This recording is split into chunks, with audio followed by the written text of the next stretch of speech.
Yes. Narangori. I can't remember what the chant is now. Our souls peaceful. I think it's the chant now, isn't it? The chant has begun. Yeah. No, I must admit, I do like the sounds that come from that little thing. Oh, the arsehole piss flaps.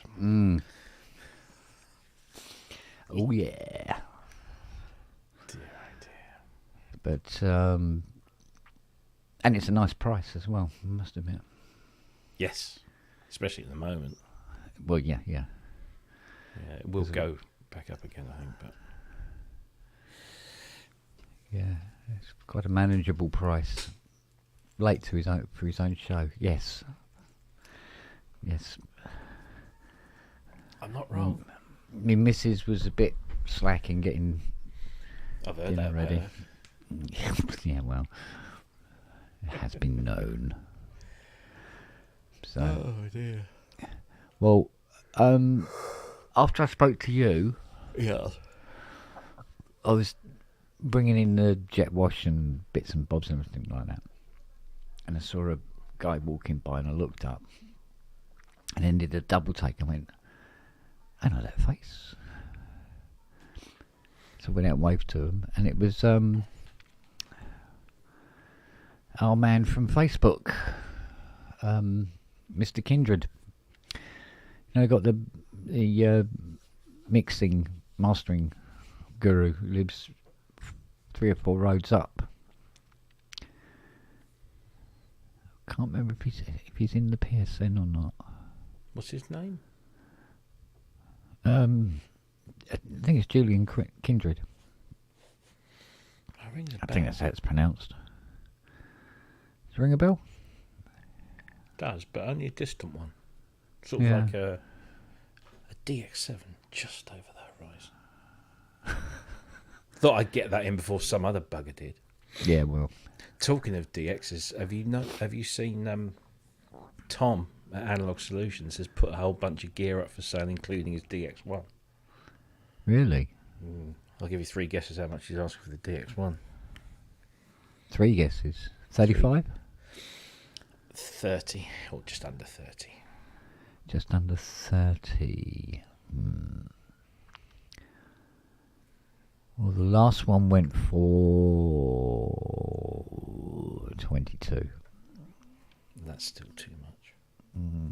Yeah. But the thing is that the market is beginning to level out. Well, you say that because I think we mentioned it the other day, and I get like emails every day from eBay for various searches I've put in, and one came back with a couple of SY99s, which I'm keeping an eye on. Yeah. And one was up for $750, which is $250 more than the last one, and another one's up for $1,000. So is that going up now? Have I missed the boat on that one? I'll be honest with you, SYs and the such are not my first port of call for a keyboard, I must admit. Nice enough machines, just not my bag. Well, I've only got one SY, which is the 22, which is the the Vector thing. And for what it is, it's a nice thing. But the AFM and the AWM on the SYs, 77 and 99, and the 99's got the better effects and no bugs or less bugs than the SY 77. Yeah. And every time Manny talks about and plays stuff, I'm like, yeah. I saw that, Keith, the DX5. I got that offer as well. Oh, somebody offered 700 on the SY. Yes, he's still 700. I don't know. It's a few quid, isn't it? It is. Well, compared with what you can get for that money.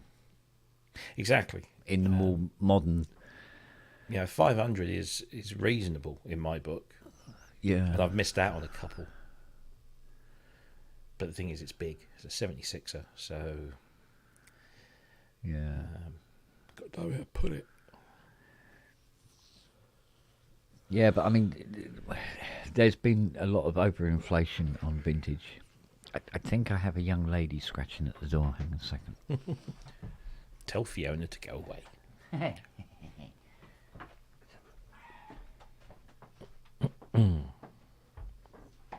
Oh, Come on then, mate. Come on then. bugger. Here you go. Well, No, I just wanted to check that you were there. come on then. Come in and say hi. No, she's weird. She does this thing. If you call her in or over, she turns around and runs off in the opposite direction. She's a little uncertain with things like that. Be right back. I just forgotten. I haven't taken my.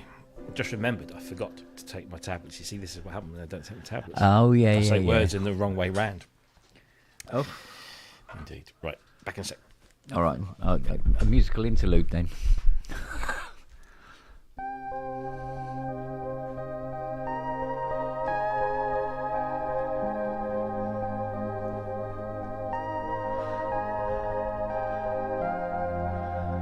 Robbie will return shortly.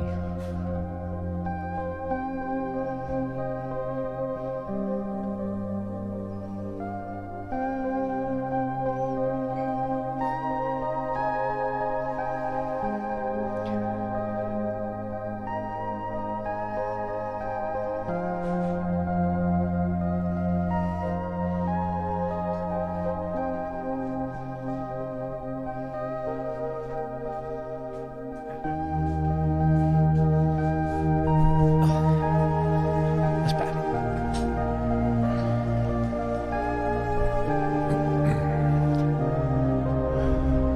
I've started now.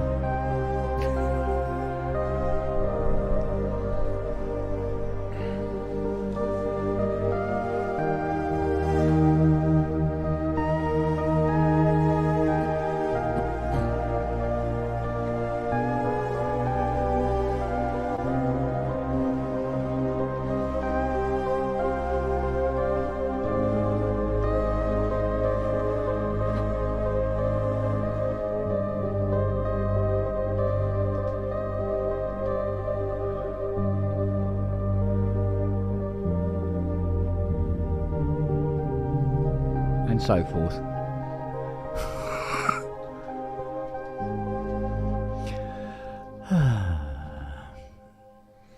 Waiting for Roberts. That is on the deluxe. That will be CS80 Darkness, which is patch A013. It's one of my favourite patches. It was my go-to patch, actually, on many occasions. Scratchy bum. All right, Pickle Bum, come on in. Come on and say hi. Yay.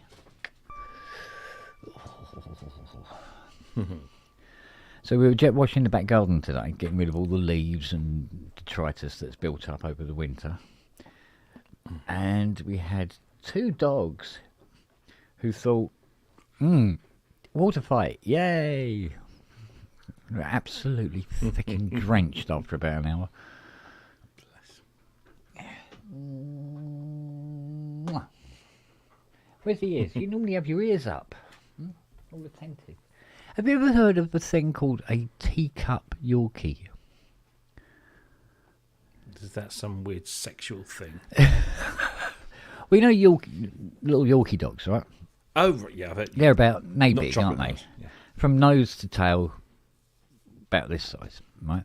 Yeah, yeah. A teacup Yorkie is about this size and about that tall. Never heard of them. And this thing is absolutely gorgeous little thing he is. I bet that's a yappy little fucker, though. No, apparently not. No. But a really He has got a happy voice little box big chappy. enough. It's a happy little chappy. But you can pick him up in one hand, hold him in one hand like that. Wow. And woman was walking by with him. And we got talking because she noticed the muzzy and chatting away and everything like that. And it's little things like trying to climb up my leg. So I pick him up and he just crawls up under your neck, like, and curls up like this. It's like I said, I'm in danger of stealing your dog. It's a beautiful little thing. What? But it's nice out there. After, but from about 5 o'clock on, there's all these people walking by, walking their dogs. And there's just so many dogs to say hi to. It's great. I love it. Let me get you a big lump of sleep in your eye. You going to come up and say hi? You don't show your mush around here very often, do you, Brownie? And your smelly belly. Yes, you are. Hey? Yeah. Yeah, happy girl. I still can't get her to put the tennis balls in that machine on her own. She wants me to be there with her when she does it. You'll impress. Because she wants to, she thinks it's not a game or something. Can you still smell some of the dogs I met today? Eh? Yeah? You good girl? Ah, yeah.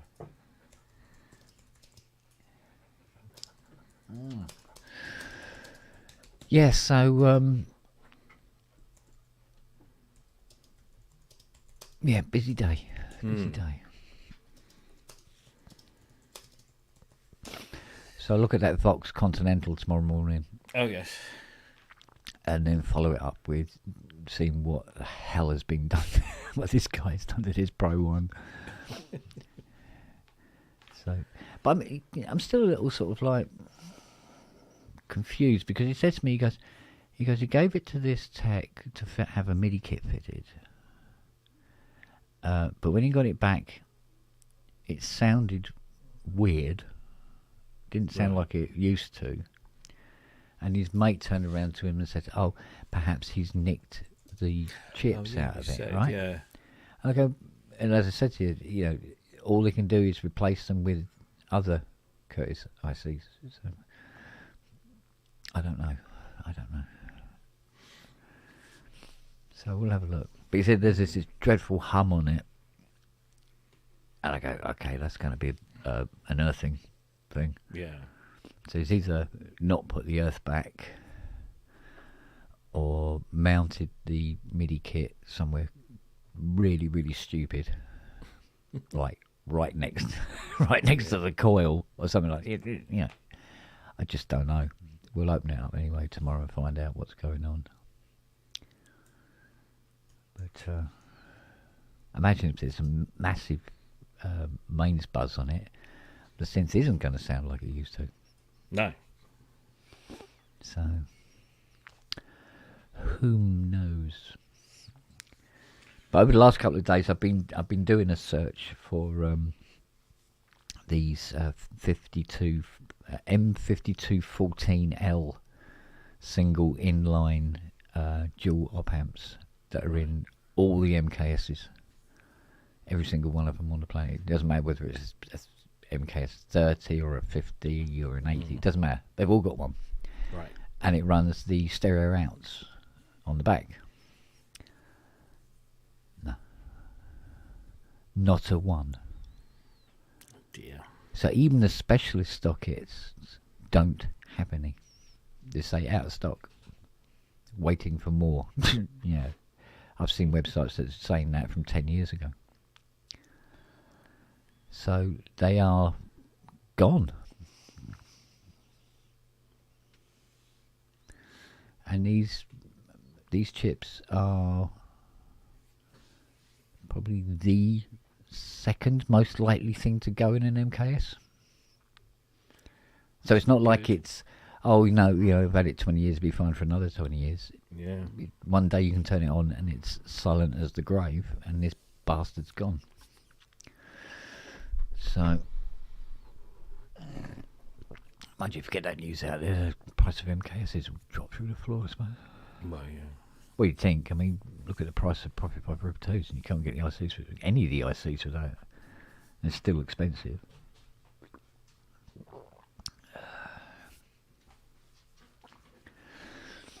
But, you know, like I say, with these, you know, people selling, you know, mini mugs for 3.5k, which is really where they should be.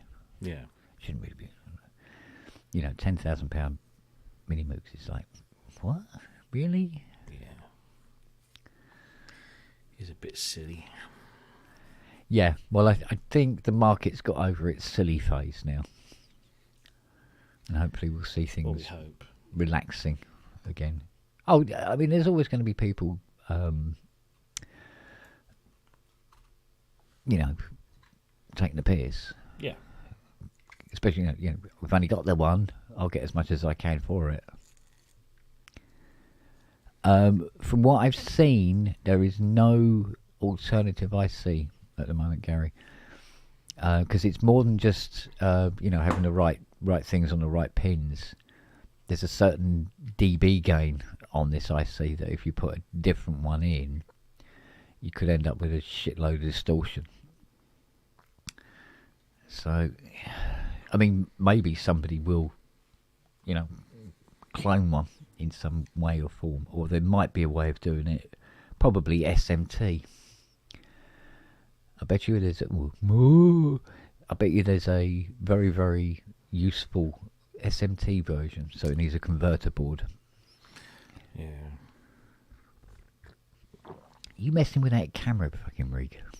Yeah, dicking around with the light. You that bored? No, I'm fascinated by it. Oh, I see. Like a deer caught in the headlights. Oh, bloody hell! Even if you just ever so much glance into it, it's 9,900 lumens. It's quite a bright little fucker. What's that in old money? I don't know. Well, your average sort of daylight bulb is around 6,500. Is it? Yeah. Sorry, no, that's 6,500 K. Sorry, what am I saying? I get me K and me lumens. Yeah. Messed up. So yeah, this goes to 9,900 K, which is really very almost crystal white. Yeah. I forget what the lumens is on this. Now I can't fucking read the bottom of the thing because now I've got spots in front of me. Cheapers. Did that the wrong way around?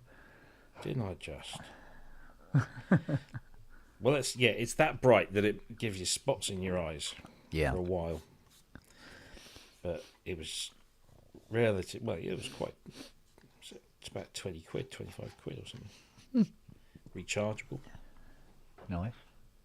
I just ordered the last bit of kit, which is a USB power bank.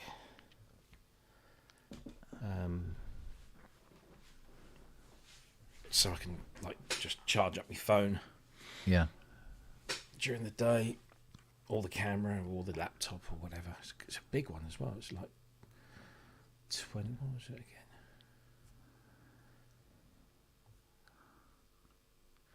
25,000 milliamp, 145 watts. Big old thing. But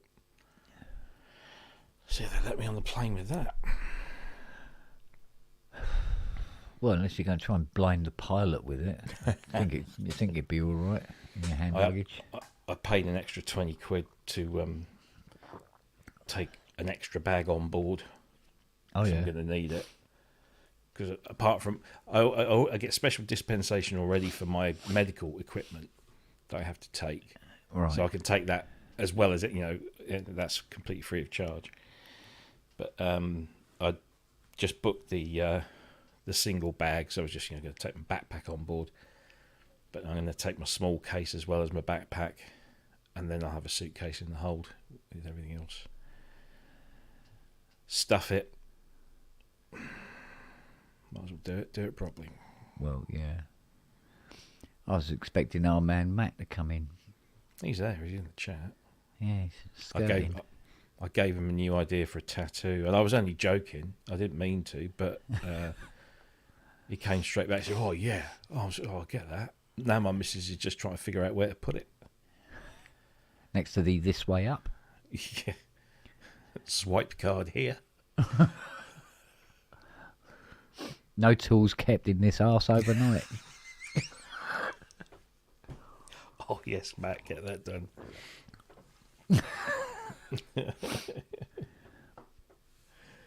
Oh, yeah. Put it on me knob. Dear. Yeah, but I think there must have been 12, 13, maybe 15 people stopped Yeah. and wanted to talk about the Muzzy. Oh, never get anything done.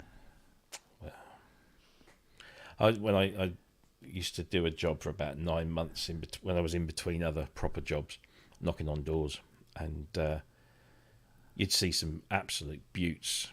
There was a guy who had a Ford Gran Torino in red with the white stripe. Oh dear. I've seen somebody do that to a little smart car. Would you believe? Oh, that's wrong. No, I remember seeing that because we were like, there was about 4 of us just doing this street, and I said to the other, I said, "I'm having that one. I'm having that one," and they all looked at me because they were all younger than me, going, "Yeah, all right, whatever," because they didn't realise it was the Starsky and Hutch car. Yeah. Yeah, but it was a Gran Torino with Wolf Race wheels. Yeah, it was good though. Wolf Race. Wasn't Remember when they were the bees nuts? Alfa Romeo Montreal. Oh yeah. My wife's cousin's got one, along with a few other rare ones as well. These big out, but no, yeah, it was in the orange as well. Oh, it was gorgeous. But the owner wasn't there. But I wasted about half an hour just sort of looking around it, taking pictures. It was gorgeous. Yeah. An original Fiat 124 Rally. Yeah. In the red with the gold multi-spoke alloys. In the full R Bath Racing livery. Yeah, they were dominating a rally when they were. He offered it to me for stupid money. Yeah, well. I knocked on his door and gave him the spiel, and he was very friendly. He said, "No," he said, "Actually, I'm leaving the country in a couple of months." And I said, "Oh, where are you going?" He said, "I'm going to work in China." I said, "Nice."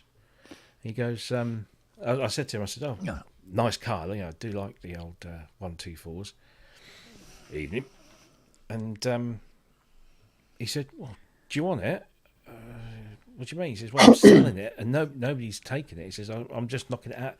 I think he only wanted like $3,000 for it or something, which at the time was $3,000 more than I had. Yeah. So I said, "Oh, I don't know, I have to think about that." And I was serious. I thought, if I can raise the money, but never did. So what else did I see? A few others. What was that little Honda?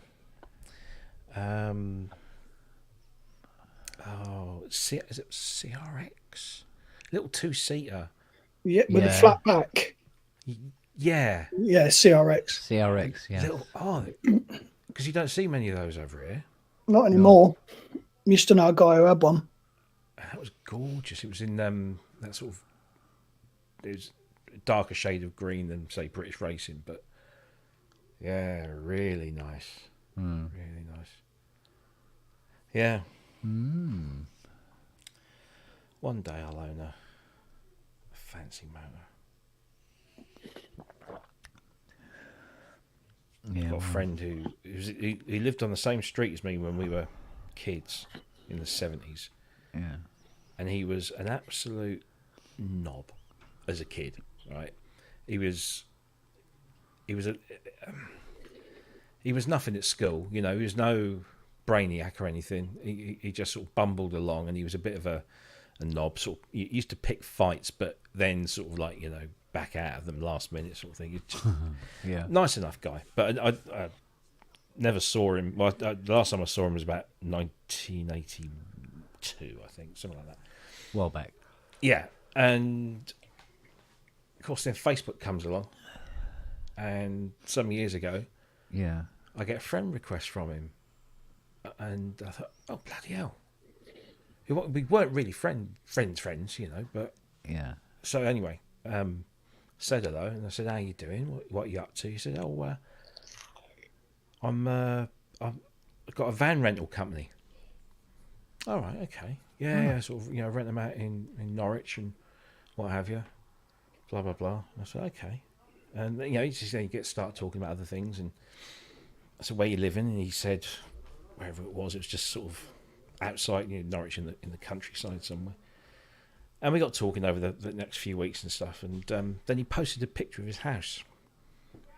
It's a fucking palace, brand new. It's one of these brand new builds, but just like 15-bedroom type things. Oh, I said, I thought you said you were in the van rental business. He said, yeah, but I'm like the biggest in the county.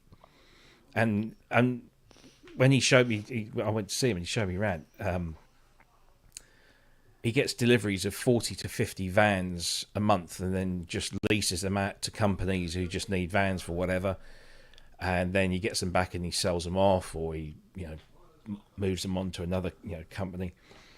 He does cars, all sorts of things. He's now got his own premises that he built from scratch on a piece of land, and he's driving. He's got about 4 or 5 motors, and they all see, you know, they circulate. You know, he's a bit like Ty. You know, he'll change one every few years, but he's big on Porsches. He's got, you know, GT3s, GT4s. He's got the. Is his surname Boyce? Funny, I'm paying good money for that car, Dal. It's Ball actually, but no. But yeah, and you think, Jesus, he's done. I mean, you know, we both came from the same sort of backgrounds. You know, nothing special, and he's fair dues. I mean, he's earned every single penny of that himself.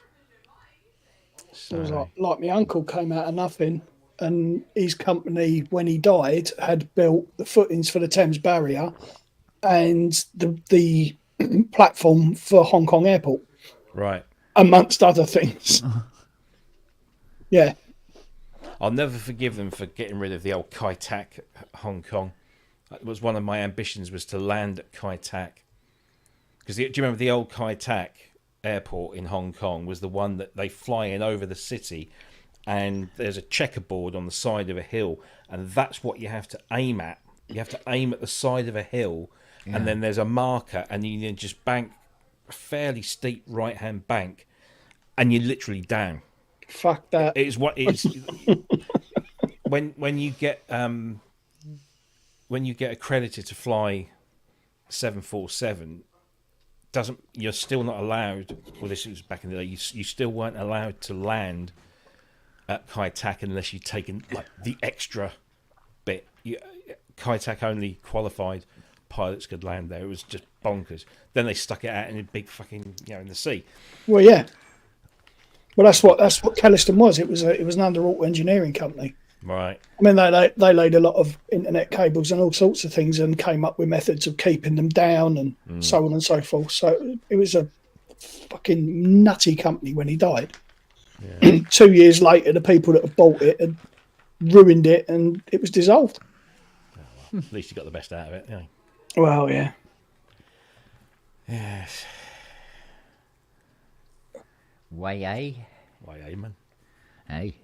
Yeah, just go on Google or YouTube, sorry, and just search for Kai Tak, KAITAK, or Hong Kong landings, and there's loads of videos, and you know, taken from like in the cockpit, from outside, and you see, you know, it's a hugely built up area, obviously, and the plane just comes in really low, and it has to aim. You see this checkerboard on the side of a hill, and they have to aim for that, and then at the right moment take a right and literally drop. Yeah. Nah, fuck that. No, yeah, I've got to do that. No. Love to do that. I've only ever flown 3 times in my life. Yeah.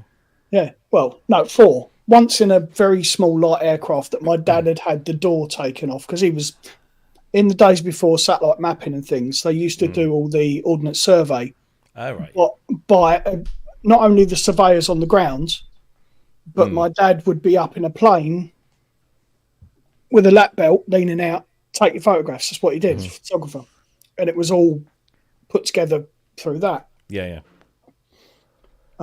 Yeah, so we went up in one of those and he was hanging out the fucking plane, and then 3 times transatlantic. That was it. Yeah. So, yeah. Well, in other news, I was jet washing the roof of the workshop this morning to get rid of all the dead leaves and acorns and shit that was all collected on top of it. And I said to Fiona, I wonder if it's all right for me to stand on this. She goes, yeah, should be all right. So I went and got the ladder.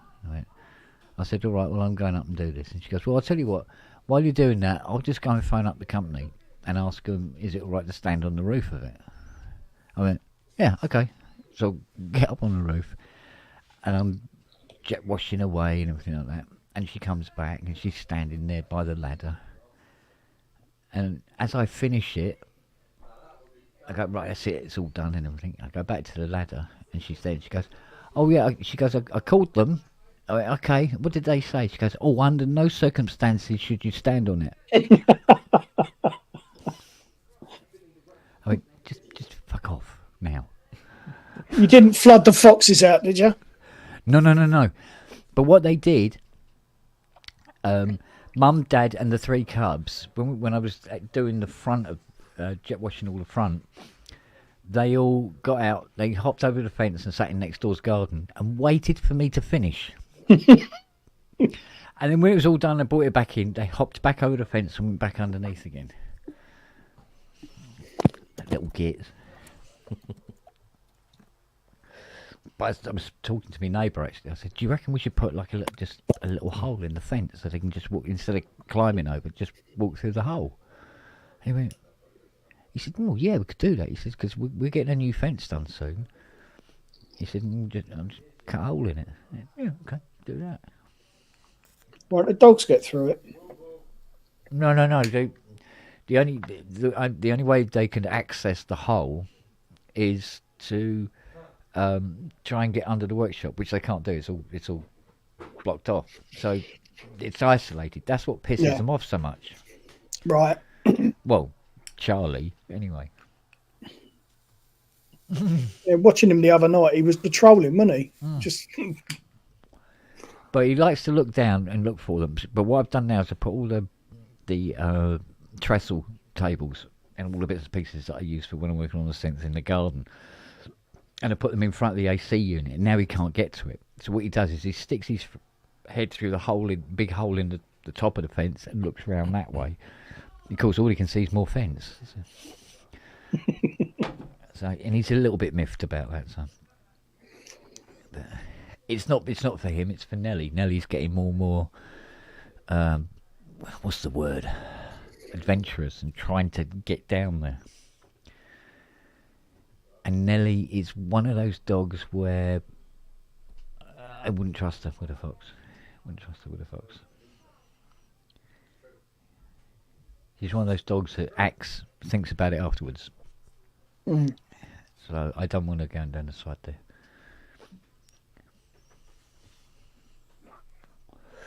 You know, Charlie will live.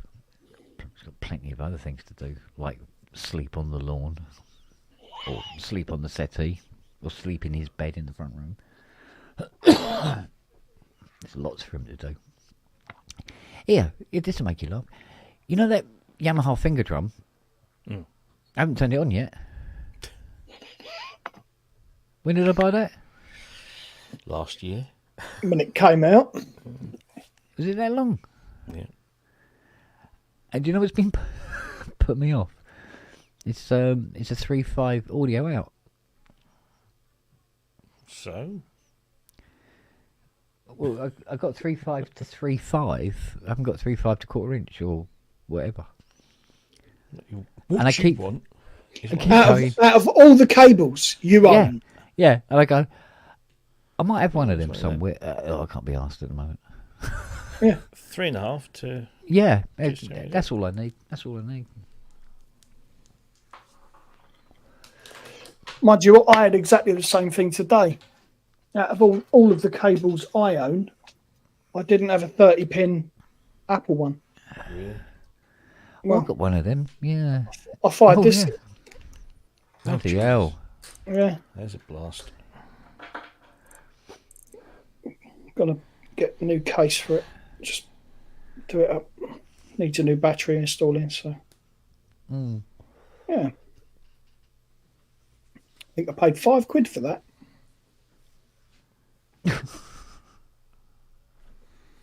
The originals are worth quite a bit, aren't they? Yeah, Are they? classics. Yeah. Oh, Who knew? well, it's like the original iPhones. Yeah. The 2Gs were stupid money now. You used to see one of the first models was sold. It was in its box still, sealed. And they go for tens of thousands.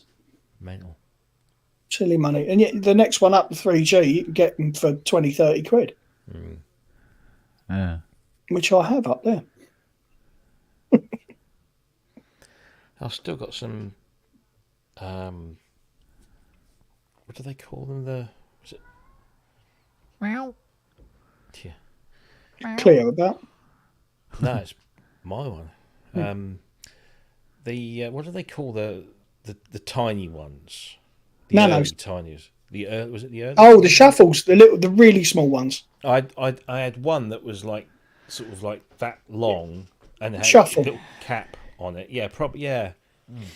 It had a little cap on it, and you could put it around your neck. It had a little lanyard on it. No screen or anything. You just plugged it in, plugged the USB in. Hang on. Got it. I had a little clip-on one as well. He's going to do a synth addict. Yeah, I've got one of those. Got one of them. What are those? Bing. No, I've got one of them because they're little clip-on ones, aren't they? They got sprung clip on the end.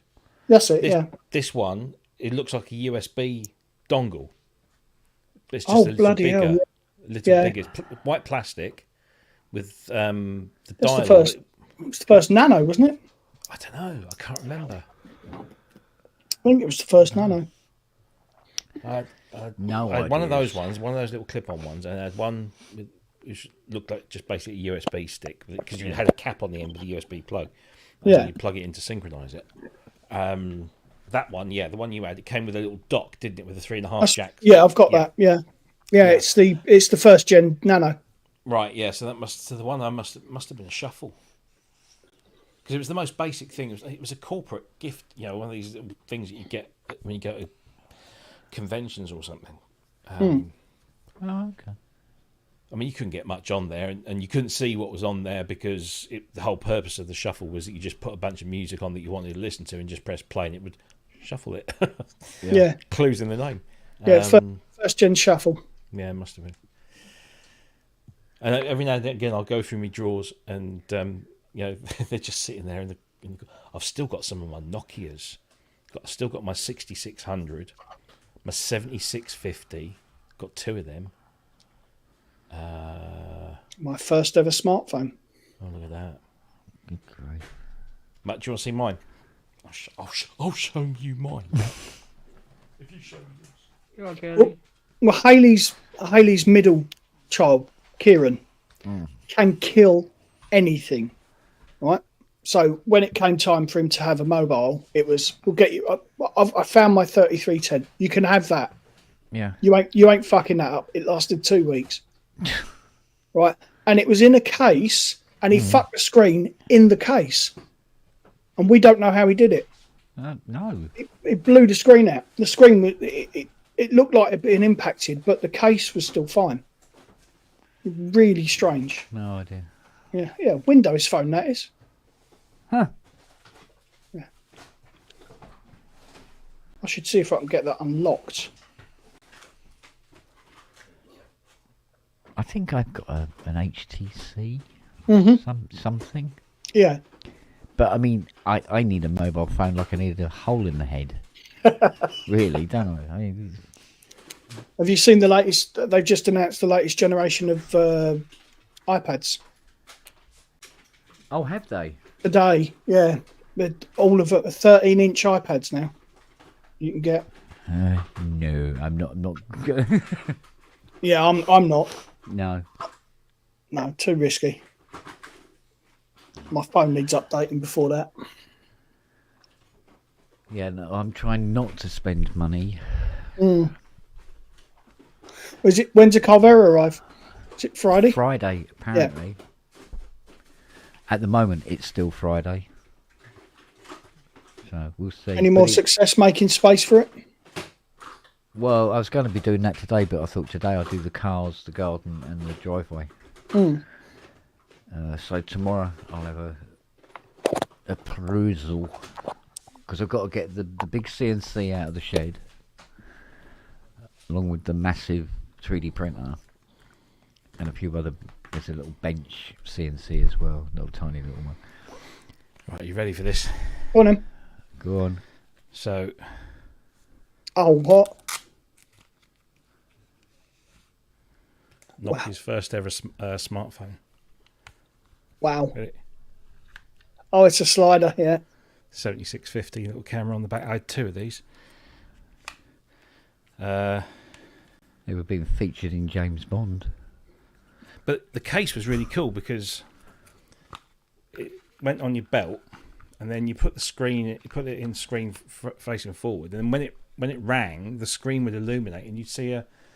I had that on my Christ. I had that on I had an SPV flip phone that did that. That was Captain White's, wasn't it? The SPV.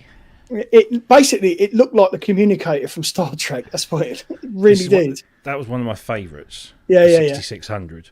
Yeah, which was a lovely little thing.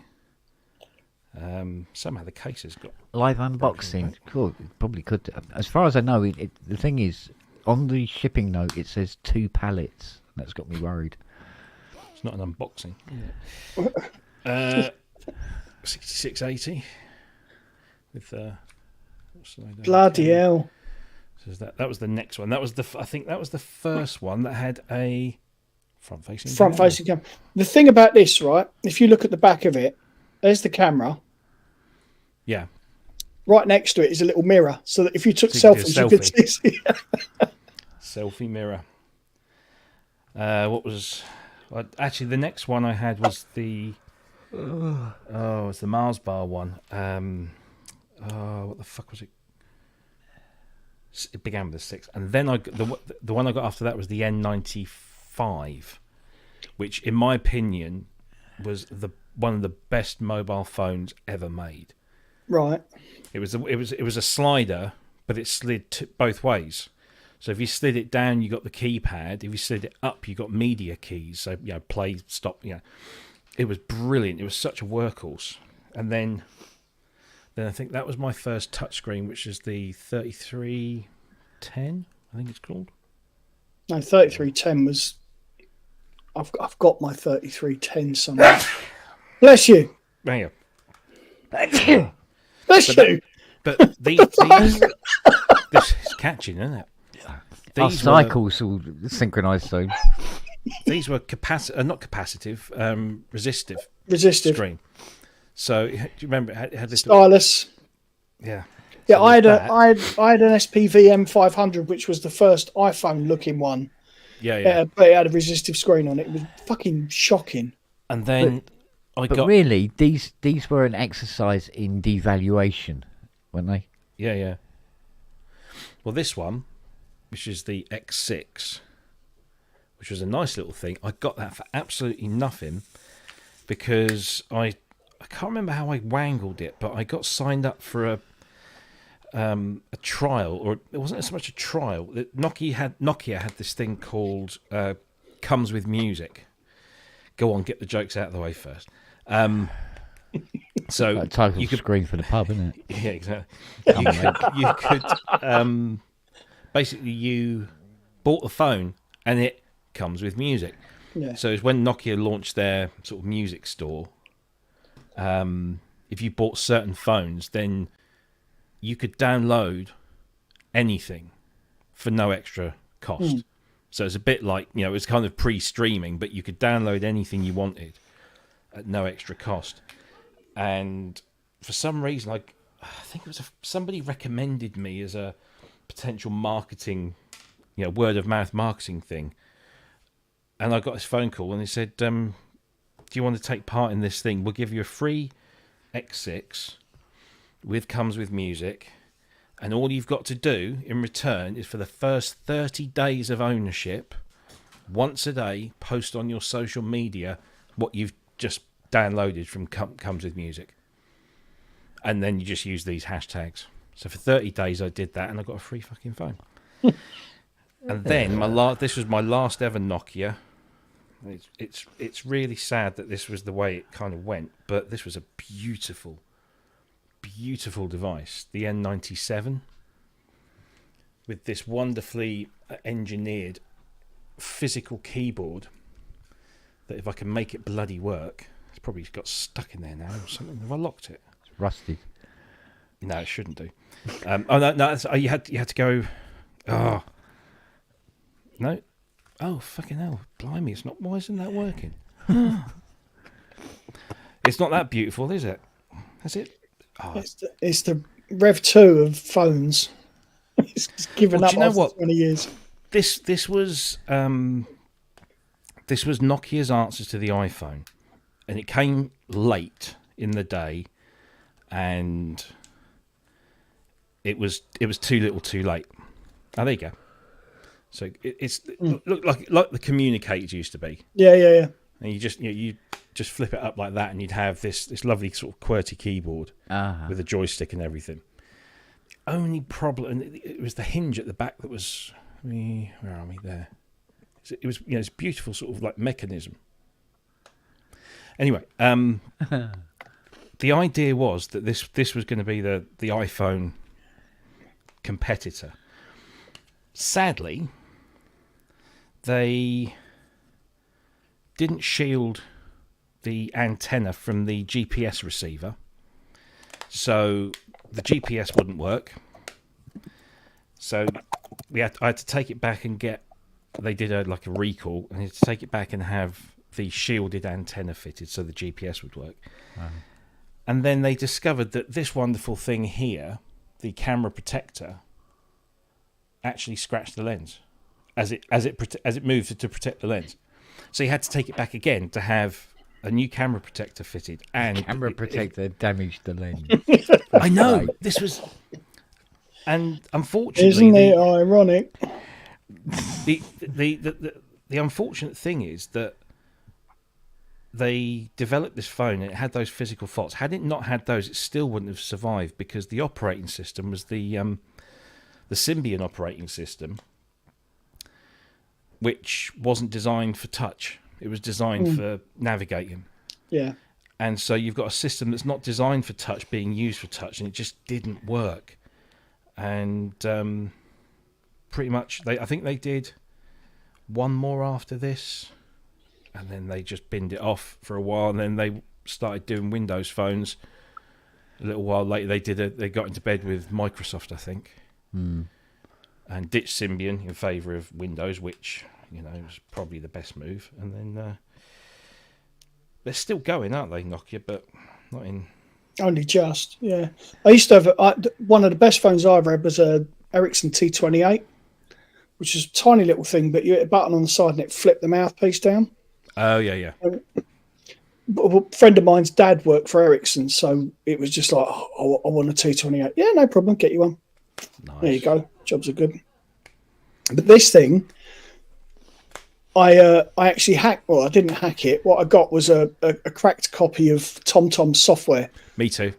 Yeah, and the Bluetooth device, and you could Bluetooth. Yeah. Sat nav it. Yeah. Yeah.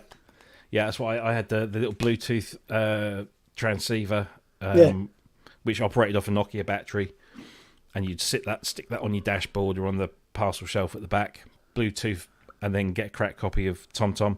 That's it. And away you went, literally. The gutting thing was that when I was actually using this phone, I had Oh Christ! I mean, this thing's about 20 years old. So I had Luke as a 3-year-old saying, "Dad, answer your phone. It's my ringtone." Right. And I kept it on a floppy disk, and some bastard put a bloody fridge magnet on it. Yeah.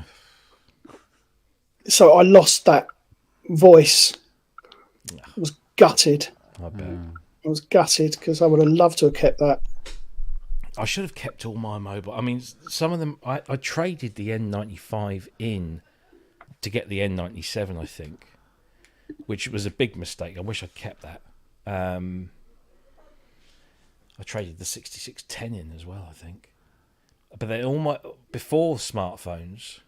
When I worked at Gateway Computers, they had a tie-in with Nokia, and so all of our company mobiles were matrix phones with the slide. You push the button and the thing went. Yeah. And it had WAP. Remember WAP? Well, that had WAP on this, yeah, the baby internet or whatever it was called, wireless access protocol or something like that, wasn't it? Absolutely shite. Yeah. I'll tell you something I did today, just for a laugh, just to see if it would work, and it did. I managed from the Chrysler to Bluetooth to my iPad in the front room. That's not too far. It should do. Yeah, and then watch John Wick 4 in the Chrysler. Yeah. I mean, this is weird. All right, it can do it. Move on. Yeah, there you go. I think my first ever mobile phone was a Panasonic, and it weighed an absolute ton. You could only make phone calls on it. It didn't even have an address book or anything. It was just like a regular home phone. Yeah. With nothing else on it but something that made a beeping noise when it rang. Keys that lit up, a battery. I mean, it was a proper. It wasn't the classic brick, but it was about this big. Yeah. And we bought it. There weren't even mobile phone shops. There wasn't even the internet. And we went into a dealer in Bury St Edmunds, and it was like walking into like an insurance broker. A couple of blokes sat behind desks. Yeah. And you agree to buy a phone, and then they go out the back and they bring it out, and you'd sign all your contracts and everything. And then I think we got an Ericsson. Remember the classic Ericsson with the blue faceplate and the stubby little aerial on it. It was the A something or other. A1018S. Something like that. Yeah. That's the first mobile I ever had. And that had a form of text messaging on, but it wasn't SMS. It was kind of like a Ericsson to Ericsson thing. And then me and the first wife split up, so I went and bought a Bosch, and it was bright orange, and it was on orange. That was I think that was the gimmick. But that was a brilliant little phone. And then I got into Nokia, so I got the classic, the one you can throw off the side of a building. What was that? Oh, well, when you at the 3310, when you were off looking for your phones, I was telling Kent when Haley's middle one, it was time for him to have a phone. I dug out my old 3310 that still fucking worked. Yeah. And said to him, because Kieran can kill anything. I mean, anything. And we gave it to him and said, fucking see how you get on with that. And 2 weeks later, he killed it. And I was telling Kent, it was in a case, but he buggered the screen on the inside. The case was immaculate. The screen was just blacked out like it had been hit. Don't know. Have you checked the top of his head for any little tattoo marks that look like 360s? Seriously? Yeah, he's mate. He's the one that bought the Gretsch. Oh, that right. Gretsch, that's his. So fuck. Don't let him play it. Yeah, Jesus. Actually, he's really good. Yeah, he's really good. He's never played mine because I won't let anyone touch that. But. I had that. Yeah, it was like it was at 3310 or something similar, and then when I got another job, they gave us a company phone, and that was the business version of it. I swear that began with a 6, but it was kind of like they build it as the business version. It was again, just like solid as rock. Oh yeah. And then I got an 8210, which was the tiny little thing. Do you remember? It was a tiny. No, I don't remember those. I had the 8210, and the missus had the 8310, and I used to be able to buy replacement backs for them for a second SIM card. So I then took my work SIM card and put that in there, and so I just had one phone, and all you had to do to swap was turn it off and then turn it on again, but with a long press or something like that on the power, and it would switch to the other SIM card. Then you could do your work stuff, and then when you knocked off work, you just did that again and back again. And yeah, that was when. That was Jesus. That must have been 2001. Well, apparently the iPhone 12 Pro, somebody broke it down, and there's slots internally for a second SIM card in one of these. Well, they don't use SIM cards anymore, no, don't they? It's eSIMs. Well, this one does. This might well have been the last one. This was the new one. Like what was it? The 15, 14? 15, something like that. Yeah. Yeah, because the 16. They use eSIMs. Oh, great. Yeah, because I'm due to upgrade mine. Yeah, mine goes up in November, I think. So whatever. We're on 15 now, are we? 15, yeah, and it goes 16 October. Yeah, so that'll be the next one. Well, certainly, yeah, because they've just announced all the new iPads, haven't they? Yeah, new iPads. M4 chips. It's happening, isn't it? No. An M4 iPad. No. And then we're going to have M4 MacBooks. And then we're going to just have MacPads. Pretty much. But I see when... They're already talking about foldable screen MacBook, aren't they? Are they? Yep. I've not heard about that. It's not a thing. Yeah, it's foldable screen MacBook. But the iPads now, the ones they've announced today, are 13-inch, which is the same size as the MacBook I'm sitting in front of. I know, yeah. Same, yeah. This is 13. Yeah. Too tempting. Yeah. Logic Pro 11. Yes. Coming out next week. For the iPad. Next Monday. Yeah. Final Cut Pro. Final Cut Pro as well. Yeah. But Logic 11's got that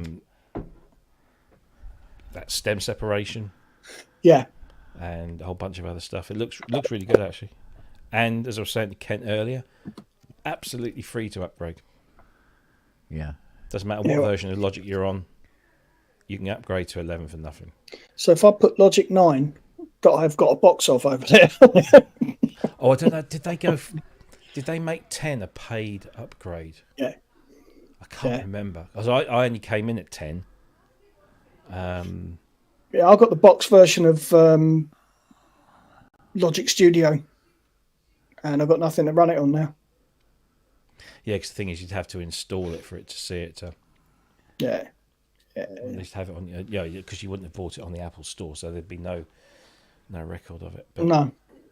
Yeah. I mean, I tried Logic. I mean, I used to use it on older Macs, and I just couldn't get on with it, which is why I ended up with Ableton. When did Logic 10 come out? The very first Logic 10. A couple of years ago, wasn't it? Nah, it's more than that, wasn't it? Was it? Yeah, well, Logic Pro X. Time has been slipping by. Like I was saying to Robbie earlier. Logic Pro X came out in 2013. There you go. It fucking didn't, did it? It fucking did. Yeah. 2013, 10.0.0. Jesus. And we're now on, 10.7.3, 10.7.4. Bloody hell. Is the final version. And now you've got Logic 11. Yeah. Or it's just Logic Pro now. Which says a lot about the robustness of the software and its programming. Yeah. All right, yes, there's been a few updates, but 9 times out of 10 it's to introduce new technologies rather than fixing things. Yeah. Whereas Cubase now has had 13 has had 2-3 updates just to fix shit. Yeah. Not to make it, not to give it more things, but just to fix problems. And that's all they do. Unlike Apple. And that upgrade was money. Like every Cubase upgrade is money. Is money, yeah. That's what put me off. That's why I come out of it, because it was just ridiculous. Yeah, but I think that's only on the whole numbers. In fairness. Yeah, but they used to change the whole numbers every year. Well, that's true enough. Near enough. Yeah, and yet, like we said earlier, the best one I think was 5. Yeah. Possibly no, 7 was as robust and as stable as 5. Did they go 7 as was high as good. 7? I thought they went from 5 to. No, there was Cubase 5, there was Cubase 6, Cubase 7. 'Cause when did they go to SX? Oh, that's long before. That's long before 5. SX Oh, right. is So back SX. in. It was because SX came after 5, didn't it? SX. Pretty sure it did. Yeah, SX was an absolute Oh, it was a fucking shit show. That's when I dumpster left. fire. It really was. Yeah. That's the only Cubase I've ever used, which is why I don't use it. But it's the one that they built to work on Windows Millennium or Windows 2000, which in itself was a Shit show. nightmare on a Oh, there you stick. go. So yeah, so this is what because it got confusing. It had Cubase. 1 was 1990. Cubase 2 was 1990 as well. Then Cubase 3 was 96. Then there was 3.5. 3.6, 3.7. Then Back Cubase in those 4. days, Cubase back 4 in was those Mac days, only. Notator was a separate program, wasn't Yeah. it? It was Yeah. a separate thing. No So then innuendo Cubase- yet. Cubase 4, which was a Mac only, was 99. Then Cubase 5, which they, to give it its full name, Cubase VST 32 5.0. And then it went to SX and SL. And then and then in 2006 they jumped back and called it Cubase 4. So they went like backwards in the numbering, and then the 4, 5, 6, 7, 8, 9, and then so on and so forth. I think the second iteration of 5 was really, really good. Was that the 5 VST?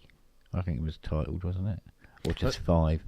Well, Cubase 5 that came out in 2009 was just called Cubase 5, but there was Cubase 5 or Cubase VST version 5 that was in 2000, which was pre-SX. That was when I was telling. Pre-SX, yes. Yeah, it was All called right, Cubase VST 32 5.0. That's right, because I was using 5, and then when it went to SX, I got almost nothing done for a year because it was just damage limitation every fucking time you turned the computer on. But, hang on a minute, I've got to go for a pee. Yeah, that was absolute shit show. Because I was telling Kent earlier, because we were talking about Logic and how it's just like, when the upgrade comes, I just open up the App Store and boom, it's there. Back in the day, if you wanted to upgrade Cubase, because this was before the internet, you had to go into a shop. Remember them music shops? Go into one of them. I think there was a way you could do it via post, but you didn't want to be sticking your dongle in in the mail. No. Okay. Yeah, you didn't want to be doing that.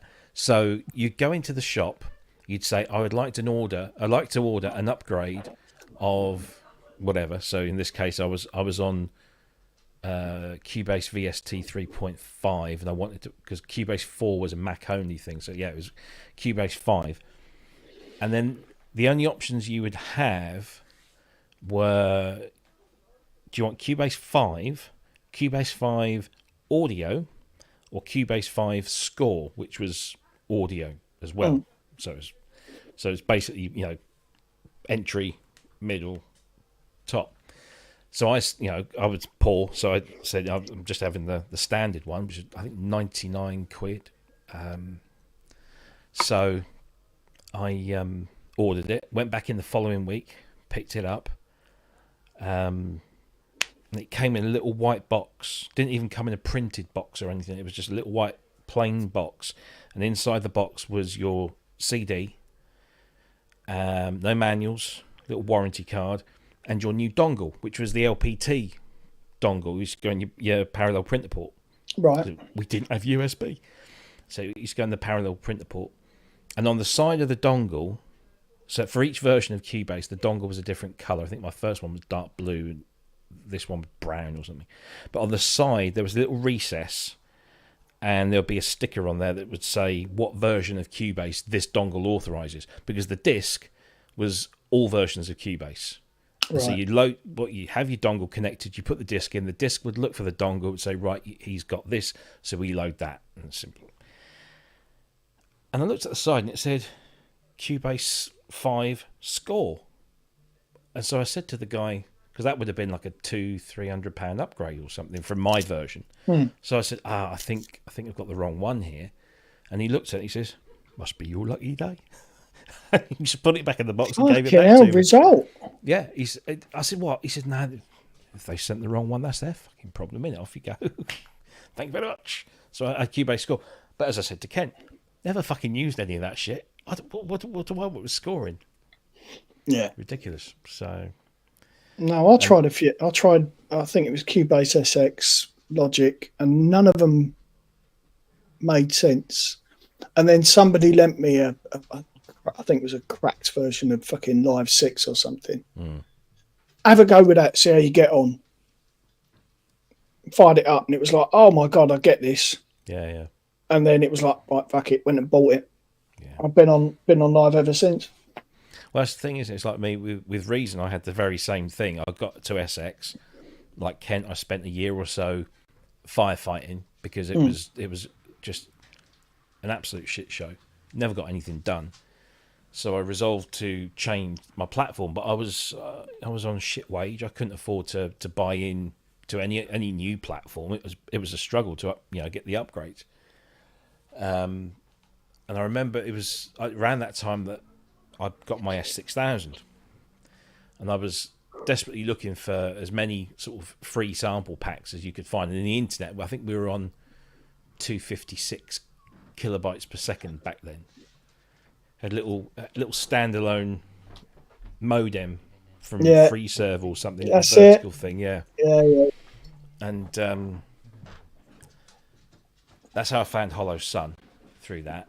But then I was looking. I went on eBay, which I think was still fairly new back then, and there was somebody selling a CD, an orchestral sample CD-ROM, and the advert. I mean, I was very naive. The advert, on eBay looked legit, and it said, orchestral samples, and it, listed, So I thought, and it was $9.99 or something stupid. I think I've still got the ones I bought back then of that. I think I might have somewhere, but so I bought it, and about a week later, it shows up in one of those cheap blank DVD cases, and it was a CD-ROM or something on. No, it might have been a DVD-ROM, whatever. And on this thing were I'll give them, there were orchestral samples, and they were exactly what he said they were. I don't know where they came from, but it clearly wasn't, of their own doing. And when I put the disc in the machine, there was the samples folder, and then there was this other folder, and it was called, what was it called? Something like "Try Before You Buy." Yes. Something. Yeah. You know what I'm talking about, so I must be right.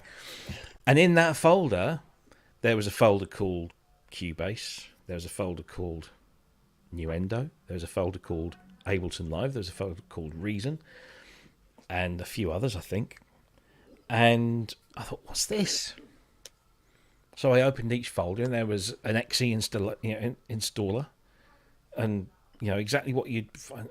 So I'm like, well, I'm in for a penny. So I can't remember which one I tried first. And I double-clicked on it, and the installation program fires up, preceded by a little animated box that said it was called something like "Try Before You Buy." This software has been Air Studios or something like that. Yeah, something like that. But it said, this program is supplied so you can evaluate.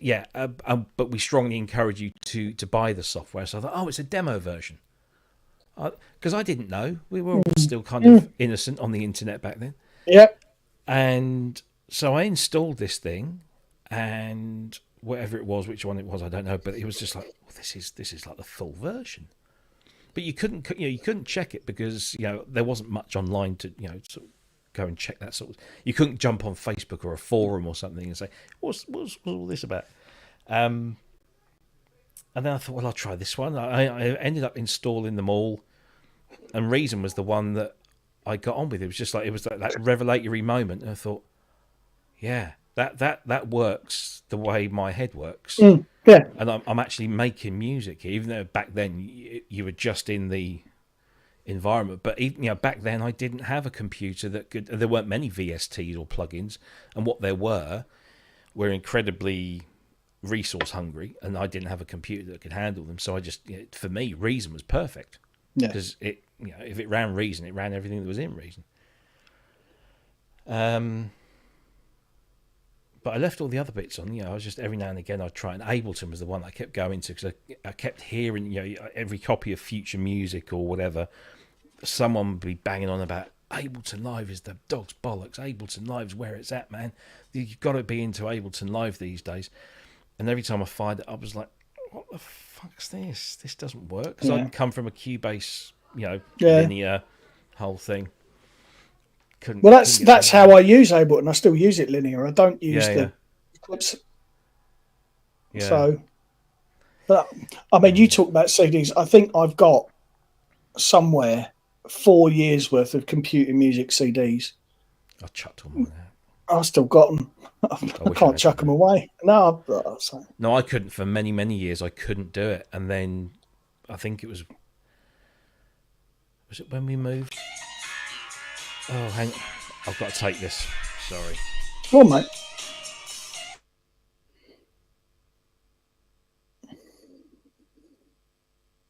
That's a hell of a ringtone, isn't it?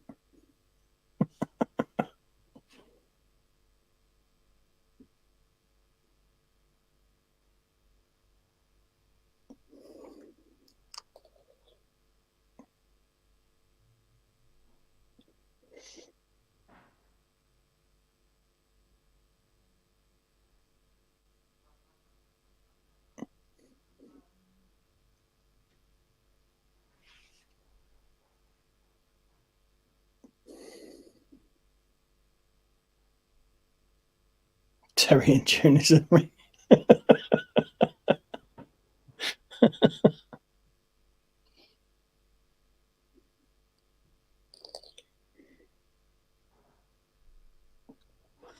I'm here all alone. Who can lip read?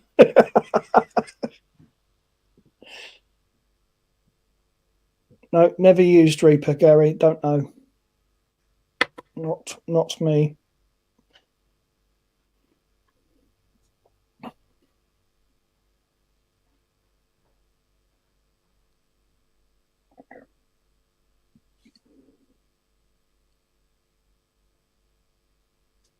Yeah, that's exactly how I use it. I can't get my head into the clip view. I have to use it in the arranger view. That I do, the Wookiee.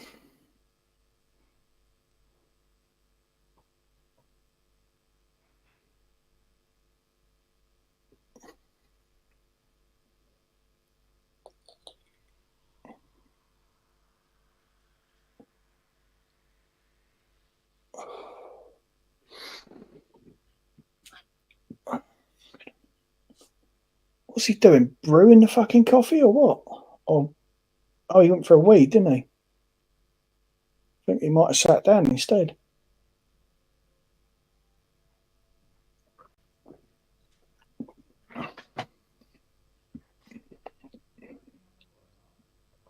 Studio One, never tried that one. That's the PreSonus one, isn't it?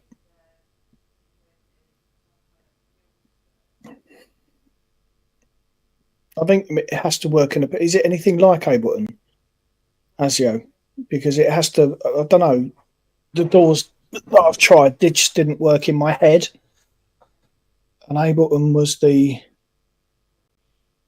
one that just seemed to make sense to me. And I don't know how similar are they. Okay, Wooks. I'll try and remember that. Oh, it's Steinberg, right. So what's the Presonus one then? Because Presonus have got one as well, haven't they?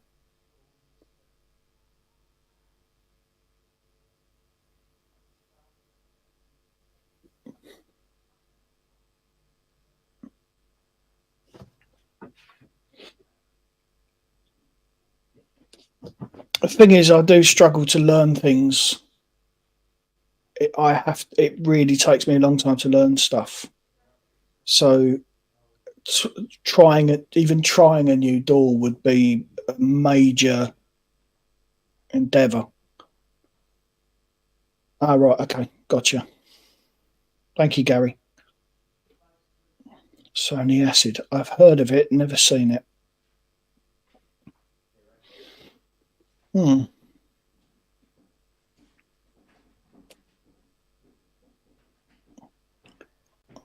Kent's coming up the sticky stairs.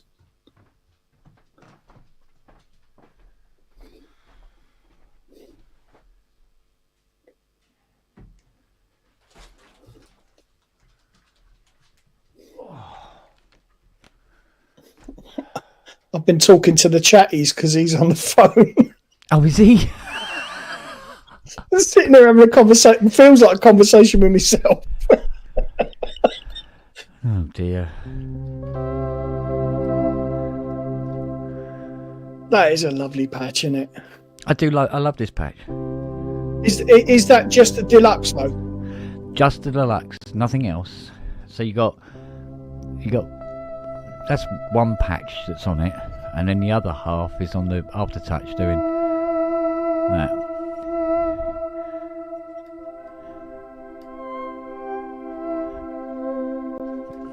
Well, I was having this conversation the other night about, do I get the controller or do I go with a Hydra? Yeah. And Luke turned up yesterday. He went, "Well, it's got to be a fucking Hydra, Dad. You've been on about it long enough." Then I'll back it up with.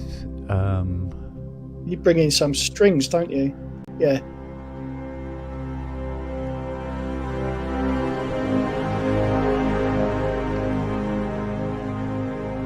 On the pedal.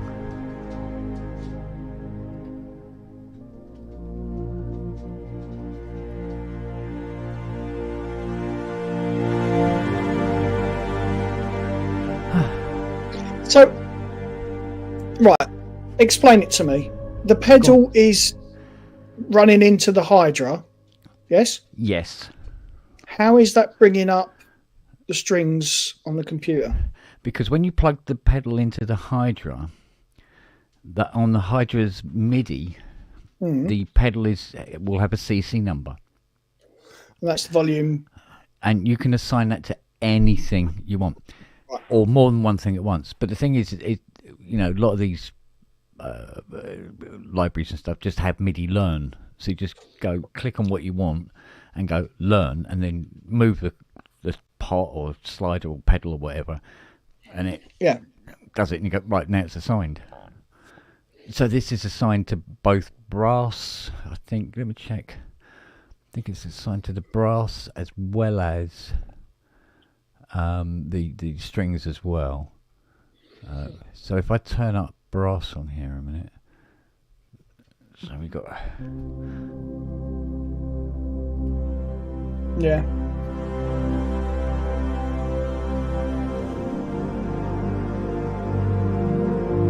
and having that wobbly kind of polysynth behind it, just it's sort of like a nice little.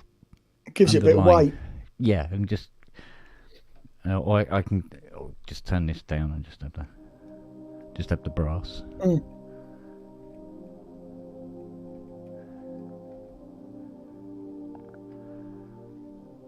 But I mean, that's just on the pedal. I mean, I could, if I wanted, assign the aftertouch, although it probably would be mono.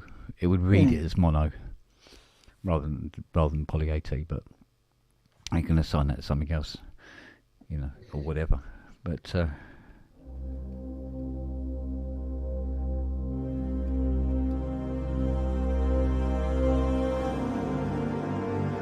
So I can play those sort of sounds like it's just the layering of all of that day long.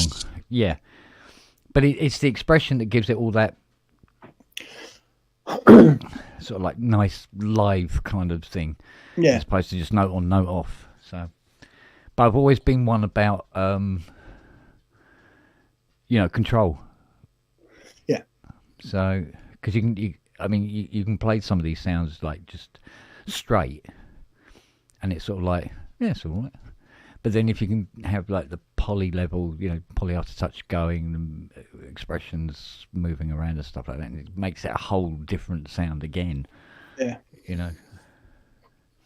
Christ, I have enough trouble trying to play with two hands, let alone bringing a fucking foot into it. Oh, it's so straightforward. You end up doing it without having to think about it, admittedly. Yeah. But I mean, sometimes I'll have an expression pedal and say, "Right, bitch to use." It's all like nothing, everything. No, yeah. no transitions. Hello, madam. What's the matter? Hey? Who's that? Yes, Siri. No, this is Nelly because I bought up some chocolate biscuits. Right. And if there's chocolate biscuits, Nelly's not far behind. I was going to say, because she's not normally present, isn't she? It's normally Siri that's bugging you. Yeah, Siri's daddy's girl, essentially. Yes. Big time. And Nelly's more Fiona's dog. But she likes to share it about a bit where she can, depending on who's got what. I don't know, to be honest.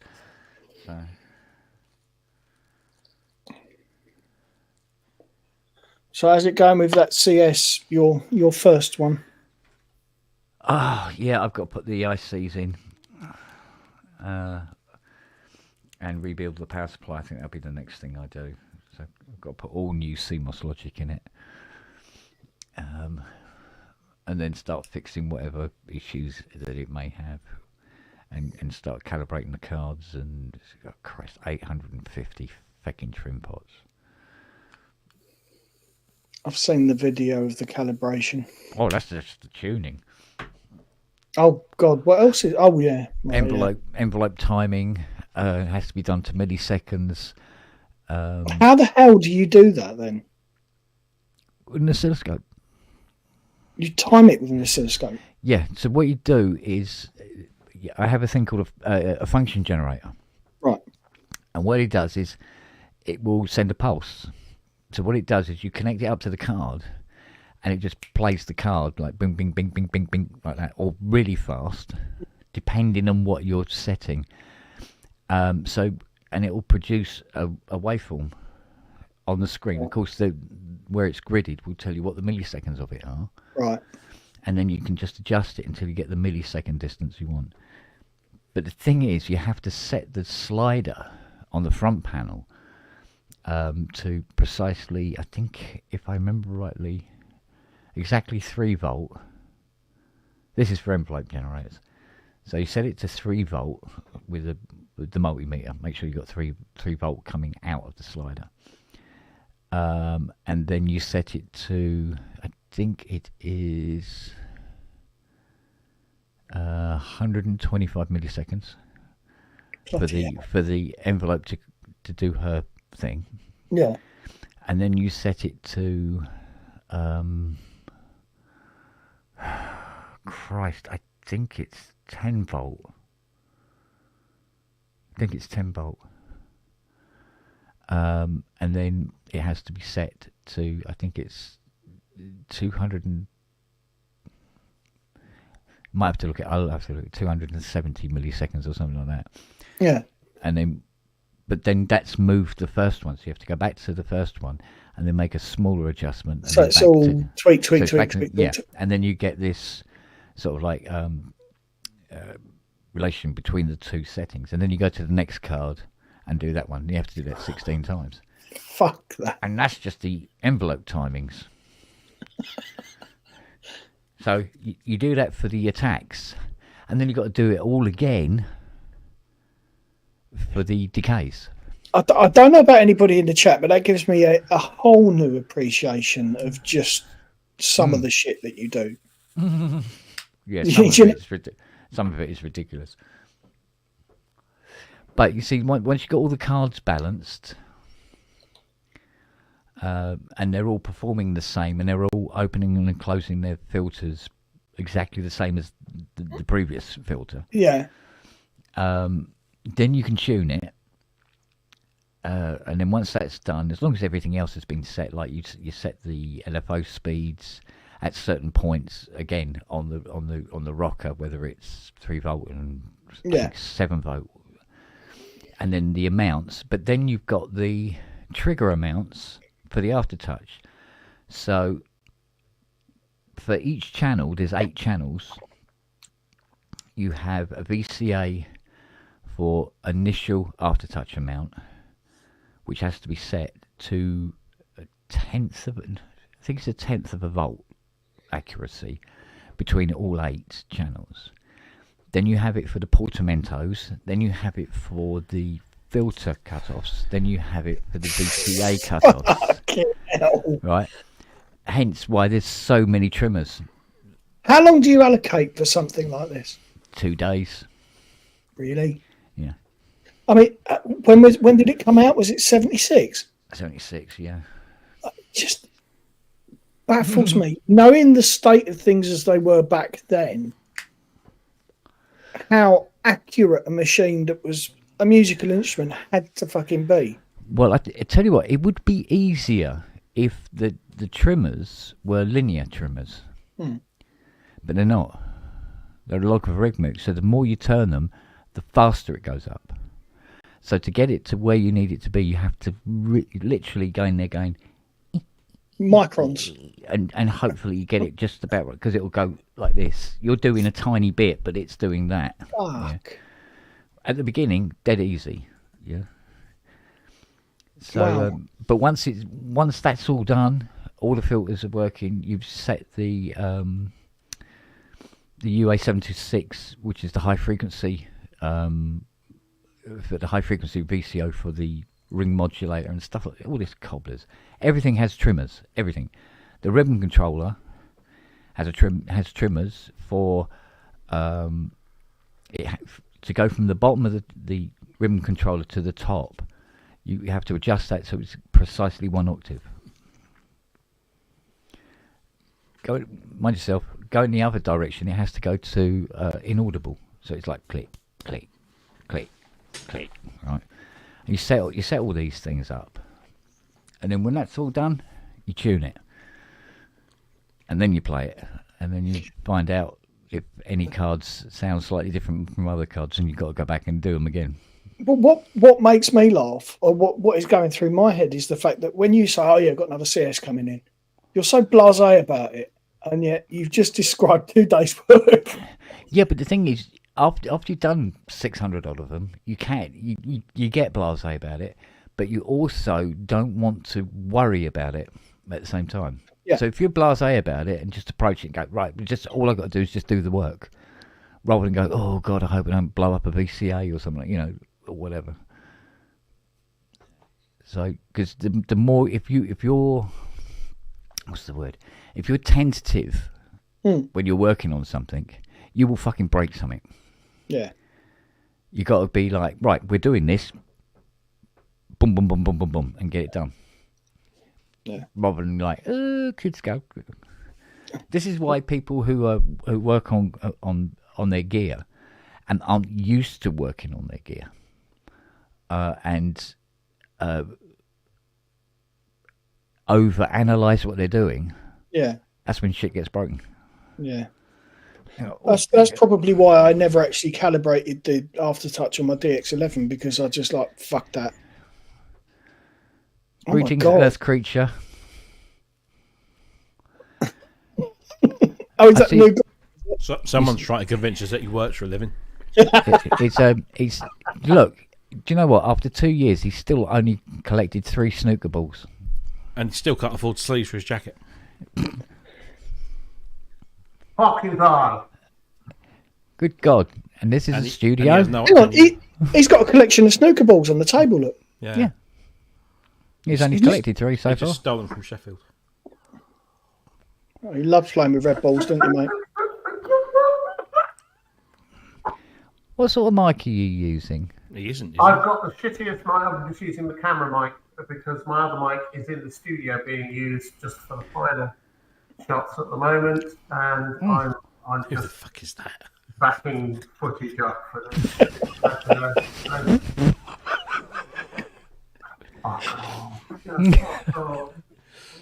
Jesus, man. Yeah, I could go and plug another mic in, but I really can't be fucked. So bollocks to you. Right, I see. It's like that, is it? Yeah. I could go and get an array of condenser mics from next door, but long day. Nah. Are you ready for Super Booth yet, Robbie? No. How can you ever be ready for Super Booth? I just no. Is the Plenty of lube is the trick. Plenty of lube. Get your lube. When are you heading over there? Wednesday? Not this Wednesday. The following Wednesday. Wednesday. And I'm already beginning to regret not booking longer. But there you go. Already? You haven't gone yet.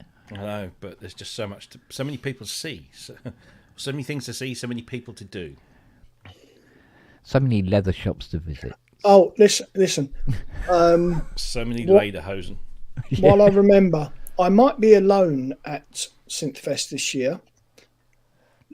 The company that Luke works for, that owns the garage, and several others that are contracted by Land Rover, sponsor a BTCC team. Oh, right, yeah. Yeah. And they've put out a request from all their service techs. We need pit crew. He's put himself up for it. Don't blame him. Yeah, go for it. So he says, and the thing is, the one that they're talking about at the moment is on that weekend. I went, not even up for question. Fuck off and do it if you get the option. Yeah, absolutely. Jesus. Is Ian going up to Synthfest? That's a good point. He Because you normally could meet up with Ian and then go up with Ian. Drive him up, yeah. Yeah. Because I'll be staying over. I'm not doing there and back in a day again. West Country If Massive. Ian moved to Stroud, I could give them a lift. I think he's had enough of moving now. Yeah. What a wanker. I never liked him. Are you calling in on the way back? What, to yours? Mm. What, from Synthfest? Mm. A bit of a detour. I suppose I could do. Little detour. Because, it's a bit. I should probably call in on the way back from Machine and Brastronica. Mm. If I need to bring something to you. Yeah, because I do want to get up and see you at some point. Just But when you're supposed to be here before that so you could pick up the E1. Oh, yeah. Oh. See, that horse has bolted, mate. We'll figure something It's out. blocking. Oh, we'll yeah, something. I do want to get up and see you at some point. Just come up and see you for the day or something. So It's just nature of the beast, I'm sort of like in the metropolis. Yeah, it's the one thing that's fucking miles away from everybody else. Well, you're not seeing them across. try living in Devon, mate. You fucking miles from anything. Yeah, It's just true enough. you're on the M25 somewhere in the middle of commuter hell.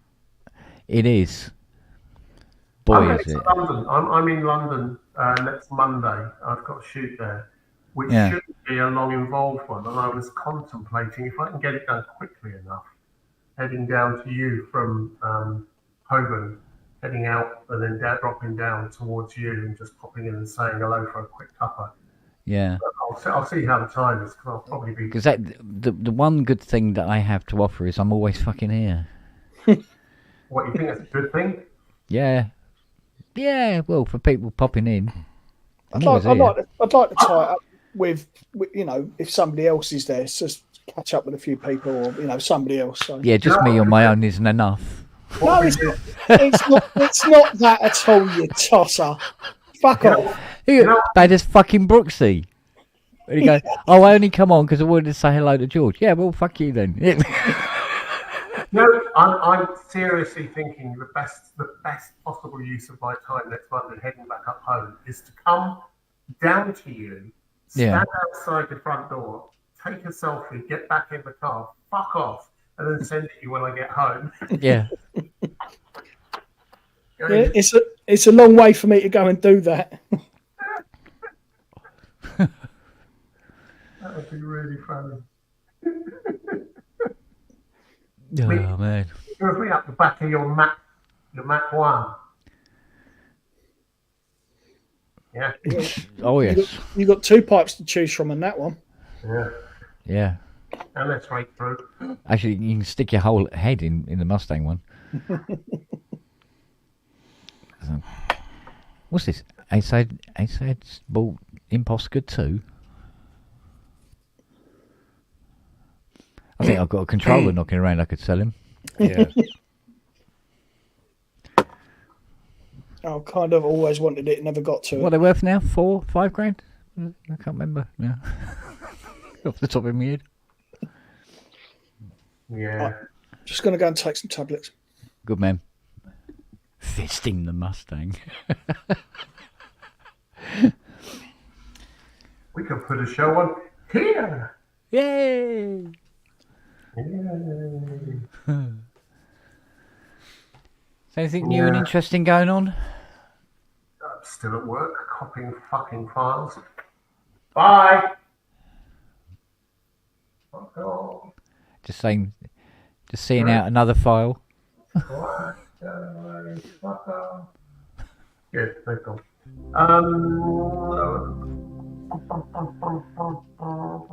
Yeah, that's it, really. That's it at the moment. I'm having fun playing with a certain something Oh yeah. from friends who are coming on. Oh, that's what I was going to do. I was going to buy. Yeah, yeah, it's good.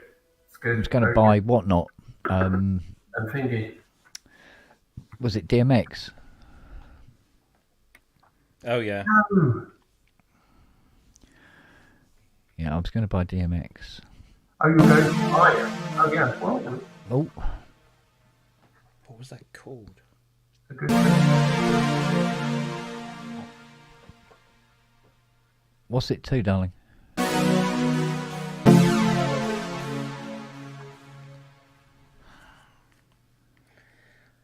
Honestly, I've got a memory like a fuck. I can remember what I was doing when I was 5 years old, but I cannot remember a chord I learnt the other day.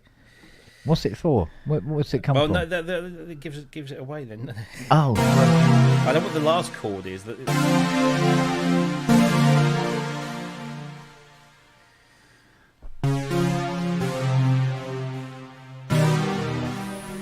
good stuff, mate. Perhaps, Robbie, you need a new MIDI controller. And it is MIDI as well. it is, yes. Oh. Casio did one that was similar to that, didn't they? Yeah, the DG. Yeah, hang on. Yeah. It even says Yamaha. Look at that. Sold. That's cool. About the only Go on, chord I can give us a play. tune. Give us a tune. I can't. It's getting my left You hand. got a pretty mouth, boy. I was just thinking something Yeah. like squeal, piggy. It was something about the chord he played. Yeah. See if I can do it, because my left hand since the stroke just doesn't. What have you been stroking? Country, you put the something country and western, didn't you? Was it you? No idea. It's like that. Remember that Kermit the Frog parody in Family Guy? Where he goes, "Yeah, I know the way to town. Back the way you came." Except we and that part. Oh, Hang on. Is it that? Not lager, is it?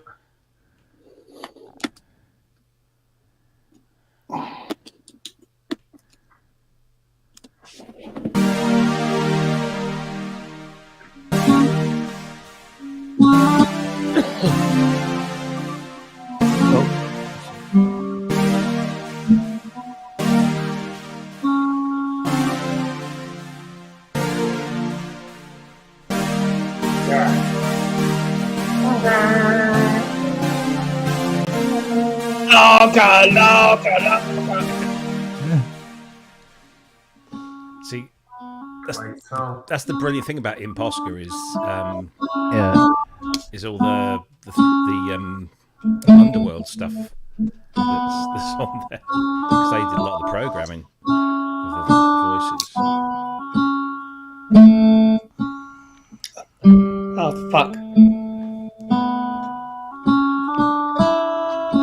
Yeah, you have to watch out. It'd be funny if one of the strings was that tune, wouldn't it? These things never go out of tune. They're as loose as fuck, these things, but they still. Oh, I bet you there's a co-pro in there that goes, I can go out of tune if I want, boy. Just watch me. I can back you up, Alan. Yeah, firmware update for you, bitch.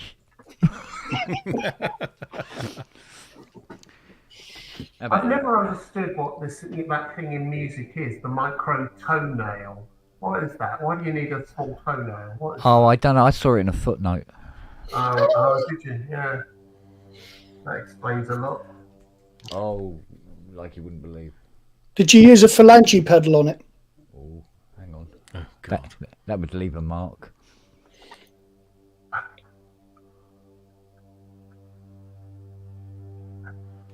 Oh, fuck off.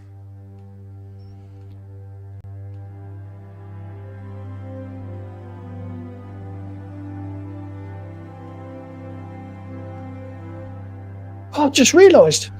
Kent can stop bugging me now. He's heard me play a note. Yes, I have. We're doomed! Doomed!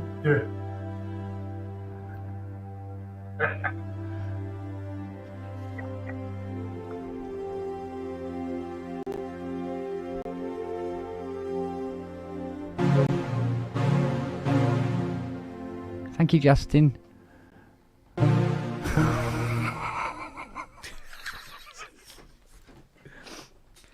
I'm sorry, I just didn't even think. Yeah.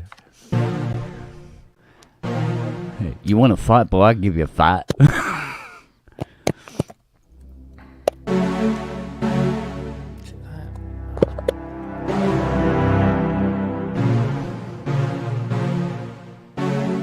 No. No. That wasn't a man, that was her mum. Do you have a marker pen handy? I want one of those things with the light up. Oh, I like that. It's like, oh, itching my nose there. No, is it? Or is it that?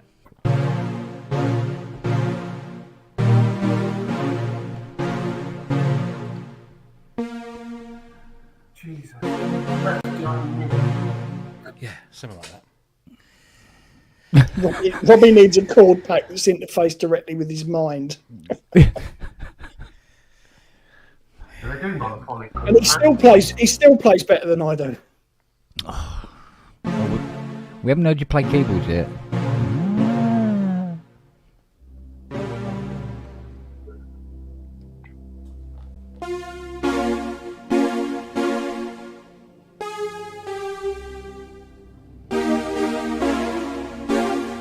That's interesting.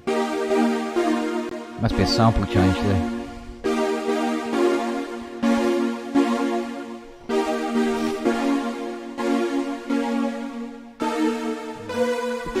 What is that last one? That.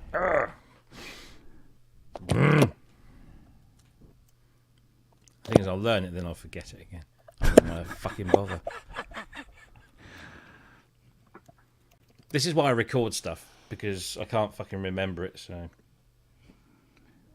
Yeah. I can't remember the one. I put Oh, together. there's a definite liquid element to that, isn't there?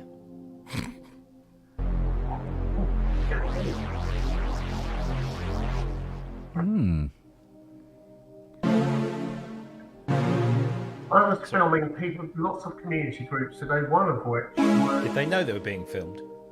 no, kangaroos aren't like that, so you're not supposed to. And one of them was the Brown Symphony Orchestra, who are rather good. They are rather good. So I'm going to have a chat with them about doing a symphonic something somewhere.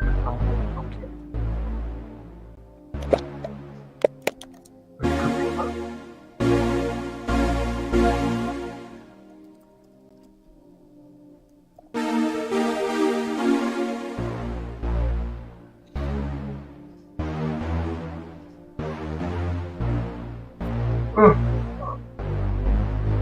it's bad.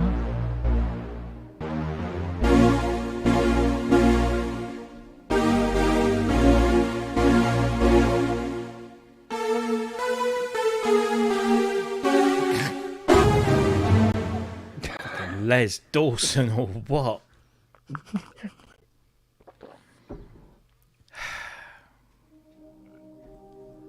Yeah, that bass line, you're right. It does.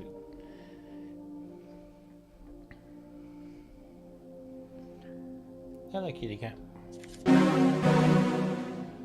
Hello.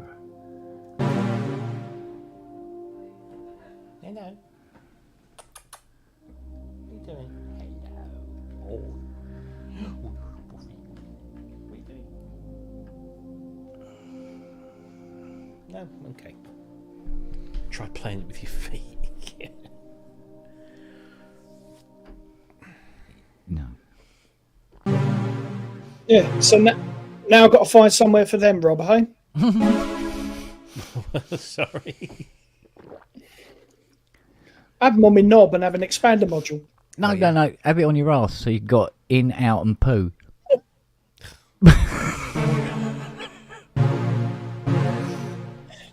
Oh.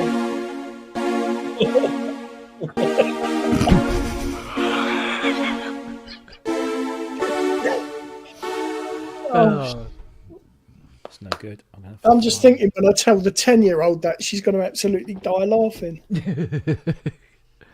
Back of my head. Now, I have a rule. I should be able to wear a suit and a shirt and none of my tattoos be visible. Knob it is then. Yeah. Excuse me a moment, gents. You what? Hang on. Is he playing Morse code or something? It seems to have kicked himself out.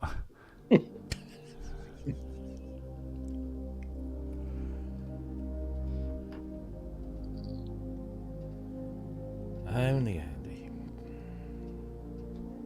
So when did Norwich find out if they're in the playoffs?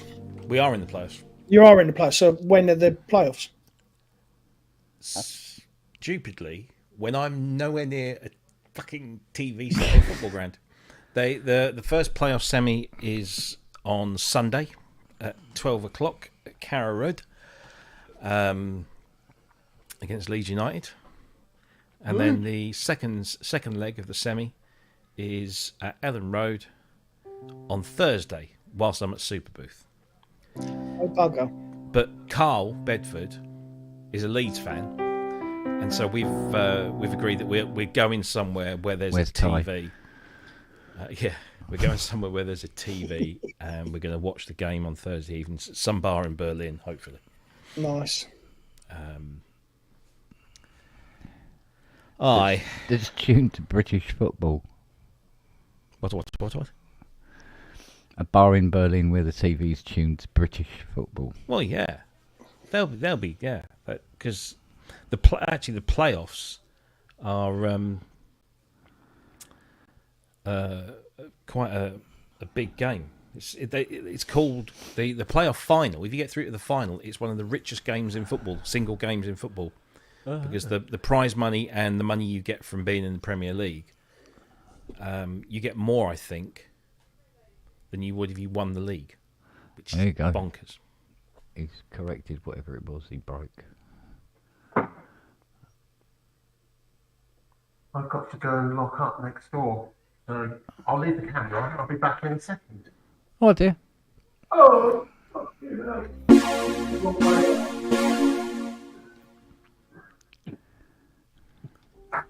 I might as well, if I did this would be better.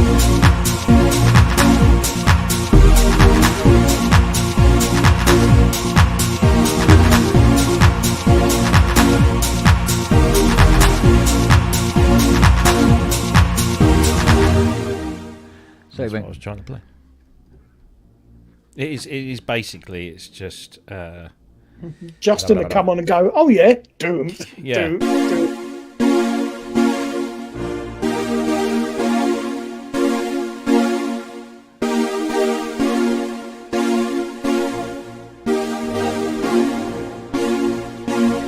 But it's the bass line that Ah.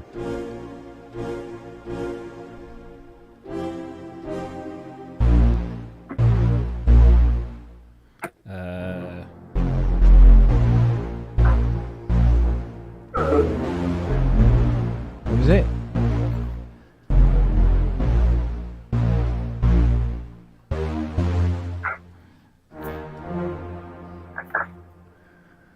Oh, I see. Yes. Gotcha. So stupid fucking.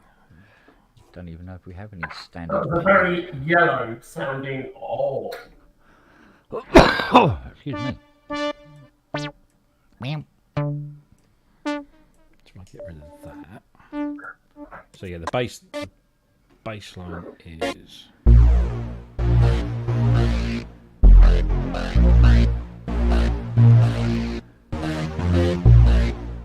Is that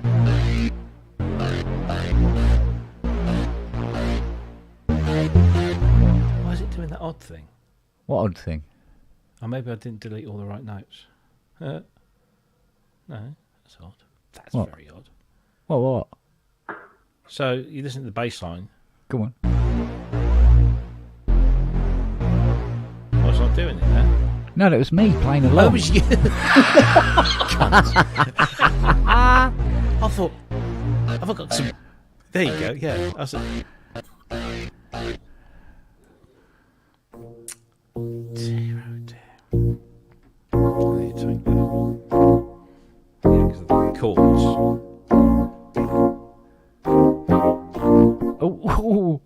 Oh, no. Don't measure it. That's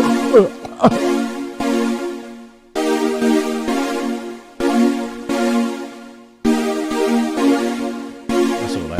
The bass line, but the bass line makes a difference. Yeah.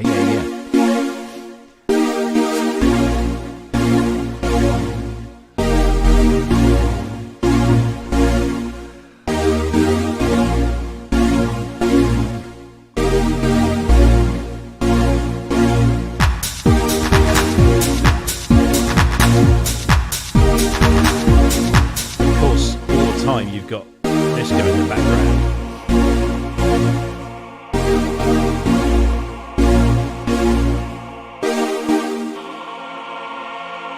Mellotron.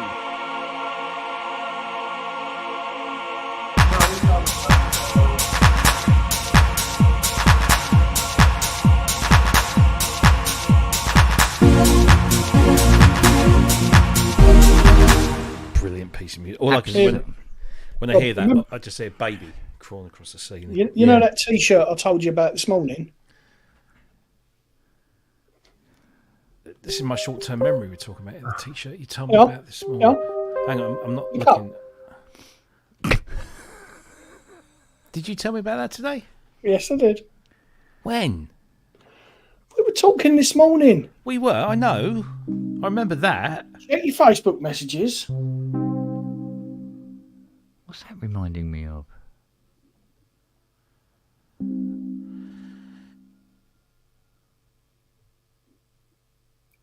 Oh. Yes. Yes, she loves that word. Look, she's even got the mug to go with it. Yes, we were talking about T-shirts, weren't we? Yeah. Yes, there you go. Haley has a T-shirt that says cunt on it.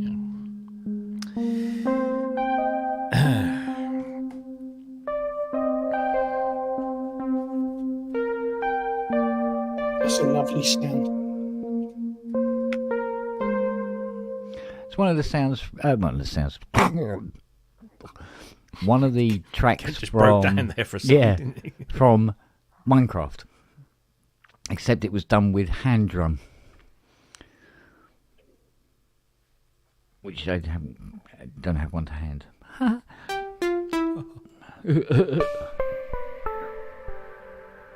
Oh dear. God, Getting warm in here now. That's a nice sound. Yeah. Oh.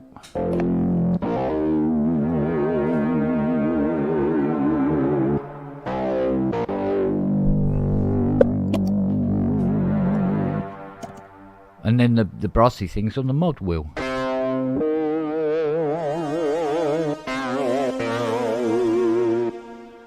Clever.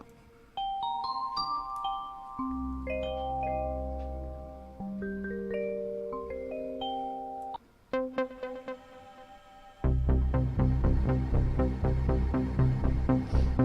anything weird with this?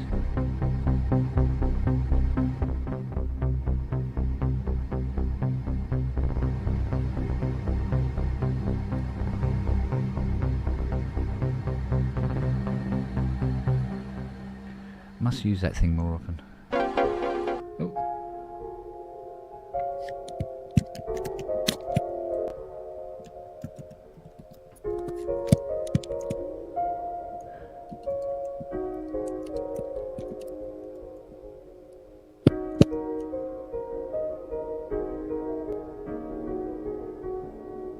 One of my favourite bits of music of all time. That.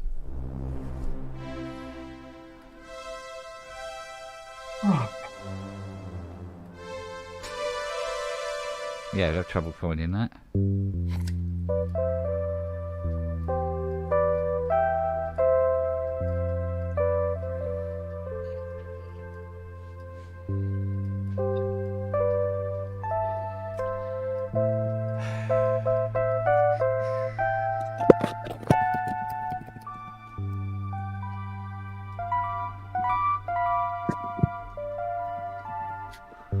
Something like that, isn't it?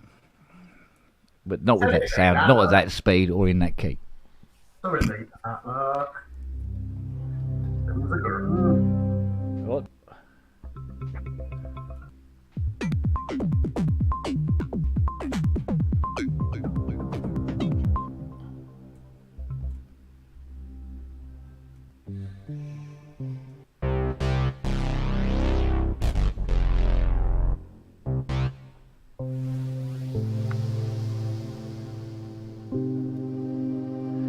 You know, you're saying about those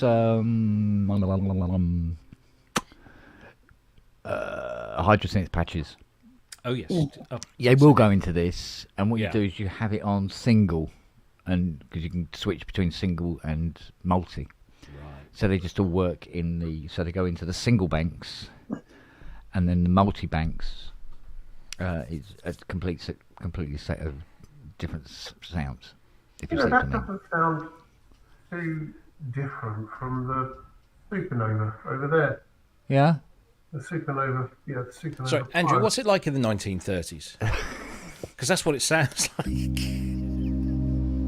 Supernova is a fucking brilliant machine. It's still it's one of my favourite things of all time. I fucking love it.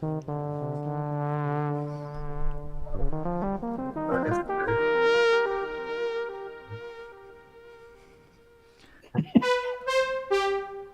You didn't realise I'm going to have to put all Art Deco down, Robin. I didn't get a word of that.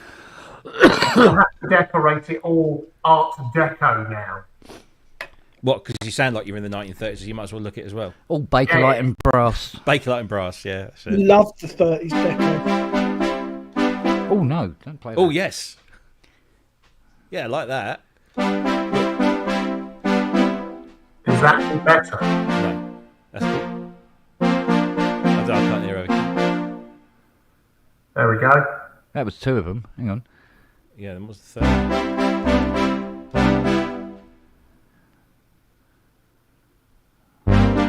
Nope. No. Nope. No, that's not right.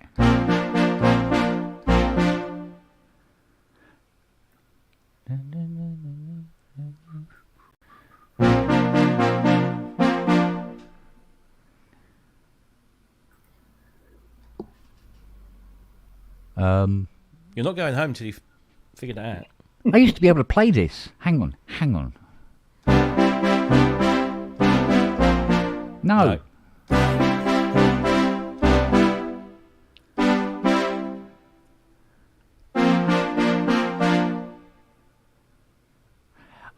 No, is it? No, that's the third. Yeah.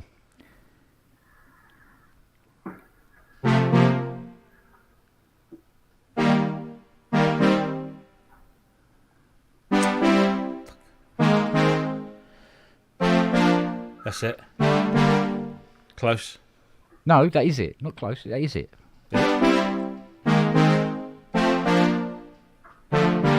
Yeah. Right. This. No.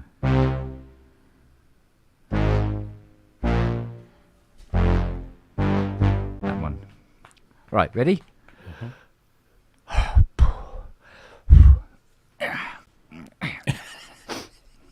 The white.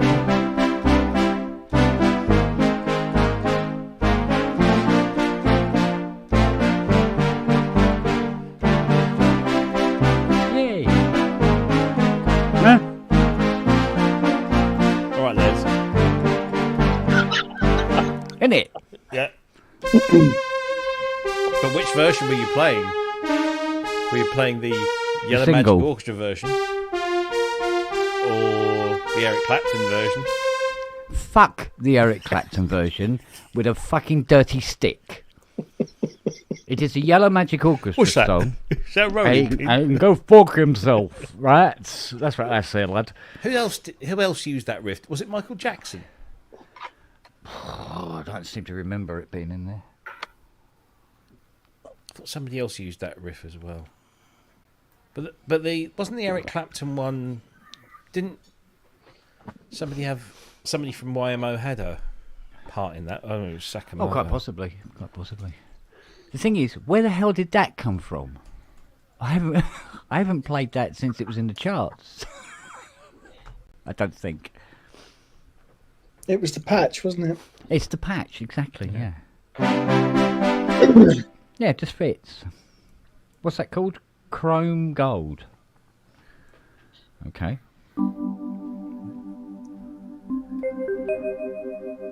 I love the way some of it's like dead centre, and then the other patch is like out here. It was Michael Jackson. In the early 1980s, Michael Jackson recorded a version of Behind the Mask with extra lyrics and melodies. It was omitted from Thriller, as no royalty arrangement could be agreed. Yeah. Jackson's demo was then released on the album Thriller 40, so I've got that somewhere. It's a very strong chord progression. It's Sakamoto, isn't it? Yeah, but you know, once you've used it, it's there, and there's no getting away. Oh, Yellow Magic Orchestra, have a little cock. That was on the album. You know, Japanese have small cock. Don't know why. There you go.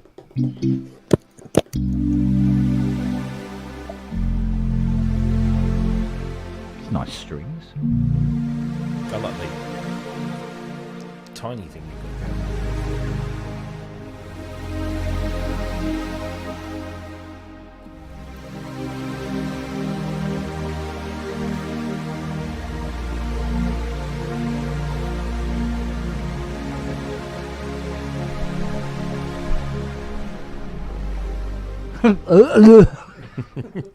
Yeah. Way to fall over there, dude.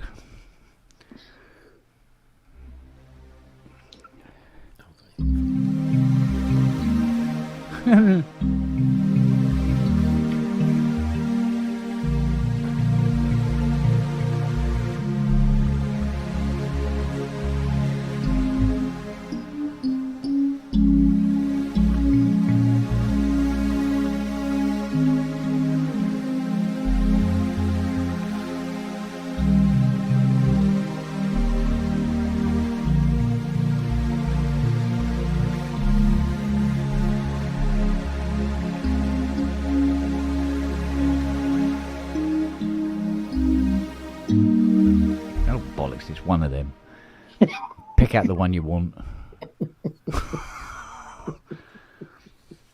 How to play 12 chords all in one go at the same time. Right, next patch. Oh.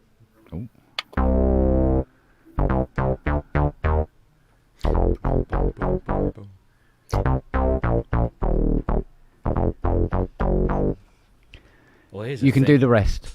Yeah. I haven't got the sampler file. Ooh. Anthony Marinelli did the synth programming on the Michael Jackson version. Yeah. Because of course he did, because he was there with...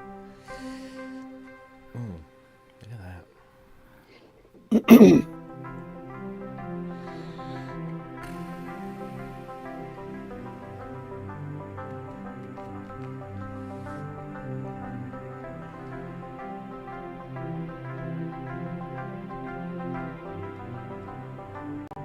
What was that from? I haven't got a Scooby.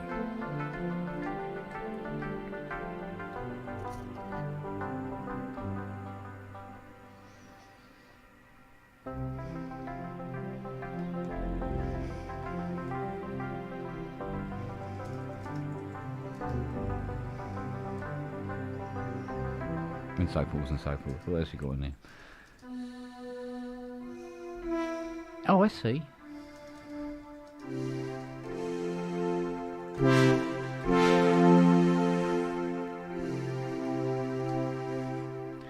Velocity patch change.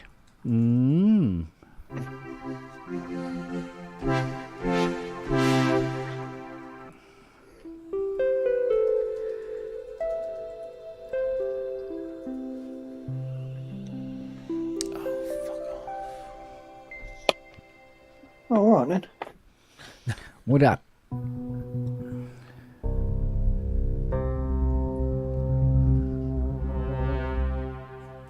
I'm waiting for an email, but every time an email comes in, it's not the bloody one I want.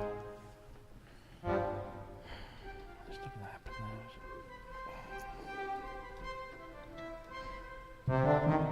is it? Can't play fucking anything. It'll save me life.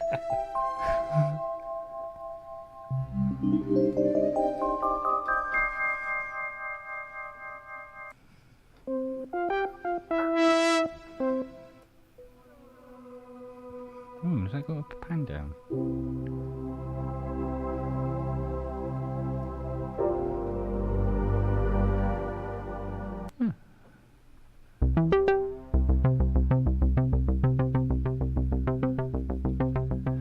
That's called Miami bass. I think I know why.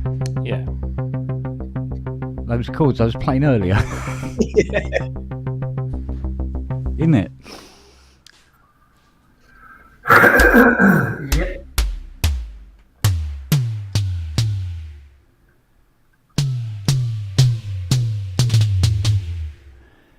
You killed my brother. Leave it. You slag. You leave it. Rename this show the Queen Vic. Yeah. You tell Charlie next time you see him. Fuck Charlie. And he's that little fat cunt, Cornell. Fuck your face. All we need is Ty to come on. You got the fucking Mitchell brothers, haven't you? Yeah. Robbie. Ricky. Ricky. I met him once. He's a right cunt.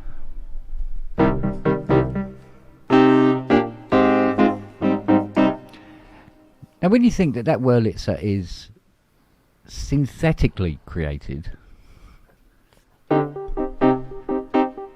not samply, but synthetically, you think, you know what?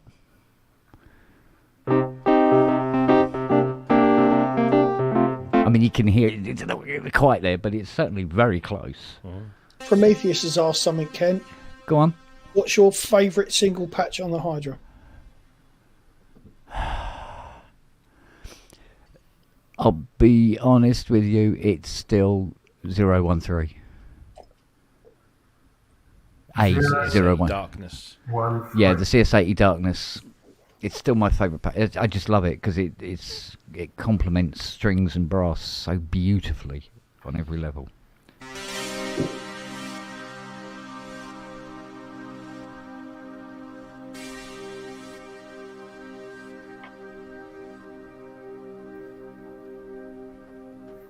You've got some serious follow on now.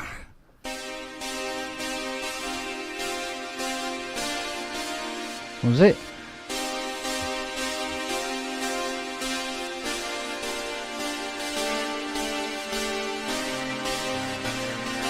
The Persuaders. John Farrell.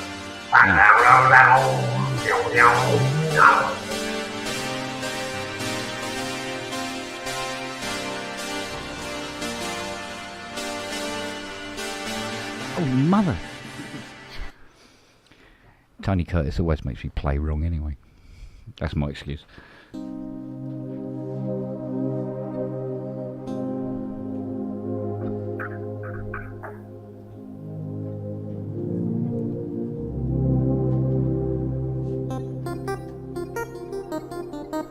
It's almost got that thingy, Robbie.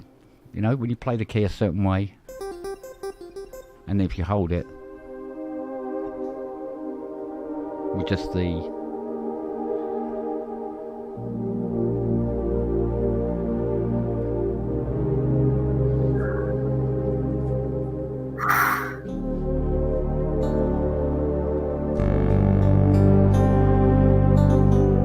sort of thing. I have to get a Hydra now. I have to. That's. Bearing in mind this is deluxe. Yes, I'm A lot aware. of what you're hearing there won't be doable on that level. No, it does it, but only one bit at a time. Yeah. That's I'm the aware. thing.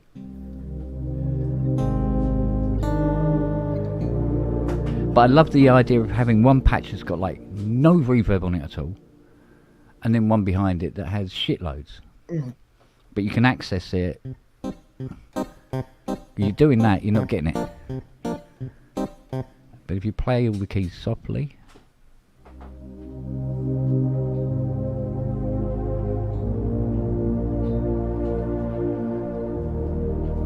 Oh, there you go. Yeah, you need. How is that coming through? Is that the aftertouch doing that? Yeah, if you play the keys softly, no, it's not. No, it's on velocity. So if you play the keys hard, and then if you hold, I've got to go. I'll be back in a bit. oh dear, Bye, man.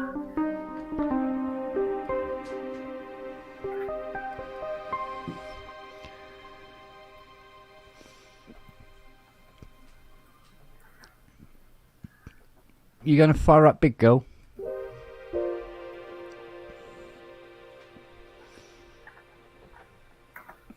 Behind, yeah. Could do, I suppose. I haven't eaten yet today.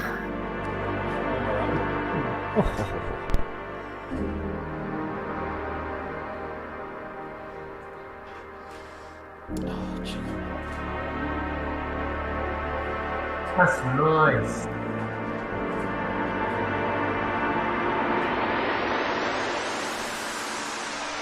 Oh,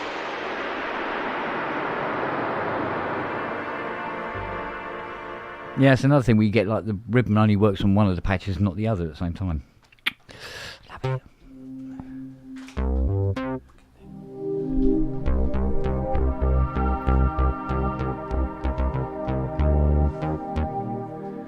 And of course, keyboard splitting as well.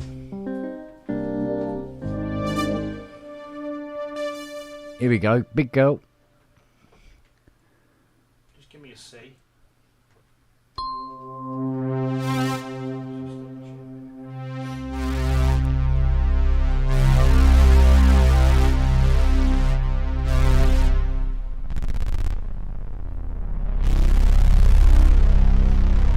If you're ever young in the E bank, so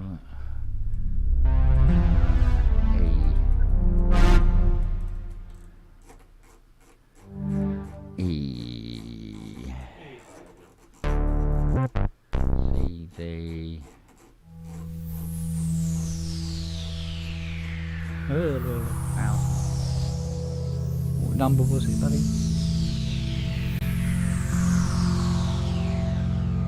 Do you have a number for that, Prometheus?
finding it.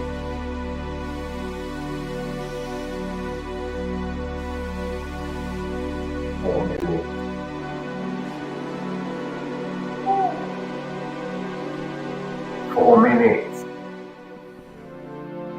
4 minutes? My data is copied. Whee. Click off home and go and get some food and stuff.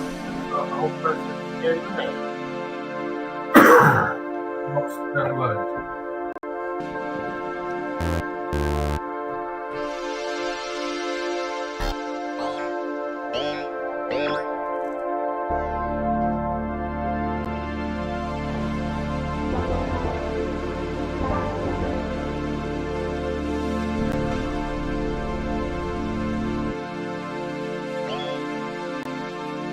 Are you using Jamtava? No, Cool. just knocking them out. And what about the synthesizers? Secondary.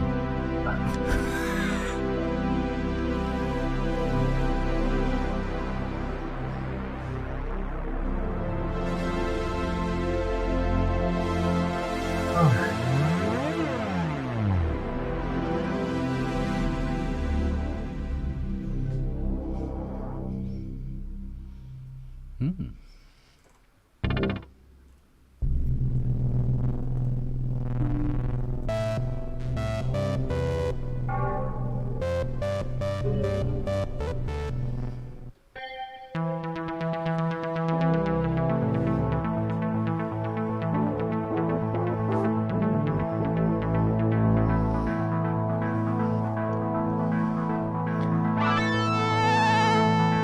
That's got quite fast on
I will never get rid of this synthesizer. It's beautiful, isn't it? Just because it can do stuff like this. Yeah. This is one patch. It goes from that.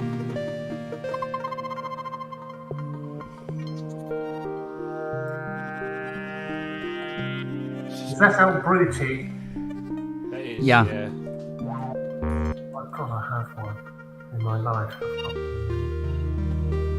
Right, listen, I'm going to fuck off home. I'm I'm going to go and get some food. I'll need to jump back in a bit later on. All right, babe. Okay. Yeah. See you in a Good while. on Okay? you. Bye. See you, Ron.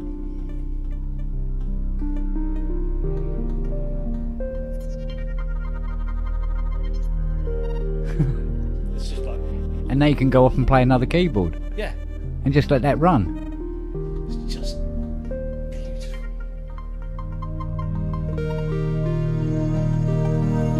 I wonder what the ribbon strip does on this.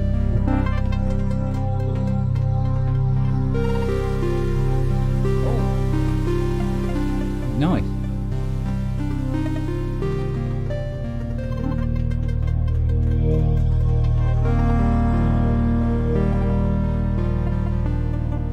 It's polybroke.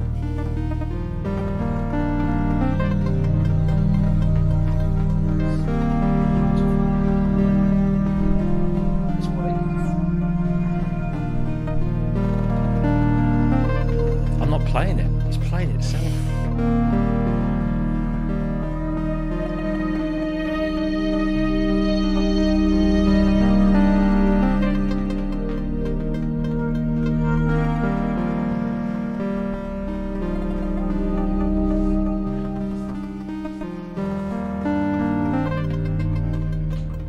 Nice.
C and D sharp, I think.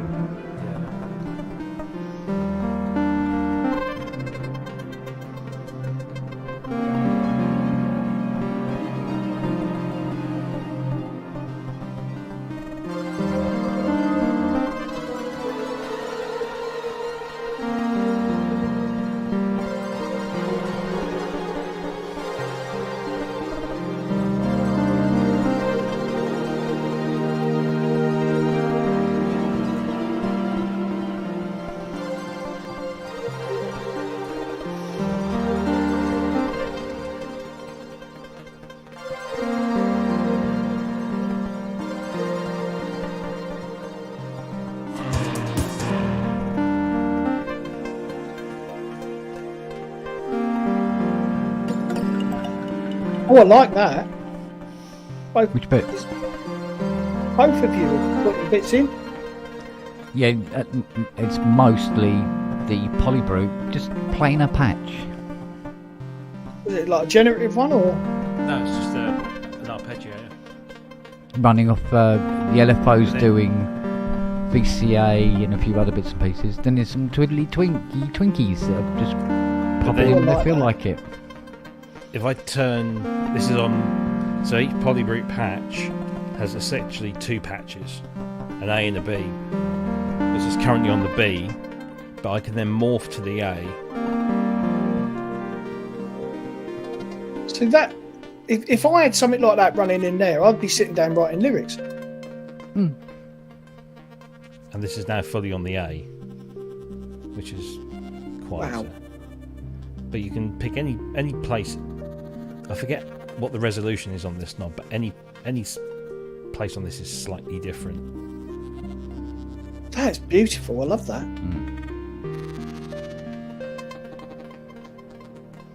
And then Now we're into the B. and Mister's But- coming in over the back with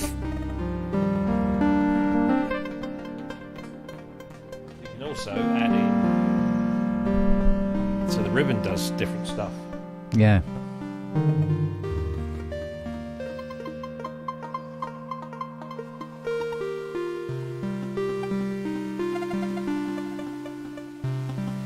Brings in the noise. That's And then is that a factory patch? I think it's a factory version 3, yeah. But then bounce on the old pad. Yeah, You yeah. can hear it.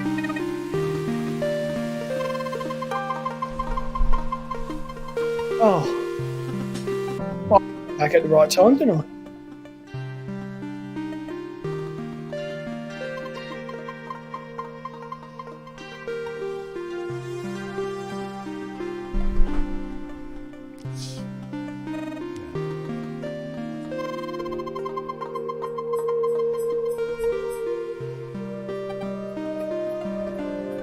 Kemp.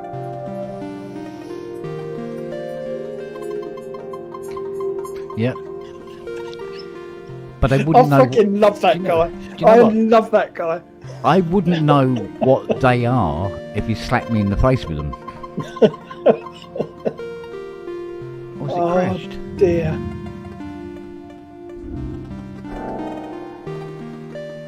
Good girl.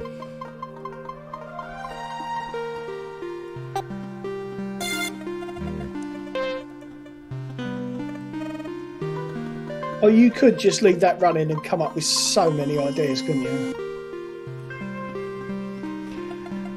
Or we could just leave it running, record it, and go, my latest album. Do you know what? I know people that have done similar things.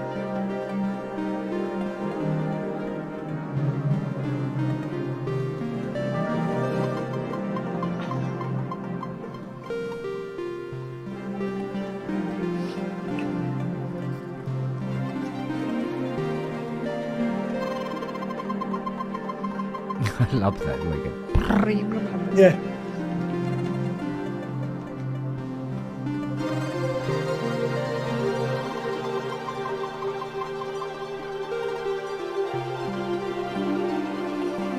Just don't know how. There's a couple of things. I was talking to Hayley. I sort of told her about the name you've come up with for the modules, Spongles. Yeah. She's like, oh, fuck it, you've got to have a set of those then. Right, I didn't want to get into modular, but she went, no, you fucking, no, bollocks. If Well- he's making them, you're having them.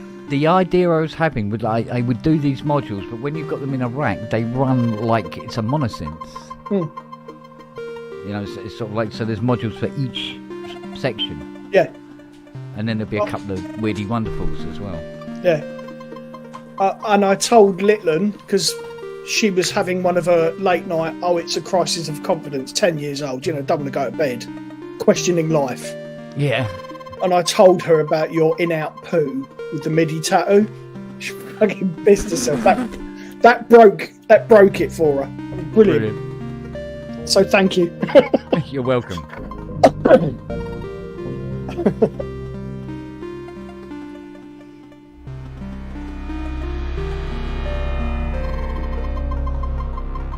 Actually, I like that.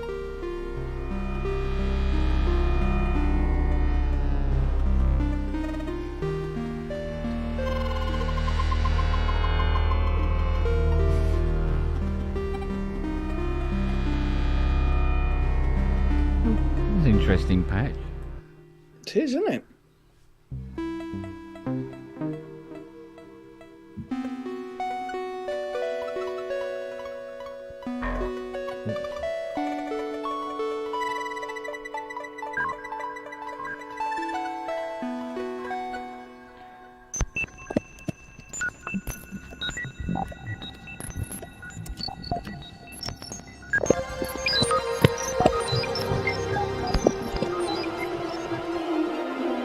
Lost in space.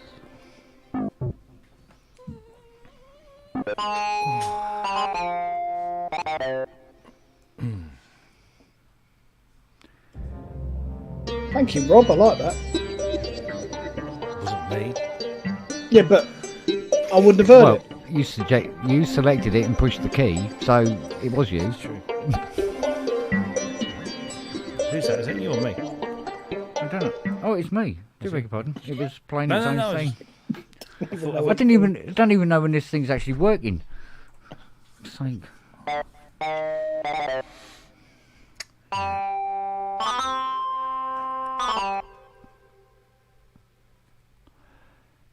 I know what's going to happen. I'm going to play that particular piece the last 5 minutes back to Hayley. She'll go, get him to record it. She'd love that. The thing is, I've got hundreds, if not thousands, of polyroot patches that I've only made a few myself, because the thing is, the stuff that's out there is so good. Yeah. I don't need to. You know, Jamie's stuff is really good. The factory stuff that Arturia produce is really good. And every now and again I come across a patch, I think, I've never had that one before. I probably have, but just, didn't stay with it that long. Oh boy. It's going to be an interesting couple of weeks. Still can't get a copyright strike. I try, but... I would wear it as a badge of honour. Oh, Armageddon. Armageddon out of here. Oh.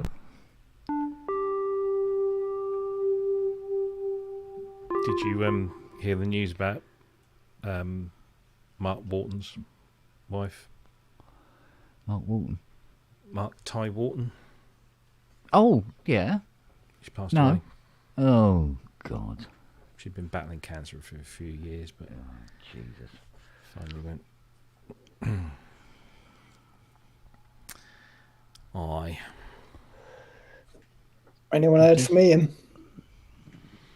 Not since the last pub. I'll ping him a message in a minute.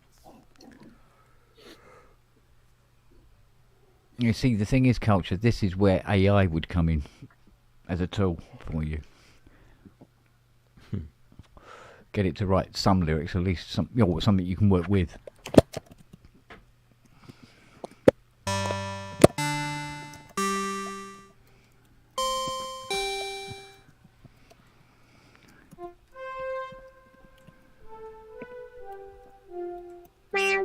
Pardon?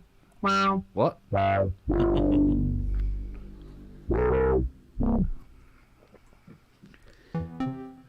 you want to buy Tom Carpenter's EML 400? Electro Comp 400 and the 401? No. Yeah, you want 7.5?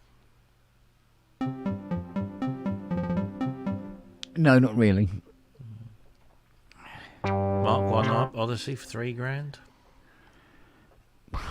No. What's he doing? Funding something? I don't know. He's getting rid of a bunch of stuff. Yeah. Oh, excuse me. You want an MC8 with the channel CV, the CV interface. Cool, £6,000. That's actually not bad for an MC8, I think. If you've got the perseverance. PPG Wave voice expansion unit for You could have some 10. fun with a deluxe mat. I reckon I could. Roland SH5, $5,000. For an SH5? No. CS30 for 2.5. No. Matrix 12, 13.5. He's funding something, isn't he? Could be. I would have thought he'd make enough off of the bloody Maximus. And the Colossus. And Yeah, he's mind gonna you, be they looked adding- expensive to build, I must admit. He's going to be adding a Jupiter 6, an Oscar, a Moog Model 10, Roland SH1 and an SH2, System 100M and System 100 keyboard, Mm-hmm. EMU E4000 Turbo, Yamaha CS10, Yamaha QX3, a VC10 vocoder, Korg Mini Pops. Yeah, he's getting rid of a bunch of gear. Yeah, he's clearing out, isn't he?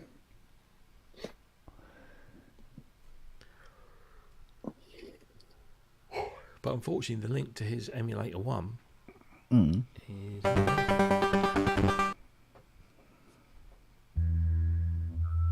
I'll just be interested to see how much he's trying to sell that for.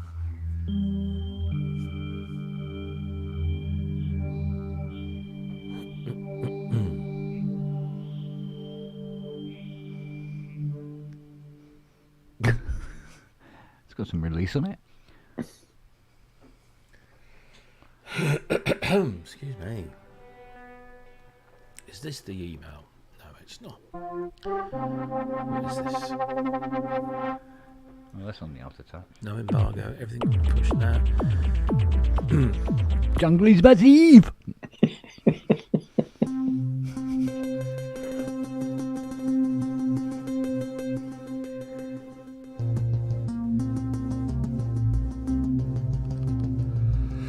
Noisy 2 for the Osmos. Built for expression, Noisy 2 offers a new MPE mode that goes way beyond regular MPE integration, apparently. I think every MPE update says that. Yeah. How much is that? Intro price €39. Oh, for Noisy 1, 89 for everyone else.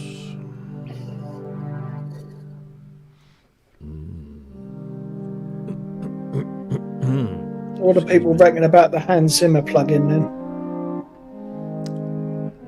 I've never heard the non-Hans Zimmer version, let alone the Hans Zimmer version. So What was it called? That one they did the It'll other be day? the same patches, but all 20 dB louder. Yeah. Sorry, mate. I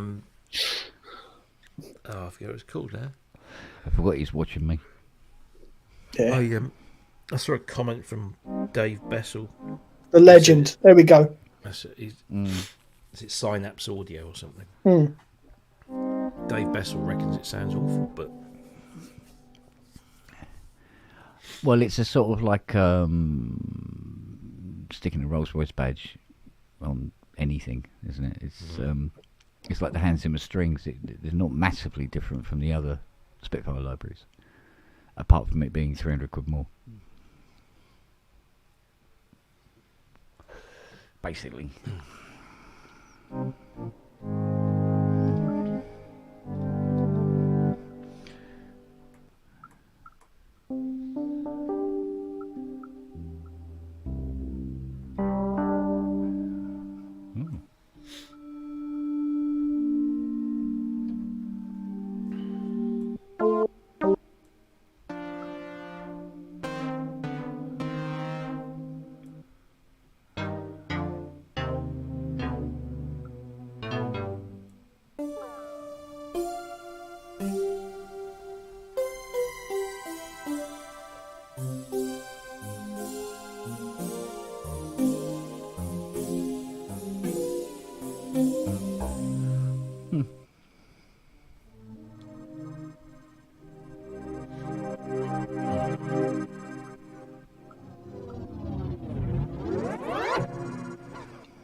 You never know what the No next one's gonna way. be. I've just connected that phone to my MacBook. What the fuck?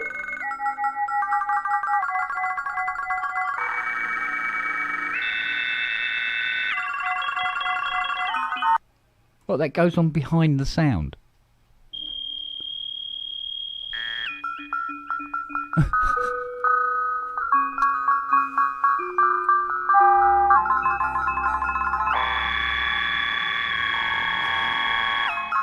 What?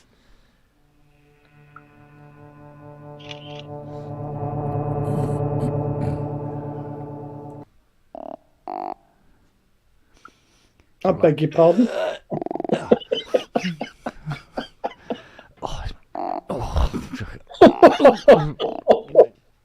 Beans. I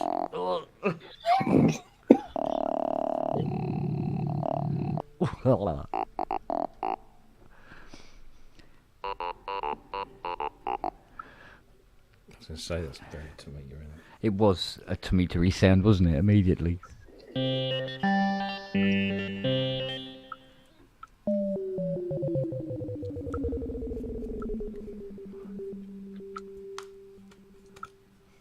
Okay, what's that like with a big chord?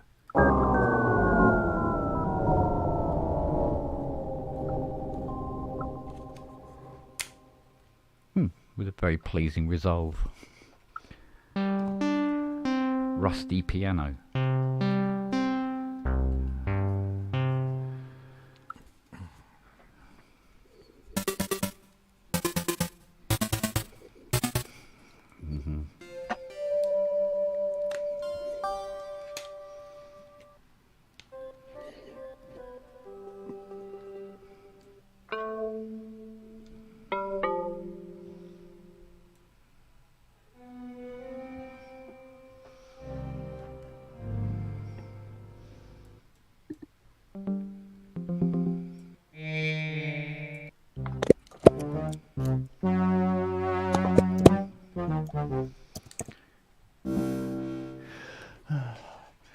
Oh, I can't do this one. There's another 700 or 800 patches to go, so I'm going to stop now.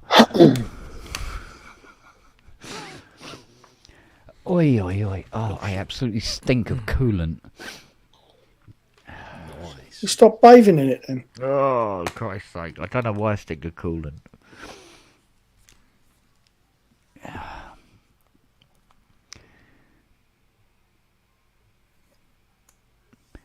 That is what the Hydrosense does, Raz, mate. At least for me. Hence why it's my master board. Even the M8X is to one side, you know. The Hydrosense can be in the cupboard for all I care.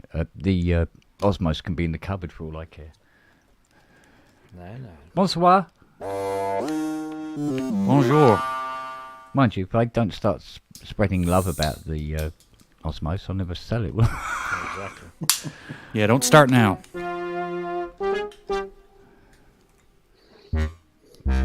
That's why I stopped spreading love about my 2 Korg 88s. Oh, yeah.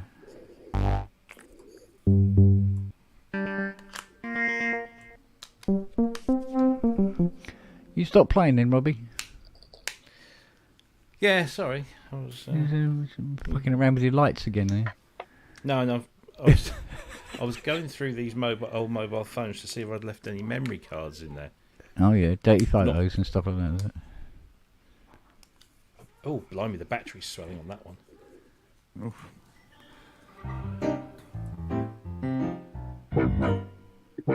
Oh, yeah. Jungle Massive!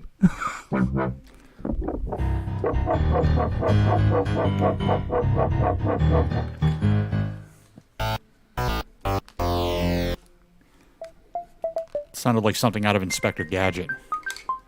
I knew that was coming. It had to, yeah. But that's what the sounds go, oh, I know. I found a memory card. Ha! How big do we think this memory card is? I know. 32 meg. 4 meg. Let's have a look.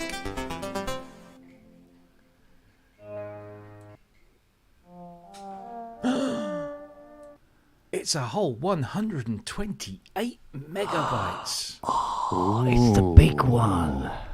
And the reason, 128 megabytes when this thing came out, Yeah. that was pretty big. Have I given up on the drum logs? Well, even a 1 gig compact flash card for a Triton Extreme is pretty big. You never guess what's on that memory card, Matt. Go on. What were we talking about earlier? Porn. Crack copies. No. Reason Still- 2.5. It's still got Tom. Bloody hell. No, it's funny, Culture. I had to sit here and think for at least 2 minutes to go, where is the drum log? And it's over there.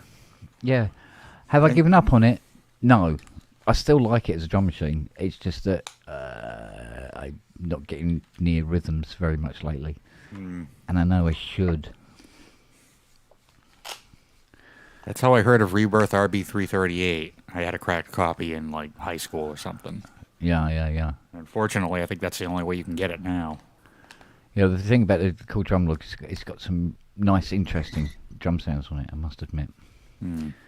Yeah, a little bit beyond your, standard drummy type sounds. Although we have to refer to the expert up in the top corner there. When it comes to drums. God, you never know what this bug is going to do. Speaking of drum machines, I had time to get through the first half of Hounds of Love today. Hey! I heard some RX-5 on one of the tracks. Wouldn't surprise me. Why do I keep shit like Why do you keep shit like that? Robbie getting outed in public. What are you doing here then? Oh, fucking hell.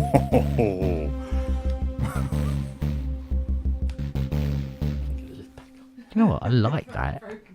That is a good sound, isn't it? That was your You're making me want a Hydra. the red Spectrum. Yeah. Oh, the things I could do with one of those. Yeah, see, for me, it makes me guilty because I'm not doing anything with it. I'll give you my address. No. Okay. No. Oh, this one.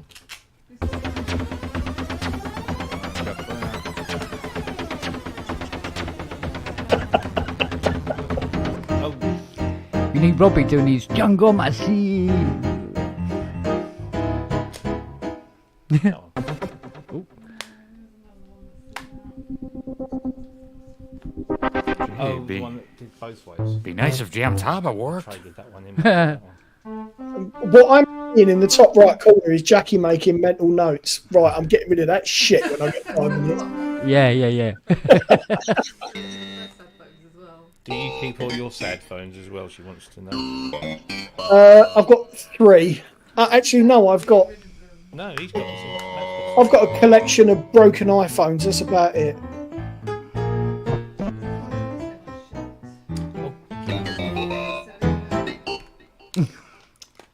Let me have my fun. That's all I have left. Oh. Time Night, to love. mute your mic, Rob. Not tinkly enough. What should I do with these that are starting to swell a little bit? What's the best way to dispose Local of them? recycling centre is the best place. Put them in acetone. Jackie's just said, chuck them in the bin. Yeah. And run. I mean, they've been sat there. Get a for match. years. Yeah, but if they go, local recycling centre is the only place I'll take batteries now. Yeah. Oh, I'd say Go Gadget time trip pad. Put those back in their drawers safely, so she doesn't. Oh, DX piano. Ooh, Is that the, that's not bad. That's not the clitoris patch, is it? Oh, that'd be full times. It can't be. It's the clav, innit? He found it. Yeah. Anyway. Ooh. Yeah, it's not bad at all. Oh, that's a good one.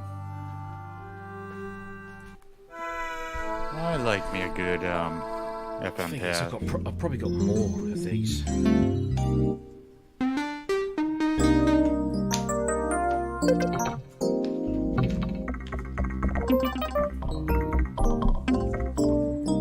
alright, just...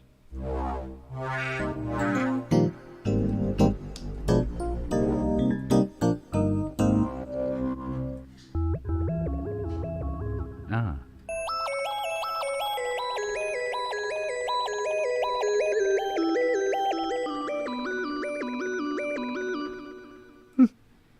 Oh, pardon me.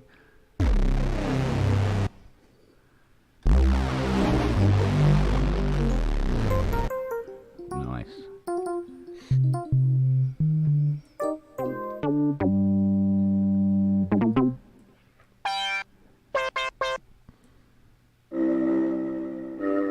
Now we're gonna see which track it was. Even the formatting's quite good on that.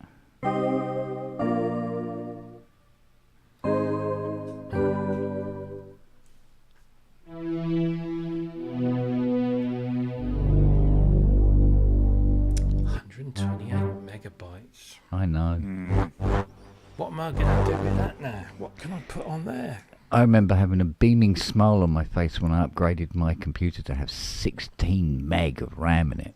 It's like, whoa! With the big boys now.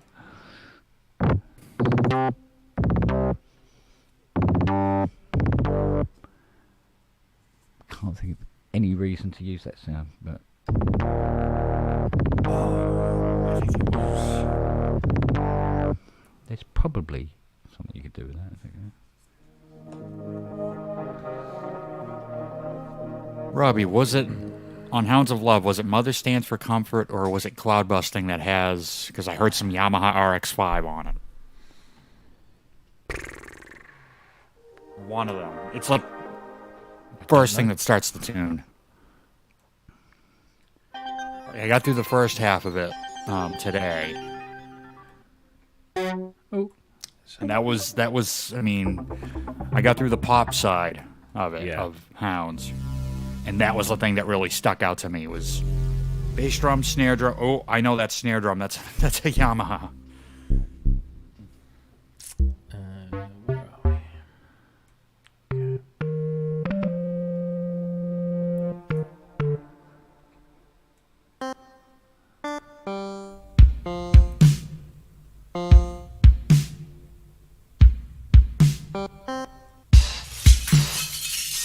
She knows that I've been doing.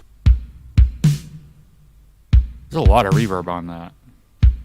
I think versus my. She knows that I've been doing something wrong. Yeah, that sounds like a Yamaha.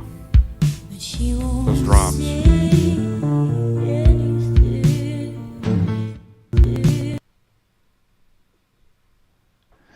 Weirdly enough, it also sounds like a Roland 505.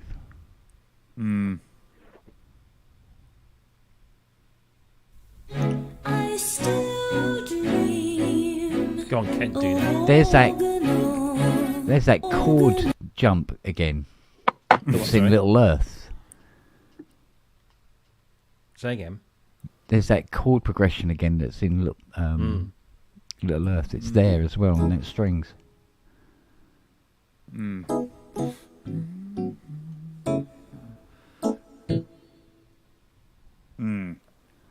How hard would it be to get Kate on the show?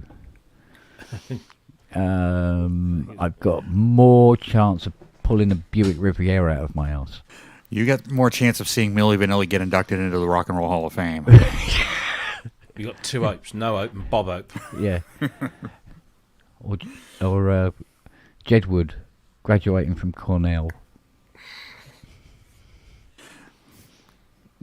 Or better chance of seeing a Rev 2 Prophet 5 that doesn't need any repair for its entire life. Yeah. That'll be the day. Yeah, Culture, I've got a smart media card in the CS6X. A whopping 32 megabytes, I think. That's all it does. Just does the beats. Let's turn it up a bit. Okay.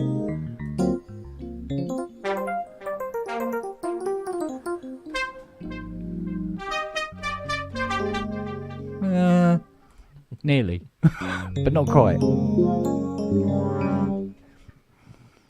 Yeah, Culture, I would agree with that. No chance of her in the pub either. Yeah, but she's a dirty moo when she gets going. I don't doubt it. She can swear like the best of them. I might be on Sonic State tomorrow. Have to have a show. Yeah. Well, aren't we golden bollocks? I never ever get invited on the Sonic State. No. Actually, I've got a PCMCIA in the Z1. You want to do memory card top trumps? Let's go. Let's go. Yeah, what's the hit points on one of them? Yeah.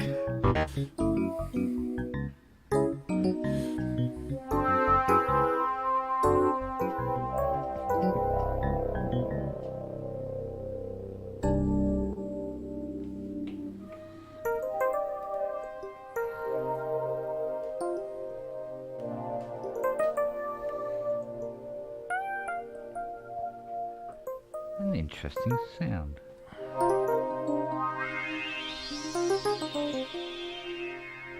Oh, that's interesting. So if it's got filter on the expression pedal,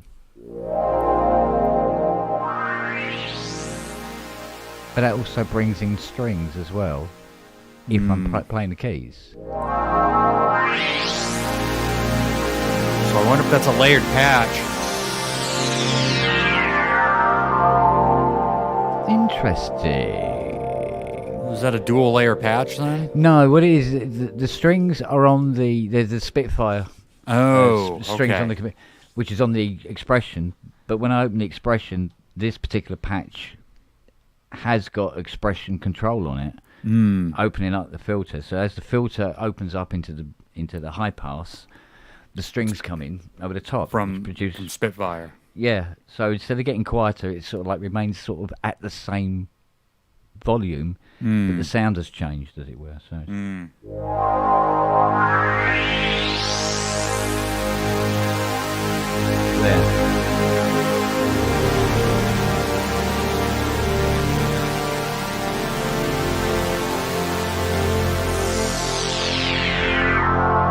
And then it just goes back to that sound.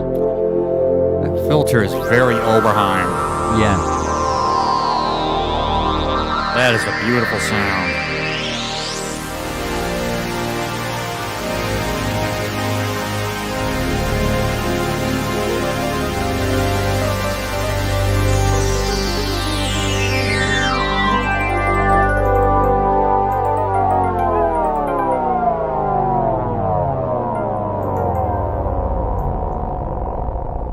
Sounds like Viagra wearing off. And back on. Yeah. Oh, psych. Just kidding. Don't work that fast. I'll tell you what, it pays to root around. And this is all still just one bank out of 6.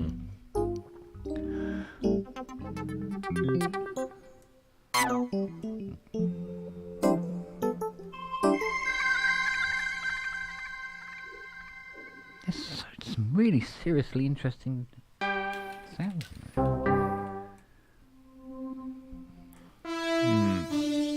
Yeah, that sounds great.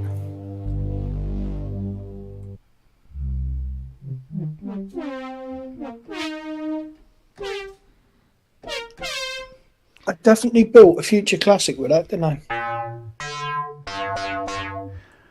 Yeah, I mean, I couldn't buy this fast enough. In fact, I really, really put myself into hock because I'm gonna have this now, kind of thing. This is why I'm having to be a little bit more reserved in my choice to make sure I get it right Yeah. and not get myself in the shit financially by doing it. But I tell you what, if anything was going to be the ultimate Jupiter 8 replacement. Well, that it's covered that. Yeah, CS, and some. Yeah. Yeah. And everything that you don't get with the JP8. Because when you think about it, the sounds on the JP8 are not exactly what's the word? They're not exactly off the chart or anything like that. No, they do need. But there's a lot something of about the machine, the presence of the machine. Do you know what I mean? It's sort of like you look at it and you go, that's half the appeal for me, is the look of yeah. it. Mm-hmm. Well, we got the base. I think we got some end cheeks. So you could have an empty case on the wall, basically. So you got the look of it. Well, like I say, I was half considering. I don't know where the idea came from. Sticking a fucking MIDI keyboard in it, 5-octave MIDI keyboard in it, and just using it as a controller. Mm-hmm. Well, that's not possible. Or That's you not can just get 1,000 the miles. Just an idea, just to have one. Yeah. I mean, you could have it so you could set it up in such a way where, I mean, we could use. I've just had a brilliant idea. Go on. We could use one of my touch digital controller boards, right? Put the sliders in it, yeah, and all the buttons and everything like that. That can all be CC assigned, and you use the Jupiter 8 software, and you got it. You then actually own a JP8.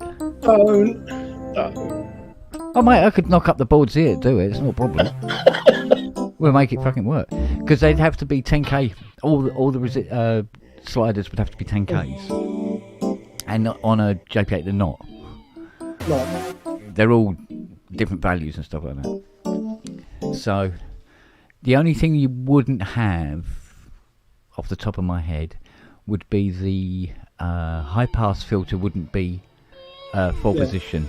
It would be a single thingy. Yeah. But the software would jump from the fourth into the fourth section. So as you use it, you are going through. So what it does, what you hear when you do it, You're going to hear it as step if through. it was stepped. Yeah.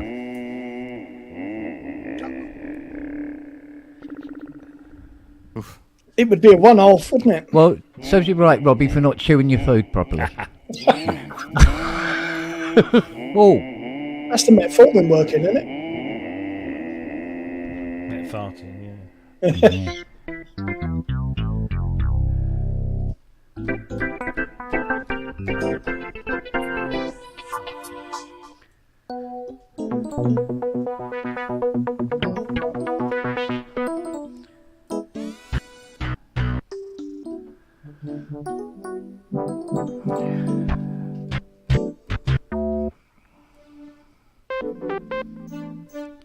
It's like being in a music shop, isn't it? Yeah, but nobody's playing Stairway to Heaven, thank God. No, it's not allowed. Sorry, there's a sign on the wall here. Yeah, really. Oh, that's nice. In the keyboard section, it'd be no jump, no final countdown, no Fury Lees. And no heart and soul. Shades of Wayne's World. Yeah. Denied. It shall be mine. Oh, yes. Oh, that was me before getting the M8X. It will be mine. Oh, yes.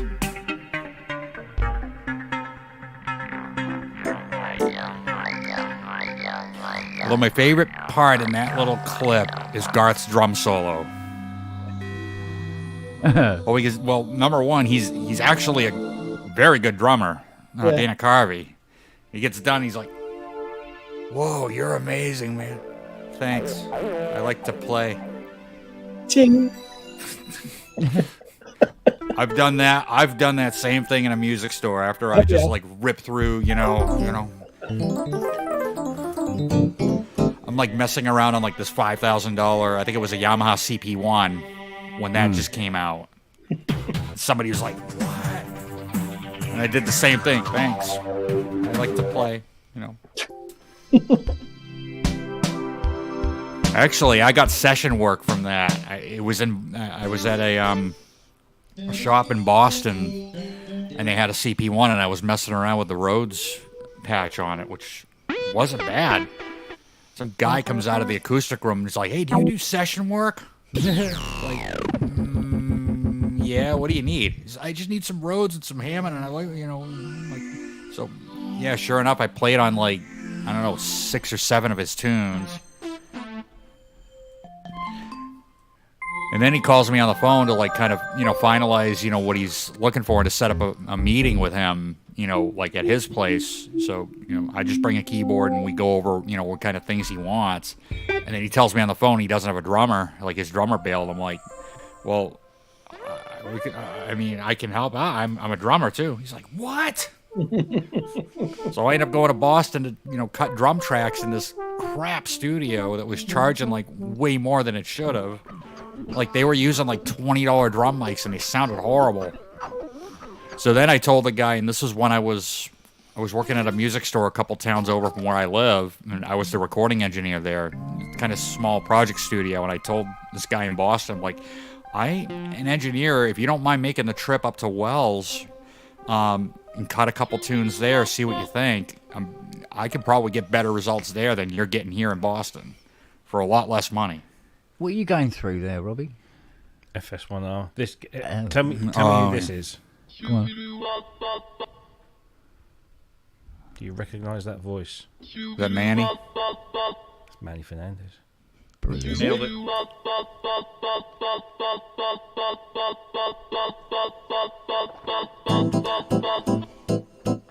Nice.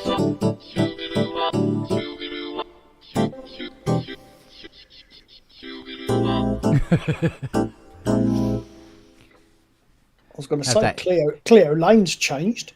Yeah. Yeah, have that to hand for when he turns up. Yeah, really.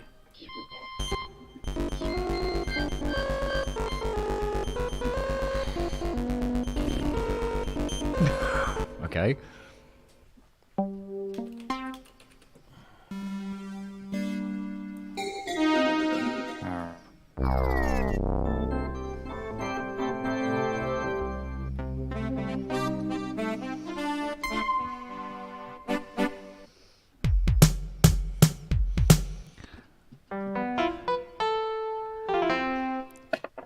Some nice sounds on that, Bloody ought to be for the price.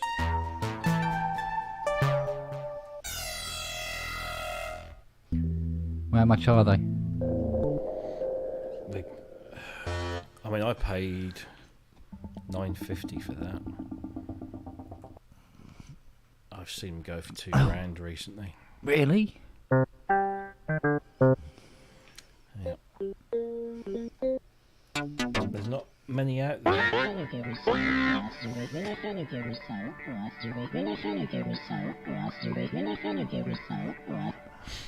No idea. Yeah. Arsehole. Arsehole Pit slaps. slaps, yeah. That's so stuck now. I'm going to get a t-shirt that says it. Arsehole piss flaps. Yeah, they didn't. It was only on sale for about a year, and they didn't sell a huge amount. That's why it was only on sale for about a year. And then, when Yamaha were developing the montage, the first montage, they went online and hoovered up all the FS1Rs to give to the developers so they could start programming FMX sounds.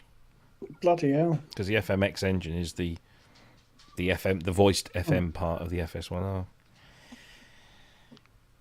So they all kind of disappeared online, what was left, and therefore the price started going up, as it does. Oh dear. Yeah, I think I'm hitting that point as well. Mm.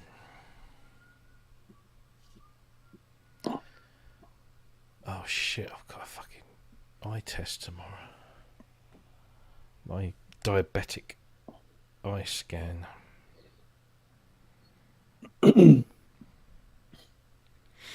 Yes, Steve, we mentioned that about, well, a little while ago, that Noisy 2. 50% off BBC SO from Spitfire at the moment. Oh, wow.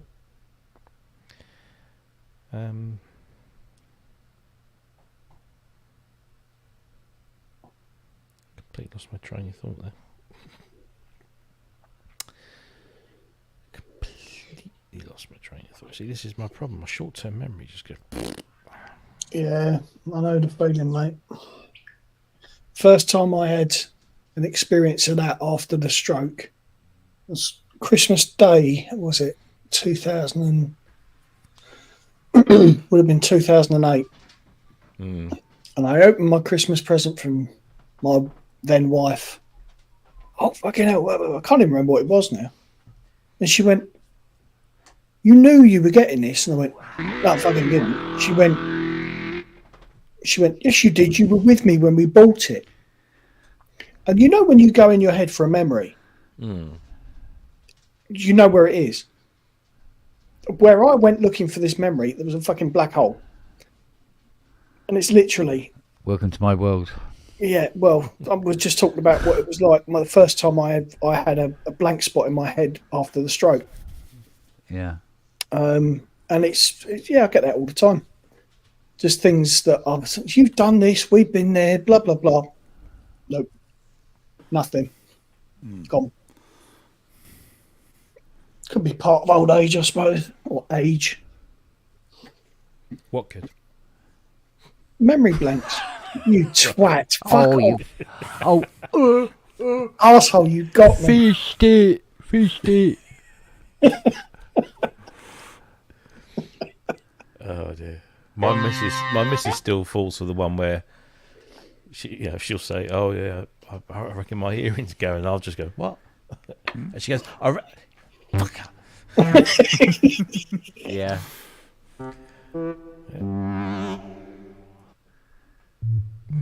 Oh, Mel, come on, please be the one. Please, fuck off. What? The best one I ever got somebody with was when my ex-wife was. My ex-wife was talking about Jabba the Hutt, and I said, "Yeah, and his brother Pizza," and she went, "Really?"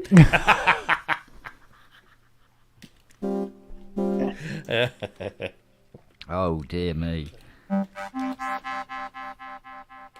Ay.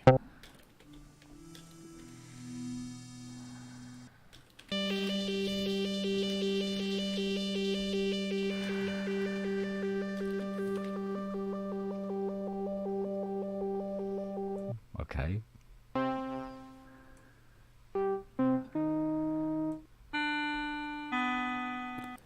Oh, we're into another bank now. Finally.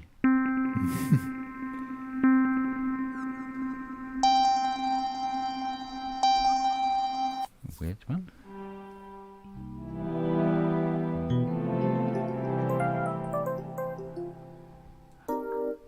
Oh, I see. That's assigned to the CV outputs or inputs. Rather.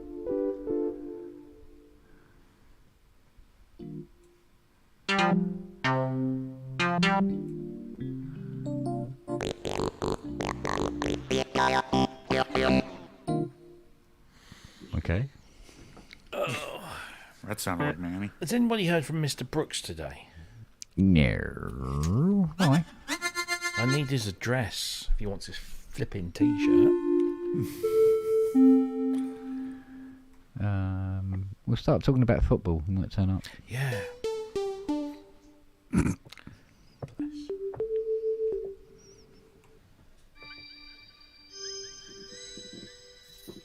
Gentlemen, I think I'm going to let you and leave you. All right, darling. I will catch up with you very soon. Have a good Okay, evening. my love.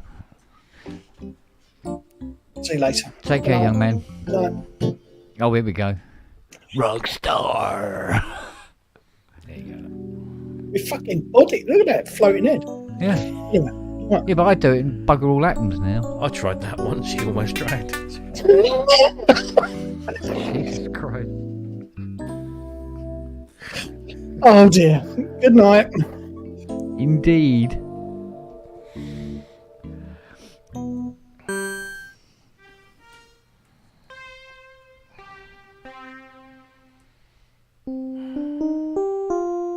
Another FM. Yeah, not bad at all. No. No, Profit 5. Go away.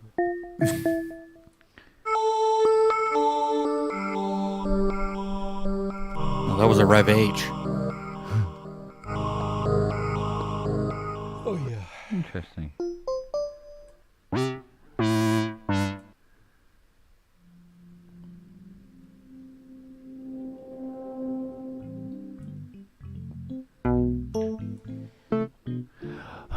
So many patches, so little time.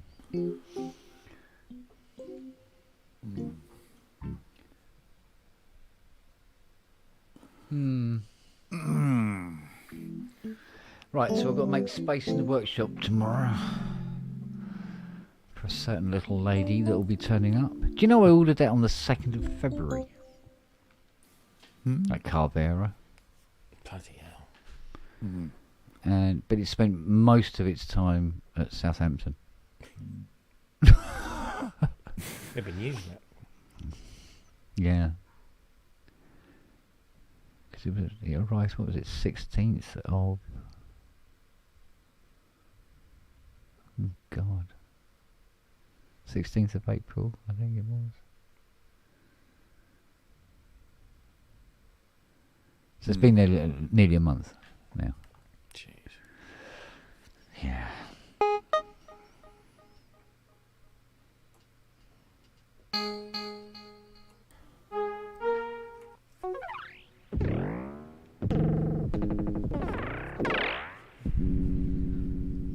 Okay, I'm sure there's a use for that.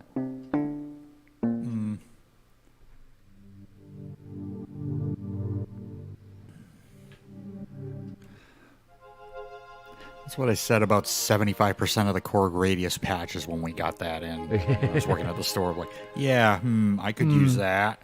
Yeah.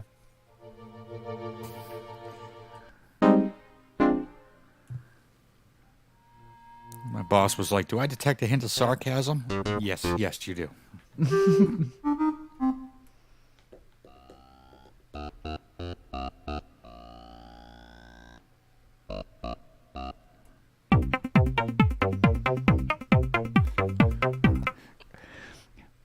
And 74% of the patches did exactly that. Yeah.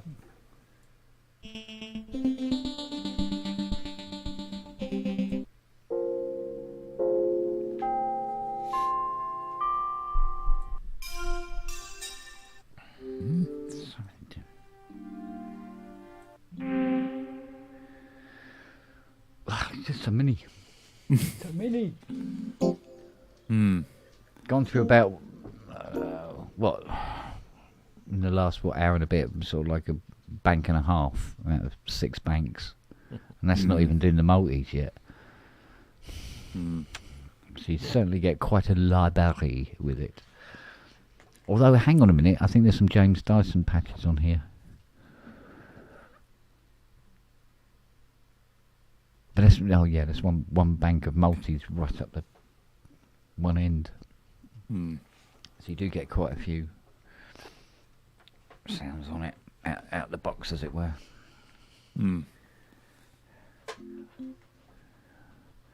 I'd say more than you get on the M8X, funnily enough. Although a lot of the patches are kind of like the same sound, but like they change one of the effects on it or something and give it a different name. Yeah. Especially in the pianos and stuff, don't they? There's lots of pianos and go, well, it's technically the other piano, but this one's got a long reverb on it. Yeah, it could be like a bunch of CFXs. It could be a different EQ curve, different velocity thing. Yeah. More reverb, less reverb, delay, whatever. Yeah.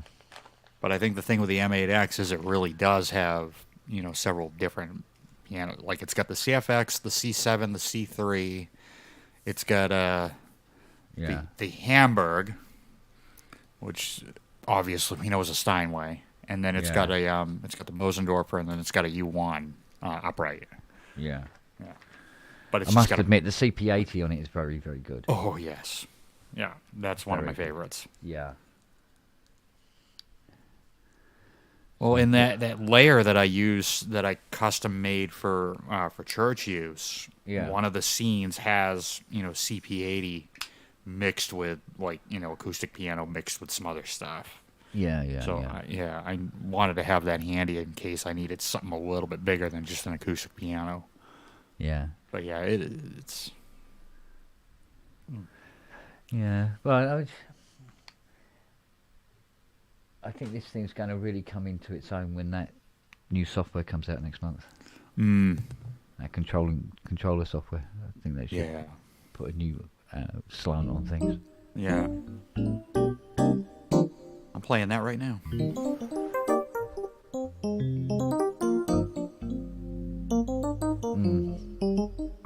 Granted, I'm just using the motif bank just to save CPU. But I mean, still once you can sounds get in, great. then you can start really messing with the nuts and bolts of it. It's kind of, yay. Oh yeah. It's gonna be a giggle. And then layer it with a different patch Yeah. on the actual Yeah. thing. Do we know when it's coming? We know it's coming out June-ish, but do we know roughly which end, whereabouts? No. No words. No, Not a thing. haven't heard anything It's either. just going to be wait until it gets announced, kind of thing. Yeah, pretty much. Yeah. Mm. Okay. Pretty much. Yeah, we'll do what we can. Oy. Never know, they might announce it at Super Booth. It'd be too early, wouldn't it? Have you had any email come in yet? No. God. I reckon it turns up after you've left. I'll get a phone call from Jackie as I land in Berlin. There's a Yeah, box that kind of here thing. Oh, for there's a you. box here for you. I'm just going to put it out in the garden. No room for it in the house. Like I said, that's what's worrying me about this Carvera, where it says on the shipping notice 2 pallets. Okay, really shouldn't be. Yeah, but I've seen stuff on pallets and it's small. You know, they just Yeah. put it on pallets because there's no real way to But package this, it up any other I way. think they're saying one of the pallets is 70 kilo. That sounds a little heavy for me, to be honest, for that machine, because it doesn't look like it's that heavy. But then I was thinking, oh wait a minute, now you've got the Z lathe thing on it, which is a big chunky metal thing, isn't it? And then there's all the ancillaries and bits and pieces.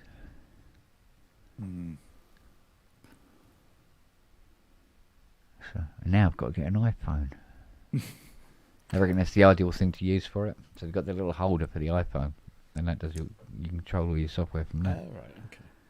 Although I fancy using my iPad 4. Is it a 4? No, 4th gen is quite recent, isn't it? What? iPad 4th gen. Oh I think we're only up to about 5th gen now. gosh, I think we're way beyond that. Yeah. Really? Let's see, mine's a 2022, but I'm curious now. Yeah. First one came out in 2010. Yeah, is there a timeline? Yes. Yeah, I think we're on 10th gen? No. All right. So I think what they do is that with the cases. So like if you if you got Yeah, we're on 10th. Yeah, so you order a 4th gen, for instance, and that covers many gens Yeah. until it gets to a more significant change, I suppose, like screen size or depth or something. I think they just announced the new iPad Pro 13. Oh, okay. Believe it. M4. That's the M4 chip, isn't it? God. Look away, Kent. Look away. Do you want to know how much it is? Go on. Too much. So I'm just specking one up now. 13. How much storage do you want in there? You can have up to 2 terabytes. Really? Yeah. Wow. Yeah. I think 1 would be fine. So 1 terabyte. Okay. Yeah. Do you want the standard glass or the nano texture glass? God, I don't know. Let's go budget here. Standard. Do you want Wi-Fi only, or do you want 5G. 5G. As well. No, I don't need 5G. Okay, so Wi-Fi only is perfectly Do fine. you want engraving on the back? Nope. Nope. Because when it's in a case, you can't see the fucking back. Apple Pencil? Got one. Apple Pencil Pro just come out. Oh, Pro. Well, it actually spells better, does it? Apparently it does. It's got a built-in spell checker. No, I got a pen. No. Yeah, I got a pen. Don't worry about that. Do you want a magic keyboard for it? No. Will it make an elephant disappear? So what you have just spec'd up, Go on. 1,899. Oh, piss off. No. No, thank you. Yeah, I'll get a MacBook Pro for that. Oof. God, if I spent that much on it, I wouldn't take it down the workshop or anything. So it'd be wasted on me, haven't it? Because the whole point is it comes down the workshop and it stores schematics and what have yous and cobblers. So it's always around Actually, hot I lie. things. I lie. Sorry, that's 1,899 US. Hmm. I made the mistake of not going to the UK store Ah, well, we all do that. because that will be different.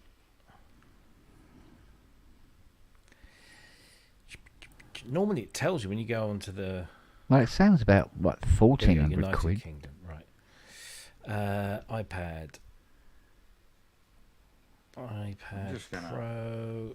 All right, here we go. I'm gonna max it out. I just want to see. The price of a new car. Order now. Right, so we're going to go 13-inch with the Ultra XDR, the Space Black. I like the idea of it being 13-inch, but at the same time, I think that's not very practical. Terabyte, standard glass, Yeah. Wi-Fi, no engraving, no Apple Pencil, no keyboard. You know why I don't need any engraving?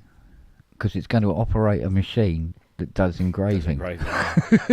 No trade-in. No Apple. We'll avoid the Apple. Oh, it's still £1,899. Jesus on a stick. That's what? How much? Yeah. Oh, no. No, that's silly money. So I did Oh, the absolute Matt's max. just said. on- Matt's just said. Sorry. The old Apple Pencil Doesn't work with doesn't the work M4. with the M4 iPad. Okay. Well, to be honest But with you you, I can don't get actually use the pencil very much at all. So you have two options. You have a standard Apple Pencil, which will work with it, or an Apple Pencil Pro. Oh, You don't right. have to buy the Pro, but you have to buy a new one anyway. So Yeah. All right, we've got the old pencil. so that's bumped up to 1978. Oh no, that's just that's just too much. Yeah. Oh, watch this. 13-inch model, Go on. Space Black, 2 terabyte, nano texture glass, Wi-Fi plus cellular, no engraving, Apple Pencil Pro, with no engraving because you can engrave it, I guess. Magic Yeah. keyboard, no trade-in. Oh, 3,077 USD. 3,027 here. Yeah. Well, we say 50 pounds. Well, not really. And there's me thinking $1,000 was too much. For that, just get a Mac Studio and be done with it. He's got one. Yeah, really. I have, yeah. No, do you only know what? thing- I'll take the my only- Mac Mini down to the workshop. Well, I mean, you That can could get. work. I don't know what the M4 is like because we obviously don't have an M4 in the MacBook world. Hmm. But if you were to spec a 13-inch MacBook 3, oh no, you can't because you can only have 14-inch. Yeah. So the standard M3 with 1 terabyte of storage, Right. 8 gig of RAM. That's 1899. So, but you get a keyboard, you get Thunderbolt and USB ports. You get a Lappy. yeah. Yeah. Which is a comfortable thing to operate. iPads can be a bit of an arse sometimes, depending on what it is you're using on it. It's either that or I dig out my old iPad, my brick. and use that, because I don't. It doesn't have. I mean, doing G code, it doesn't have to be fast. It's not very strenuous stuff to do, so I could use my old girl. I like the idea of using the Mac Mini, because it's one of those things where, one of those things where you don't, like, you're not focusing too much, and you leave it running, and it's carving out something, and the battery goes flat in the iPad, and it just goes in a circle, and just drills its way through the desk. So probably having a mains powered unit running it anyway. But I mean, my Mac Mini's sitting around doing feck all. So because I had thought about bringing the Mac Mini in here, sitting it on top of the Mac Studio, and using that as the stream out for the Jamtaba thing.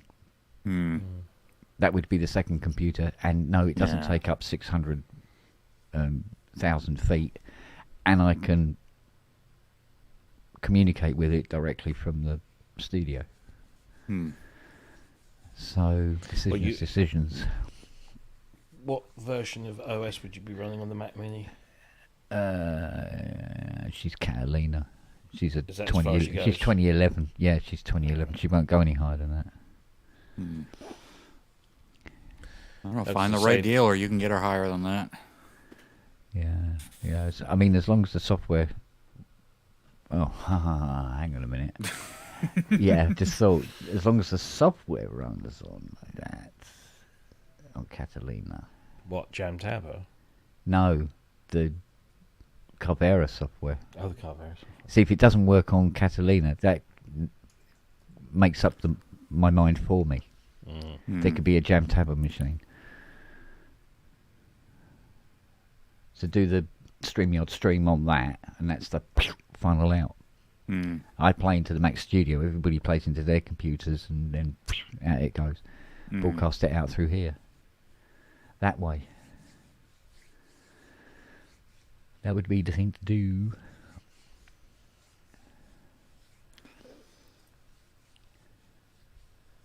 Yeah, I was going to say open core might be an option on the Mac Mini. It's pretty stable. Basically, you. What's this? I'm running Ventura Yeah, on on a a Mac Pro 5.1. You can run higher on your Open core. Mini. yeah. Check out. I will check that out, Dave. Thanks. If you've got a Mac that you're not using, Yeah. and it's an old one, open core is basically patches everything for you so that you can run the latest version of the OS on a machine that it wasn't designed to run on. Yeah, because I mean, the architecture of the machine isn't going to change that much. I mean, until you get to MChip, it's going to be that is a different architecture altogether, isn't it? Yeah, but you can still run. No, you can. I don't know what Ventura support is like at the moment, because the last time I looked at it was. Sonoma. But last time I looked at it was running Ventura. But apparently you can run Sonoma as well now. So. Okay. Well, I know Ventura was. Am I running Ventura now? Yeah, because you went. Yeah. back. Yeah, because I went back went one, back didn't I? one. Because of all the problems.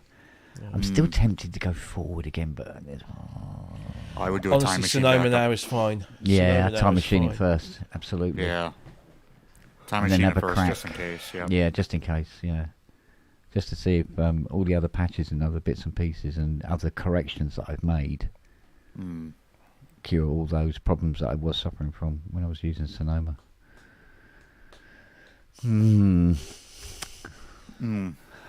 then I can do me old as well. Yeah. Exactly. Mind you, is that enough to go through all that? I mean, even though I'm on PC, I waited a year, I think, to go to Windows 11. Haven't had any problems. Yeah, no, I went straight there, and just went. Thing is, if it didn't work, I had things in place because I've been using Windows so long. I had things in place to just be able to put it all back on again how I wanted it. Wouldn't have been a biggie. Oh, come on, Ross. Mainly because it was an established machine. The Ventura's Peck Detective app is ace. Oh. Alrighty then. It was up until 2:30 in the morning writing that one. Looks like it. No, it's a good one, actually. I don't know. Still, it's... we'll see how it works out. I think they do... I think they do software on the Carvera for the My HTC mobile as well. I might be able to borrow that. Windows 9 running Office 364. Yeah, okay.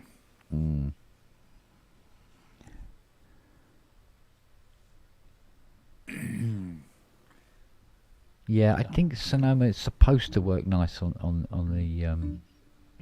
the Mac Studio as well. It's just that I was having so many other problems, but a lot of it might have been just me not having gone through the system settings and adjusted enough things for some of the software I was running on it.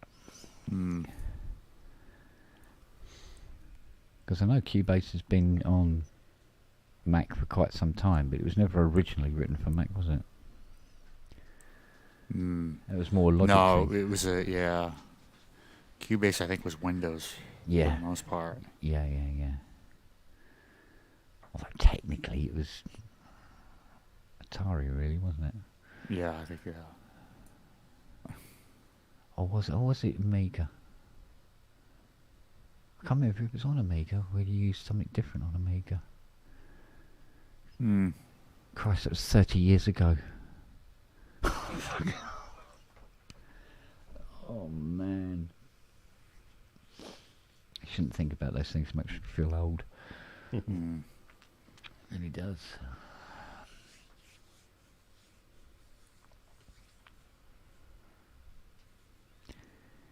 Yeah. It's Mr. Hilton has been saying the same thing to me for years. Always back up. As we were talking about the other day. Exactly. About Time using Time Machine and backing it up. Just works.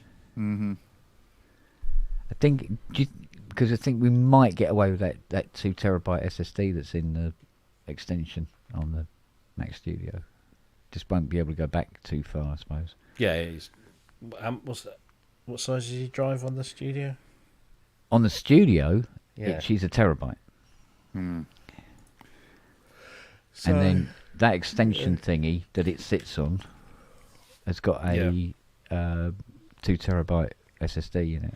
yeah. Well, But like I that's said, I better than could buy nothing. another one and I've got another 2 terabyte SSD to put in, and then it's 4 across But only if it 2 sees drives. it's one drive.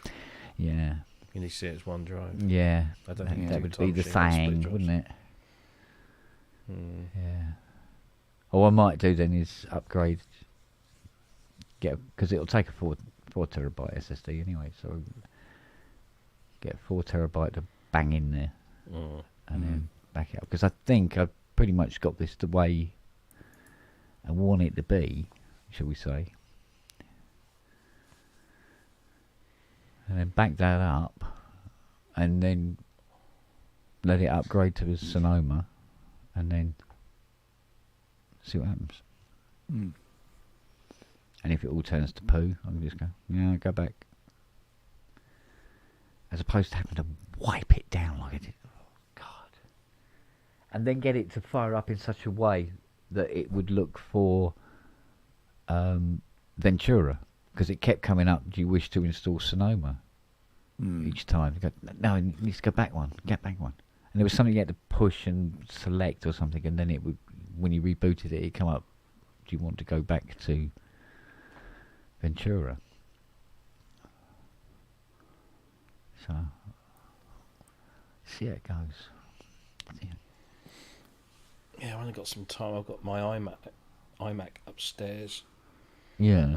I was thinking of, because I'm pretty certain now that anything I had on that iMac, I've now, put back on here, and I don't think there's nothing I've gone. Oh shit! Actually, saying that, about half an hour ago, I realised I hadn't got the Hydrasynth updater manager thing, but I can download that. But I'm going to potentially wipe that and stick OpenCore on it and see what it's like running something like Sonoma, and that might be a useful second machine. What is a 4 terabyte SSD cost for these days? All 4 SSD. External. You could go an M.2 with an enclosure, like a USB-C enclosure. Got to be maybe 400. Yeah, With no, like- I've got the enclosure that I can plug her into that the Mac Studio sits on. Yeah. Is that a 2.5-inch drive, or is that an M.2 drive? I think it's 2.5-inch drive. Okay. Let me see. No, you're talking about the what's it? The what's it? Yeah. Forget the name of it now. Yeah, That's I think I never remember the name of it. That's an M2, isn't it? Matt will know. Matt, you know the stand that the Mac Studio sits on that he bought, the one that you've got. I can't remember the flipping name of it now. It's basically it's an enclosure that looks exactly the same as a Looks very like a cut thin down, Mac yeah. Studio. Yeah. But you can piggyback them. You can have as many as you want. I'm sure that's an So M.2. I don't. So- let's just say a 2.5-inch SSD like the Samsung 870 Evo. I'm looking on Newegg right now. 332 USD. It's an M2. Yeah, and an M2, let's say a Western Digital Black, 4 terabyte, PCIe 4, 320. So not terrible. Not terrible. Crucial 4 terabyte M.2, 242.99. Yeah, see. I like Crucial. Crucial's good. Team Group is good. I've used both of them. Oh, hang on. What have I got here? What's this? What's his star?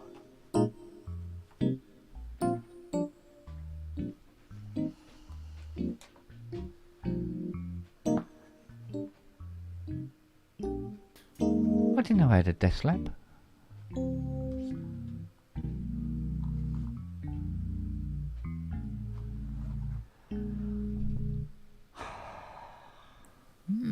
So I can plug the Mac Mini into the desk lamp,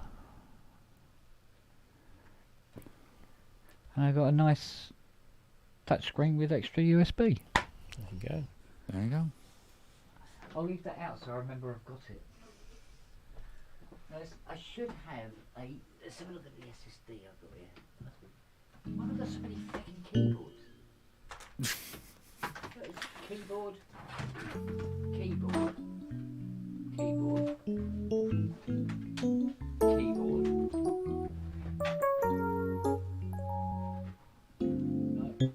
No, right there.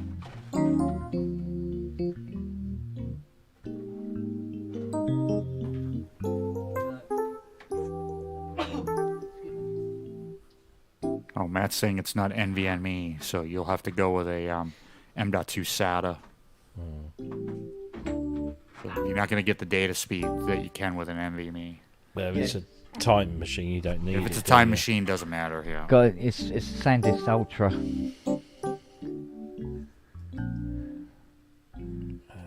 Yeah, it's running a 2.5-inch SSD drive, basically. Yeah.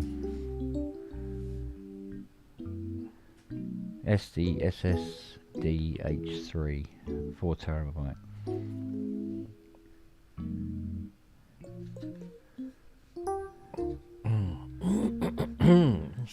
But I could put more. So if I get another one of them, put this in it, and just put more of my sample library on it. And then in the end, I can make the 22 terabyte a backup drive for all the libraries. Because they're a bit slow coming out. sometimes. Well, on the big ones. Hello, baby. You call up, hands him a string, and you can go and have a cup of coffee while you wait for it to load. It's a lot of sample data just for one patch, Oh. Oh yeah, on a spinning platter drive, yeah. Oof. Yeah, I mean she's got a fast transfer, but still nowhere near fast enough. Yeah, I know. But imagine what that would be on an M.2 NVMe drive. Yeah. That'd be pretty quick. Yeah.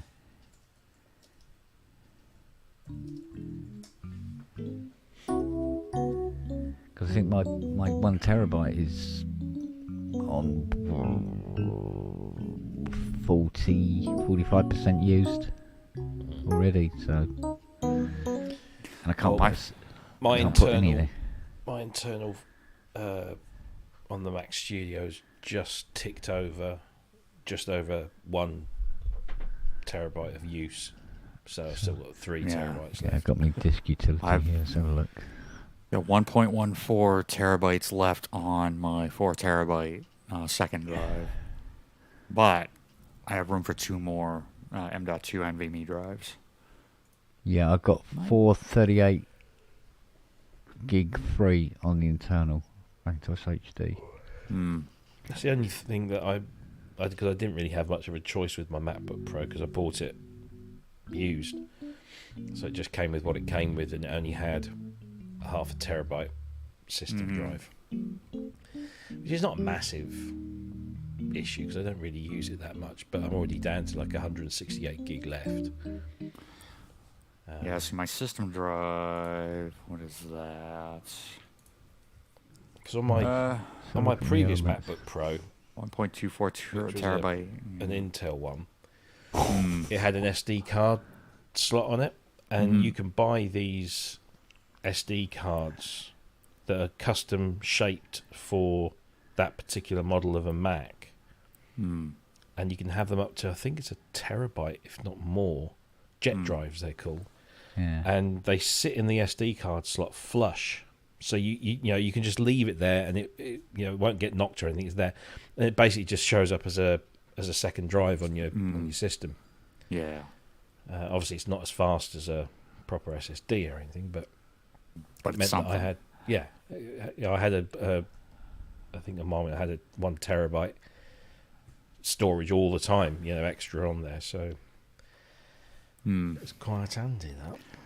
So I've got 2 terabytes on my system drive. I've got 1.25 terabyte free. Right, my Western Digital Elements, Robbie, it's making you laugh. Go on. It has precisely 4 terabyte free. Yeah. Out of 22. That's So not I've got surprising. nearly 18 terabyte of sample library. Fuck's sake. So I've got a 10 terabyte mechanical that's only got about 1.5 to 2 gigs on there. Then I've got 2 SSDs. One's a 2 terabyte, one's a 1 terabyte. They've both got about 250 gig left on them each. Yeah. And then my storage drive, which is just basically where I dump anything that I download or save or goes onto that. I've got about half of a 14 terabyte drive left on that. Yeah. And my Time Machine is just over a terabyte used out of an 8 terabyte. But I only started that Time Machine about a month or so ago. So. Just out of interest, Robbie, refresh my memory because I honestly can't remember. But does the Polybrute sit up and beg? No. She doesn't? She does not. Not like the Matrix? Nope. There's way too much going on in that thing. It's chocker full. If you open one of those up, there's not a lot of breathing space. Right, okay. Yeah. You've got 6 independent voice cards in there. Can't be pissing around having it in a self-contained unit inside the case, Yeah. as it were. Yeah. I get it. So, no, That would kind of be the icing on the cake for me, but I'm happy with, just the cake. If you know what I mean. She's not a light girl either. Nah, well, I'm kind of used to that. Preaching to the converted, do you? Same here. Yeah, I mean, that M8X is not exactly light either, is it? It's not, but it's manageable. Yeah. Whereas the 80s, it's a bit of a go. Oh, yeah. My RD1000 was, too. It's like Fat 140. bottom Yeah. RD1000 was like 140 pounds inside its case. Christ. Yeah, I think the 80 stands at about... Well, it's 220. Well, no, they say it's 220, but they're actually including the stand. Yeah, so With without that- the stand... Without the stand, she works out at about, I think it's 215, Yeah. 214, 215. It's still a lump. Hmm. So, but you take the keyboard and the power supply out, and you can just pick it up and walk off with it. Hmm. Because the power supply Right. must be 25, 30 kilo. Hmm. Really big power supply. Yeah, my O1W was 70 pounds. The Pro X and the Trinity Pro X was 65. Selling those on Saturday. Yeah, there's a lot to be said for those little mini synthesizers now. Pop it in your pocket. Hmm. The thing is, I couldn't. You know that thing we had on the show? That was... it was on Ramsey's, wasn't it? It was so tiny. Tiny little synth. Hmm. With the world's smallest display. You know, it's like... No, I haven't got the peepers for it. Hmm. You know, I'm sure the 15-year-olds would be all over that. Oh, I was just reminded me. I was talking to the people behind that Love First FM synthesizer. You know, the one that Yeah. looked like a little games console with the Yeah. With the Yeah. three-way D-pad, Yeah, which was quite yeah. weird. yeah, it's an FM. So they gave me a whole bunch more information, which I stuck up on the article I wrote. So it's 4-operator FM. Yeah. And you can build your own algorithms. Right. And it's touchscreen. That screen is a touchscreen, which Okay. is nice. Yeah. And you can control every parameter from the touchscreen, and also most of the parameters just using the knobs.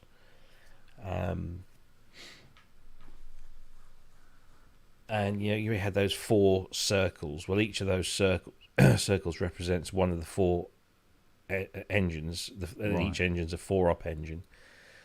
They're running sine wave oscillators in the operators, Right. but they've added wave folding, so you can start to get more complex waveforms. Gotcha. So that's handy, because that's where 4-op FM, certainly the later models of Yamaha did, when they added all those different waveforms, it just made it somewhat more exciting sound than the DX7 itself. But yeah, it looks really nice. So I've got an appointment to go and see them at Super Booth. We'll see if She's a we get little some- teeny tiny as well, yeah? Well, what are the dimensions on it? They gave me those as well. Where's my email? Because you know me with kitten tickling boxes, you know. So it's 19 centimeters by 24 centimeters, which is it's Yeah, It's no, that's kind not of like- Yeah, no, that's all right. That's all right. almost, was it that 24 centimeters? So it must be TB303 kind of no bigger than that. footprint. Really? It's like the Teenage Engineering KO whatever it is, the 133. It's kind of like Okay. large calculator, big large calculator size. Because in the picture, it looked like it had the potential of being like, fit on a thumbnail. but you got no reference point, have you? But it says it's got a 7-inch touchscreen. So 7-inch diagonal touchscreen is the same, I think, as what I've got on the Essence FM. So that would mean that it's kind of Oh, okay. so it's that sort of size. 4 simultaneous FM engines, each one of which can be either polyphonic or monophonic. You can play each engine on its own separate MIDI channel, so you can have, so it's 4-part multi-timbral, Yeah. or you can stack them all together on one, so you get big sort of layered sounds. Yeah. Oh, cooly dooley. Morphing envelopes, all sorts of stuff. Yeah, it looks, but they haven't got a price for it, and they've said they expect to be able to set a price in about 6 to 9 months, and then begin pre-sales with an expected delivery another 6 to 9 months after that. So we ain't going to see it until next year at the earliest. Yeah. Probably the end of next year. But they've got some prototypes, so they're going to bring those, and that'll be interesting. I mean, I'm still waiting for me stylophone theremin. Oh, God, yeah. I know somebody who's got one. Yeah? Yeah, but that's because they're designing sounds for it. So it's not far off I wouldn't have release. thought so. I wouldn't have thought so. Yeah. Because I thought that'd be ideal for Fiona to play around with as well. Yeah. Because she was watching a YouTube video of I forget her name, but she was the virtuoso of the theremin. Oh, yes, yeah. The name escapes me. Was she the one that was taught by Theremin? Yeah, this video was a clip of some film from many moons ago, and she was quite the player, and Fiona was quite taken by it. Yeah, yeah. Yes. Clara Rockmore. Clara Rockmore, thank you. And she goes, "Oh, I like the idea of where you don't play keys, you just move your hands." And I said, "Yeah, well, one does volume, one does pitch, and then between the two of them, you can do things with your fingers." And she goes, "Oh, I like the idea of that." So I thought, right, okay, I'll get her this, and she can have a little fiddle with it to her heart's content. But she would like it if it came as a kit and she could build it. But Fiona's like that, isn't she? Fuck, another email, and it's not the one. I'm gonna give Yeah, I know. You get that sort of like ding, and you go, yeah. Oh, save money on your energy. Oh, fuck off, or whatever it is. What is this guy going on about? I think someone started watching last week's show, Right. and they're dropping in comments seem to be every like 10 minutes, but Right. 3 comments so far. That's all my bloody emails are YouTube comments. Oh. I'm paranoid now. I've taken these batteries out because they're bulging. I Yeah. don't know where to put them. They'll be all right, won't they? No, they just bulge. That's all they do. Yeah. Yeah. You could, if you wanted, just open it. No, I'm going to touch that now. I'm paranoid about things exploding in the middle of the night and waking up. Oh, I tell you what, I did. I tell you one thing I did do today, which is going to save me so much trouble. I fixed the electric lock on the tailgate of the Oh, yeah, you were saying. Chrysler. Yeah. So instead of having to climb inside and now it goes and up she comes. Nice. Yeah. Does it not work off a remote on the key? No, I think it. I think the Is it V8 power assisted SRT or is it just Yeah, no, it's just on pneumatic? whatnots. Yeah, hydraulics. Yeah. But no, I think the SRT V8 one, it'll open by itself. Jobby. That was one thing when I got mine. That was the one thing it didn't have on it Yeah. that I really would have. Well, actually, I wasn't too worried about it until I tried lifting because it's fucking heavy. The boat. Well, yeah, it's a hatch, Yeah. so it's this huge piece of glass, and then of course the bodywork around it as well. And because the handle is also the badge, Yeah. and the badge is also the reversing camera. Oh, okay. So when you put That's the quite a car- collection. When you put the car into into reverse, the VW badge goes up like this, and then just under here on the bottom edge of the VW badge is the camera, the reversing camera. Yeah. So if you've just backed up somewhere and the missus gets out to get something out of the boot, if you haven't taken it out of reverse, you just sort of sat there, she can't open the boot because the thing is already flipped up. But if you want to open the boot without the camera being on, you have to just flip the badge. So you just push the top of the badge in, and then it's an electronic release. But that's all it does. It just sits there. You have to lift it up, and it's a bit of a weight on that. It's I don't know if it's a safety feature. I can't see why it would be called that. But another weird thing it does is the tailgate will not open if the keys aren't in the ignition. Yeah. And it throws me. No, yeah, Every time. mine's got stuff like it. It's so that if you park up, take your keys out and get out of the car, somebody could just run around the back, Yeah. and pop the boot open. So you've still got to have your key. The thing is, my keys, I don't have. Well, the key is just a fob. There's no key. There's no metal But prong. you see, this is It's a all double-edged proximity. sword because if you have to have the keys in it, so nobody can run round the back and open the door, right? When you go round the back of the car, they can start it and drive off.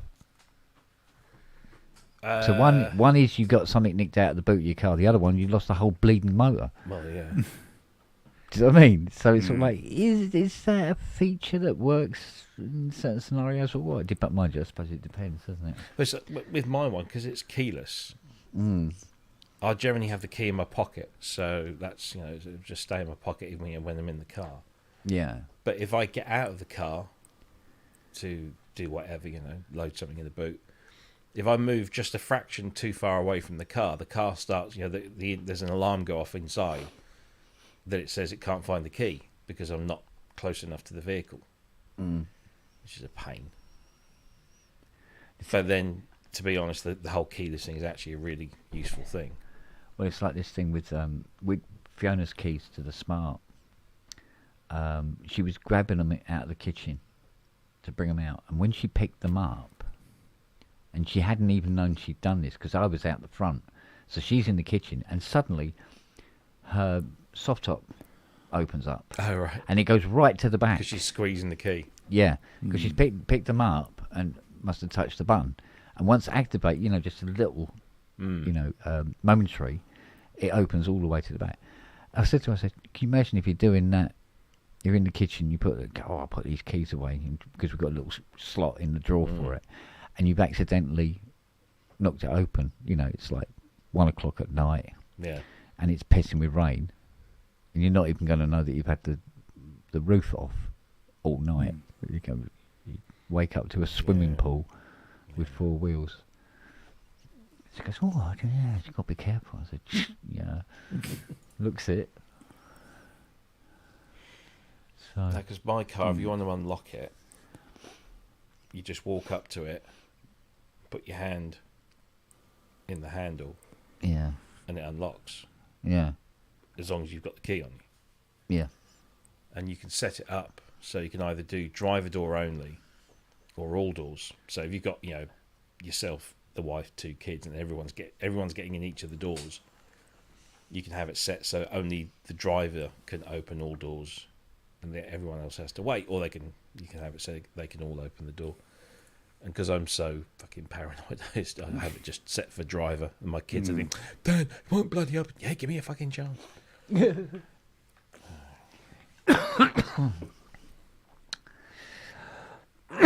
Yeah. Because the other good thing about those keys is that you can see if you've got the main and the spare, you can set the spare up as Jackie's key. Yeah. The main one is my key, and then all the settings, so seat settings, heating setting, climate control settings, Yeah.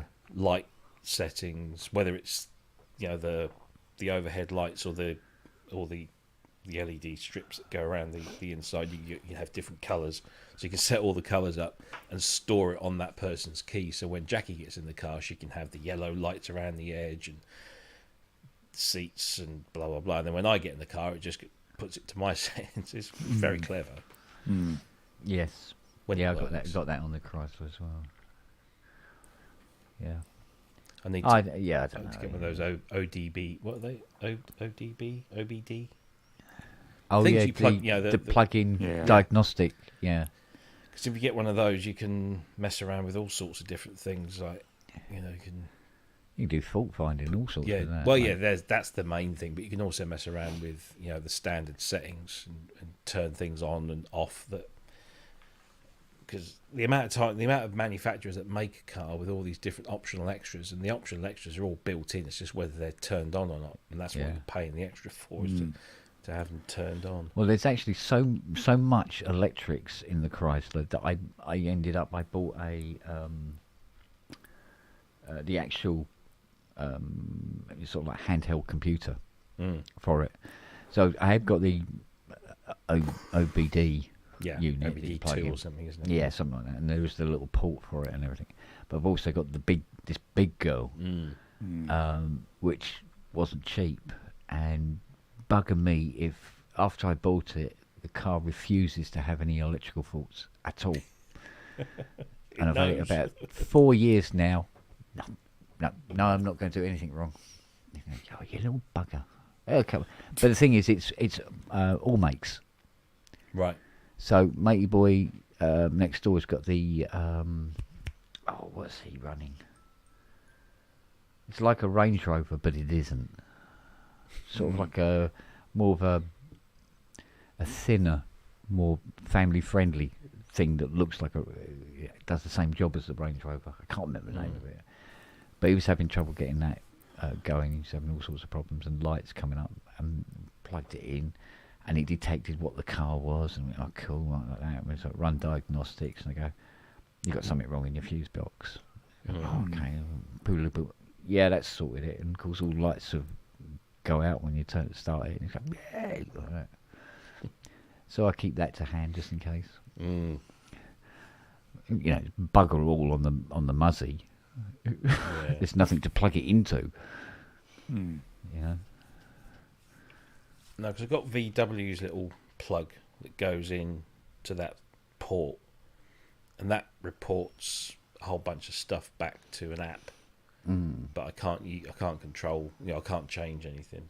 But there's a version of this OBD2 now. Yeah. For some while actually, but it's a little plug, and you plug it into that port, and it Bluetooths to your phone, and then you download the app from the manufacturer or the OBD manufacturer, and then it's you can pay for different levels of access. So if you are a mechanic and you're going to be using this day after day on all available makes, you can subscribe for however much it is a year, and you get access to all vehicles, all features, blah blah blah. But if you just want to use it on your VW, for example, you can just pay like $29.99, or you can just pick the things you want to change from the menu, so to speak. So I want to change the settings of my wing mirrors, or of the internal lights. So you pay like $1.99 for a token, and then you redeem that token when you access that function, and you just do it all from your iPhone or whatever phone you've got. But I'm always afraid of fucking it up. That's always my big. Yeah, well, the one thing that I've got on the this handheld computer thing for it is there is a factory restore. Right. And you just and everything goes back to how it originally was, in the showroom, as it were. And you can start again, if you've got, lost the plot a little bit, or somehow you've changed the dwell angle on your valves, and you go, how did I do that?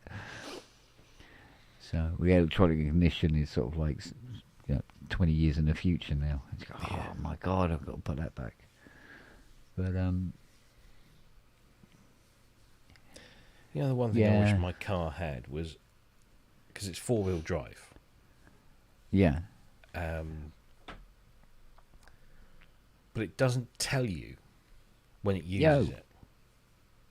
Oh.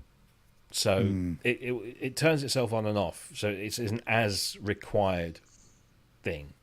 It's a Haldex for it's like an all-wheel drive type thing, but it would predominantly favour the front unless it detects a set of parameters, driving environment parameters. Yeah. So is it cold? Is it icy? Are the wheels slipping? Blah, blah, blah. Yeah. And then it engages seamlessly the 4-wheel drive, apparently.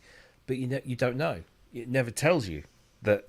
It would just be useful to know that as you're driving along, the 4-wheel drive system has kicked in for whatever reason. I don't know. I found that odd that was. I'm with ASO there. The first thing I disabled on my Chrysler was if the key's in the ignition, you open the door and you're getting these doo, doo, doo, and it will not shut back up. Turn that off. You all right, Andy? What's up, guys? He's talking about car subscriptions. Yeah. You're talking about with Tesla because it's shipped with a No, bunch not of stuff for like the subscriptions. Cybertruck and all that, and you have to pay later on for extra features and shit. Oh. No, This is for the OBD diagnostic stuff. Oh, right, okay. Yeah. Because that's the thing in the telling future. me. Now, all these cars with their features are going to be buy-ins, just like apps Yeah. are. So it's crazy. It was like I said to Fiona today. I said, "Where's the cigarette lighter in your car?" And she goes, "Oh, it's on the dashboard. It doesn't have a cigarette lighter in it, though. That's extra." No car has come with a cigarette lighter as standard for years. Yeah. It shows you how far beyond it. Mine came with a cigarette lighter. Some yeah, don't even if- have the lighter, yeah, just because it's an accessory port. But Yeah. it sucks without a port. You got to have that port for stuff. Yeah. But at least it comes with the port as standard. It's just it doesn't have the thingy. I said, well, yeah, that's all we want is the port for the tyre pump. That Makita tyre pump. Oh yeah, Look, we've looked everywhere now. can't find it. Nope. Nearly 300 quid, that fecker. Jesus, I bought one on Amazon for about 50. Yeah, this is one of the. It was part of the. It's a bugger. What it is the tyre pump itself. You buy that, but you don't buy the battery. So what you do is you buy batteries. Oh yes, the Makita battery. Yeah, the Makita batteries, and they're relatively cheap. What I didn't know was how much the fucking charger was. It was just sort of like, it's how much? It's like 200 quid for the charger. Go 2 batteries at once, kind of thing. Yeah, it's like you could buy a razor for 10 quid. Yeah. But the blades are £50. Yeah. I go, I should have gone to Walt. That's the printer thing where you buy the printer for nothing and then the ink is super expensive. Yeah, exactly. Yeah, the old Canon Those idea. bastards. Yeah, but then they do that thing of, if you don't have any black or something, it won't work. Oh yeah, because That's You why could I have all the colours of the rainbow, individual but tanks. Yeah, the Yeah. individual tank days were great because you just Yeah. replaced the individual CMYK tanks. Yeah, But even if you have separate, because I've got separate black and CMYKs, yeah, but when you print black, you're not just using the black ink, you are using some of the It's a CMYK. mix, yeah. yeah, Well, because the K gives you like grays and stuff, Yeah. but the separate black, because K is supposed to be black in CMYK, but they often give you a separate blank take for all the black and white printing, and then to enhance the blacks. They used to put 6 color systems in there. Like Epson had a 6 color, so there was a light cyan and light Yeah. magenta to get even more colors. We in the ribbons that we use in our card printers, you have the CM, you have CMY, CMYK, CMYKOK, and there's one that's about 7 or 8 letters long, and it all refers to, so each you've got a cyan, a yellow, magenta, black panel. Then you've got the O panel, which is an overlay, so that could be a holographic overlay or whatever. Then you've got a a protective panel as well. There's all these different panels. So when you unroll the strip, Yeah. it's one panel for each of the letters, and then it repeats and carries on. Okay. And then you've got the ones that do all the fancy. We've got one printer now that, what does it do? It destroys, because the one thing people were finding some years ago was you could print a security card with all sorts of stuff and information on it, like names and employee numbers and what have you. And the people that were printing, our customers, they would be printing these cards and then just tossing the ribbons away. But of course the ribbons have got like the reverse, like the negative of what was printed onto the card, and so people were able to obtain details off the discarded ribbons. So now we have a ribbon that basically obfuscates everything once it's done, so it's completely useless. And then you've got the engraving element, so you print the card and then you stick it through the engraver, which is on the next thing, laser engravers, all sorts of wonderful things. Speaking of complex machines, when's yours coming, Kent? Friday. Oh, wow. It's supposed. Well, at the moment, it's going to be Friday. Things could change at any moment. Sure. But at the moment, they reckon it's going to be Friday. In fact, count on it to change, right? So. I'm just surprised it's ever actually going to leave the harbour, to be honest. Right. So, but it looks like they got round to booking it a slot, so we'll see. It should be interesting. So what's your first project with it? I think what I might do is run some of the project files that it comes with. Oh yeah, just to test it out. And get the bed, the bed sorted out and all the rest of it. Yeah, you want to calibrate it and all that stuff. Yeah, I think we got the updated. Laser for it as well. And if it's like any 3D printer or something similar, you always have to calibrate anyway. So yeah, it's supposed to do all auto, but all tool leveling is all automatic on it and stuff like that. Because on my old high Z CNC, everything you have to do yourself, and it just takes so long to tool up to do anything on it. It just does it all by itself. My Delta 3D printer's on the fritz right now, and since I didn't build it, my friend built it. I don't know all the components and stuff, so I'm having to try and troubleshoot it to get it working again. And this is one of the problems if you buy something that you either didn't build or is complicated. If you don't know all the parts, in detail, you're kind of fucked. Yeah, troubleshooting is kind of difficult. So yeah. So there's a Facebook group for it, luckily, but they've only been mildly helpful so far, so we'll see what happens. Yeah. I mean, the Carvera Facebook page is, it seems to be more posts with people going, I don't know when my one's turning up. I'll complain about the arrival. Yeah.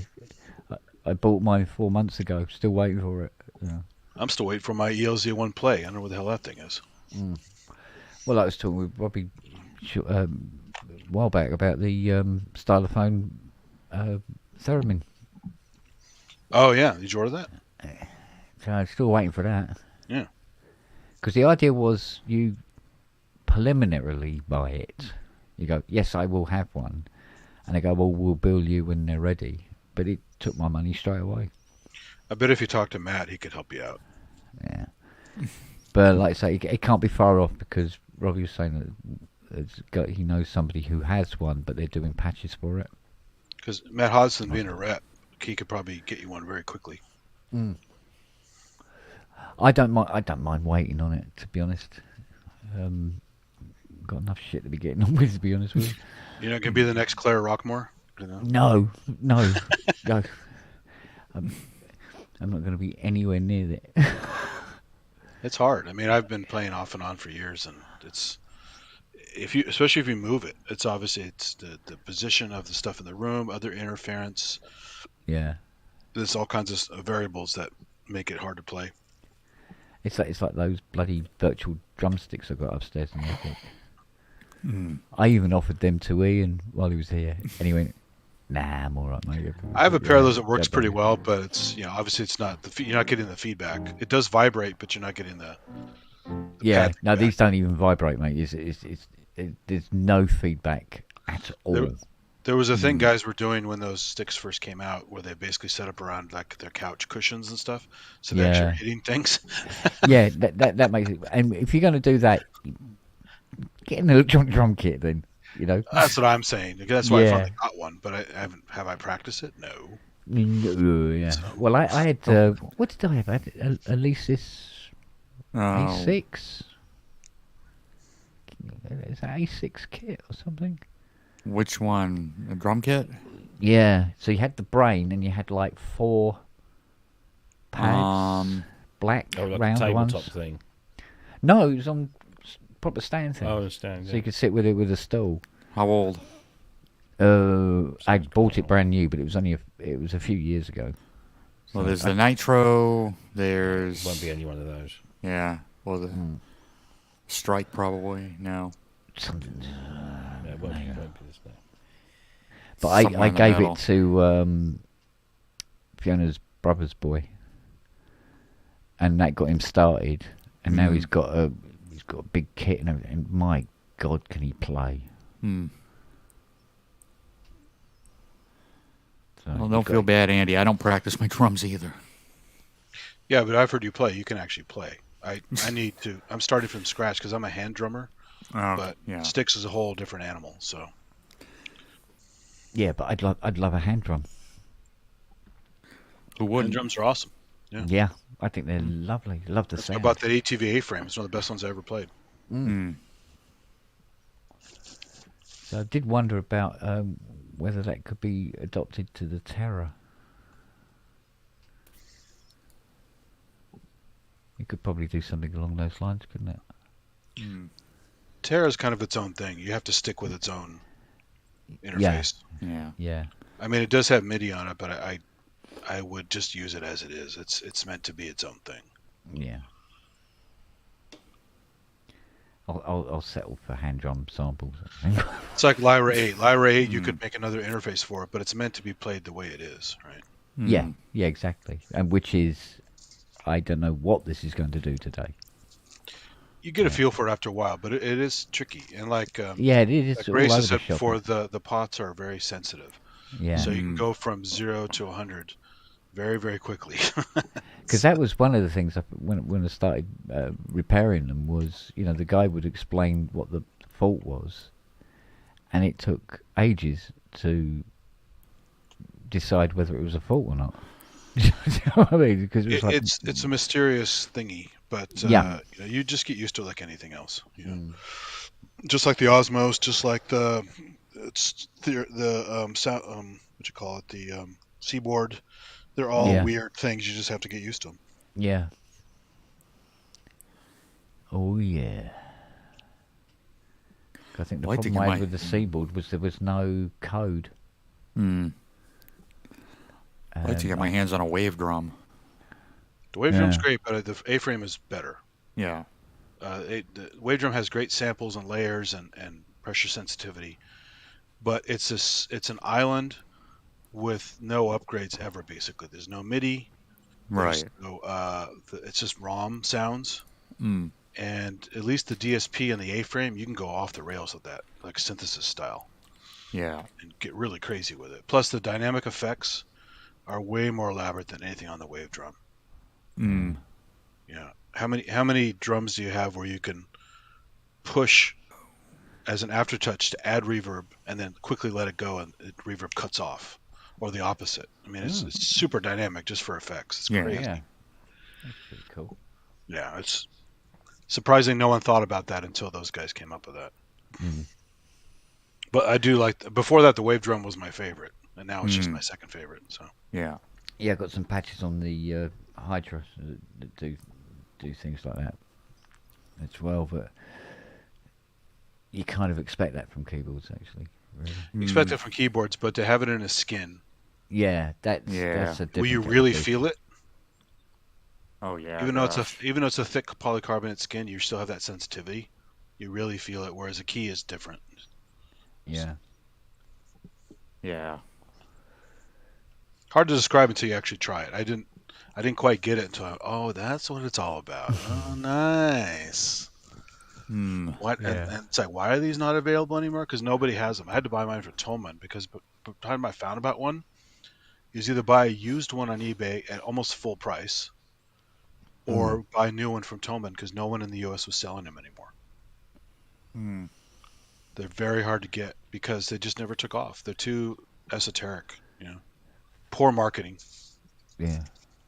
The drums are still sold, the drum kits, but not their A-frame hand drum. It's they don't even have it at the expos anymore. If ATV shows up at an expo, you don't even see the damn A-frame anymore.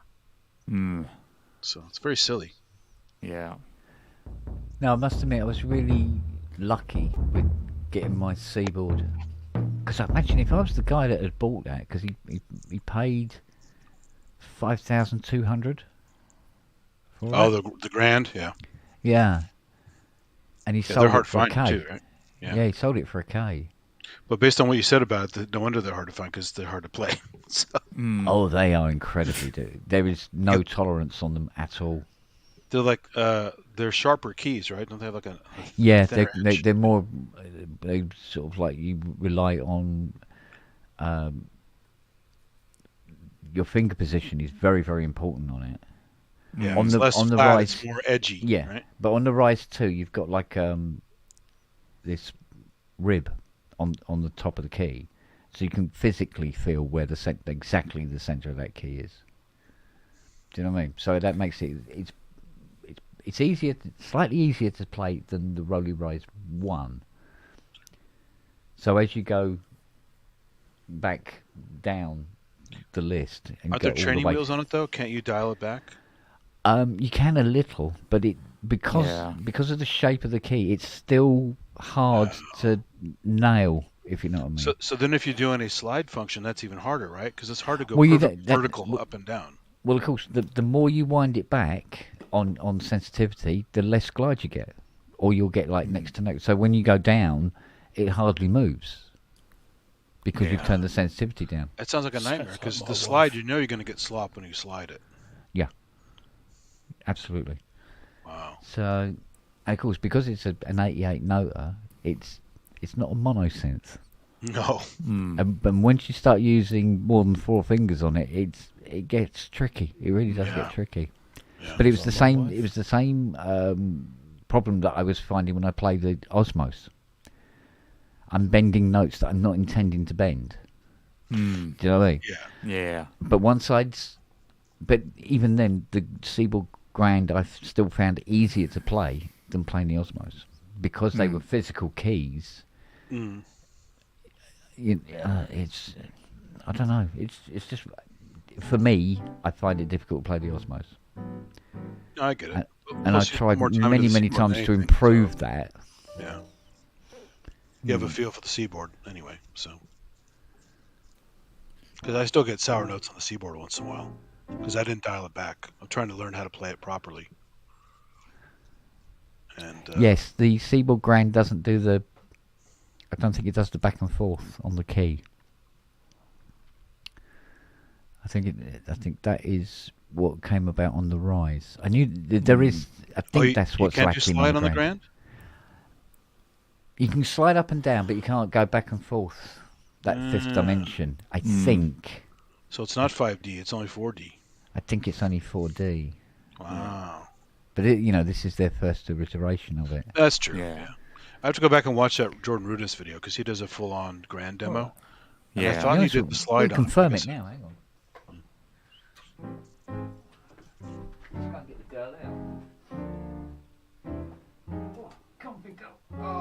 And even he wasn't getting perfect notes on it. He was getting some slop. Hmm.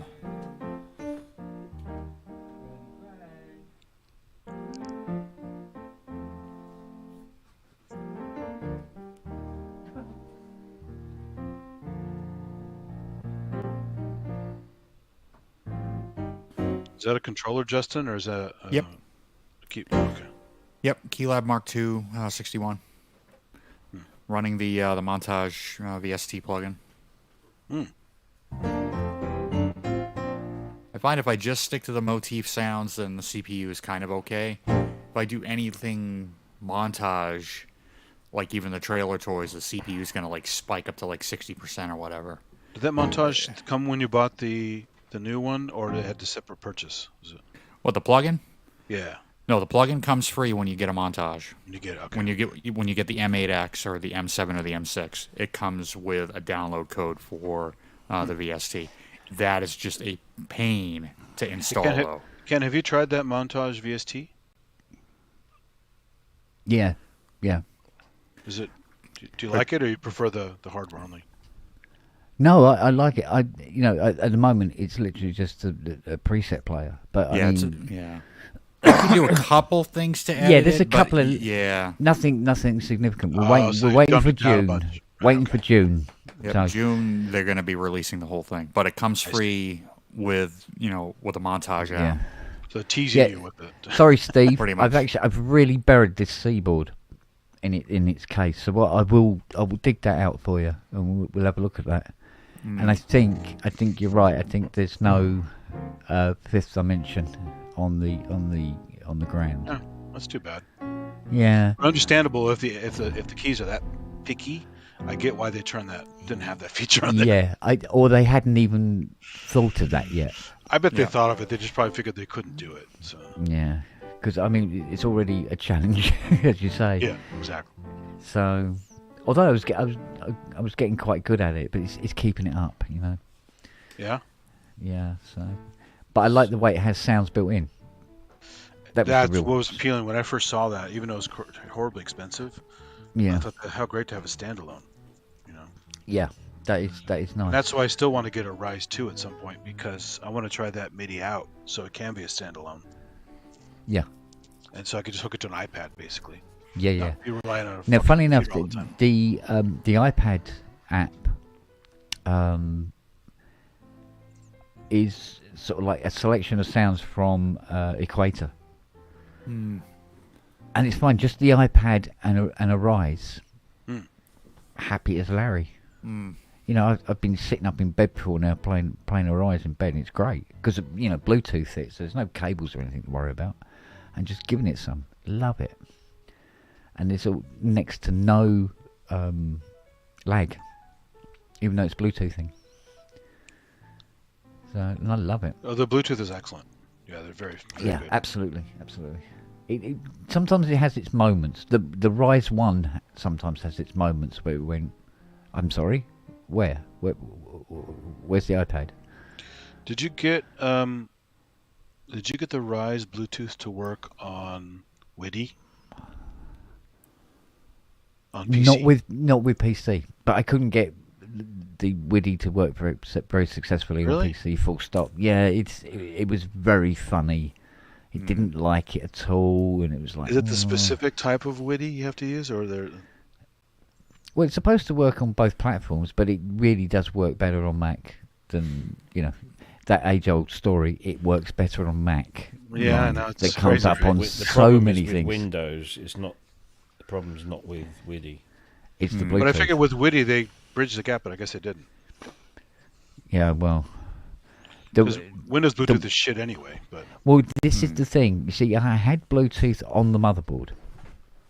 I activated the Bluetooth on the motherboard, and I couldn't get anything to work. It was detecting the dongles, and it kind of was detecting the transceivers on the keyboards, but there wasn't much going on. It was all a bit dodgy. Then it turned out that what I needed to do, although this wasn't documented anywhere, is to buy a Bluetooth dongle that was at least 5.0.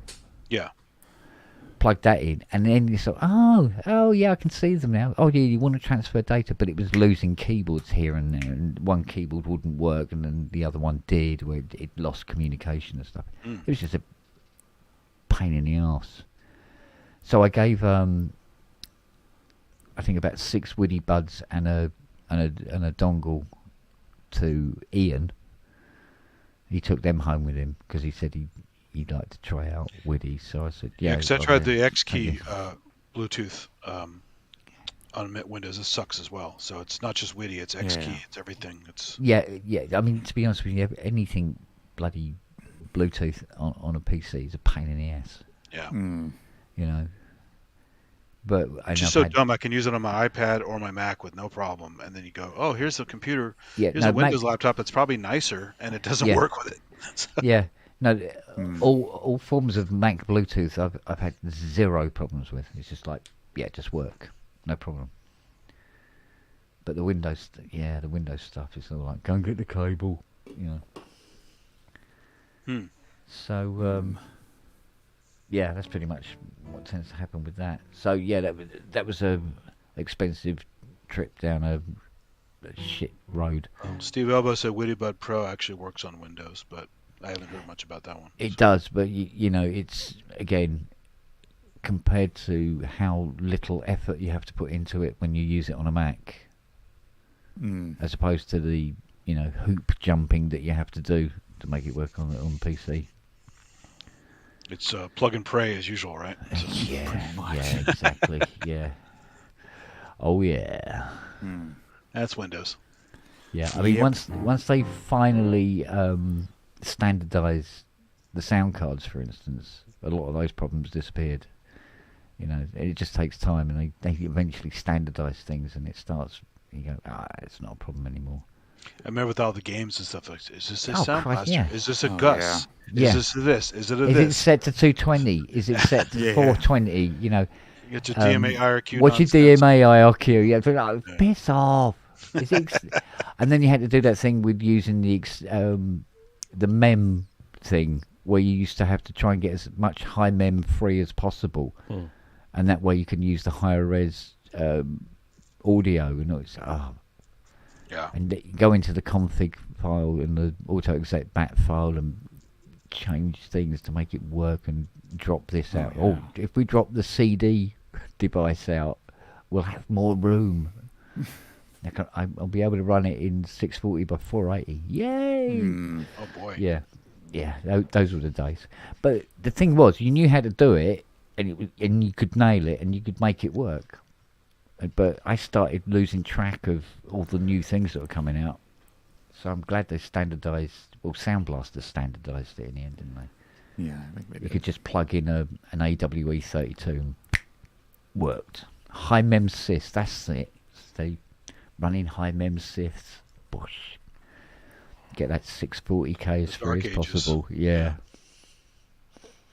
We used to have to run QEMM in DOS.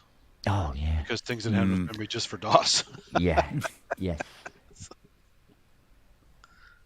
because I think, wasn't it DOS 6.2, they figured it all out, and it was automatically done when you installed DOS, and it ran that program automatically when you booted the machine up. Because you could have as much RAM as humanly possible, but if that 640k was full, you're not going anywhere, mate. You're not going to get anything to run properly. Yeah. Second thing. I used to play Papyrus NASCAR racing on the PC. I was pretty hot on that in the end. Imagine played it all the time, that was the thing. So many hours wasted, really. Well, I mean, games are fun, but they're also a big waste of time, of course. Yeah. They're lucrative if you're a developer. And TIE Fighter. X-Wing versus TIE Fighter. Oh my god. The hours. Rebel Assault.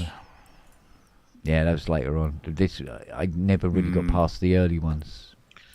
The good stuff was like Jedi Outcast. Yes. Like that, where you're actually throwing the lightsaber in a room, disembodying all. You have to turn on the disembody mode, and all of the stormtroopers break apart into glowing pieces. And then you could like force push, and they scatter like bugs all over the place. Yeah. It's never going to get better than this. And then Half-Life comes out. Oh my god, how many years of my life did I lose to Half-Life? That was good. Or I like the one where you play it as the other guy. You could see your original character Blue. Ray Pie. Blue. It was Blue something, right? Yeah. Yes. Oh Yeah. shit. It's Well, the same you were name one of from the the other guards. side. It was hilarious. From the other side, yeah. Blue shift. Yeah. Blue shift. Thank you. That was great. Yeah. Yeah. And then I would play it online, do death matches in Half-Life, and oh mate. Did you get into Portal and stuff like that? I did. Portal, yeah, a little, Yeah. but I was a Unreal Tournament guy. Oh Me yeah, too. I did that a lot I too. used to love that. Play that all the time.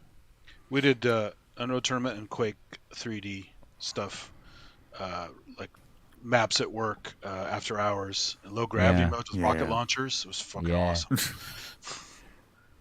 And then There was a Duke map called Nukem, Ziggurat Vertigo. Duke You jump Nukem around these 3D, pyramids. Duke I remember Nukem shooting death at people with matches. rockets. Oh, I spent Yeah. many an electronics class doing Quake 2 death matches. yeah.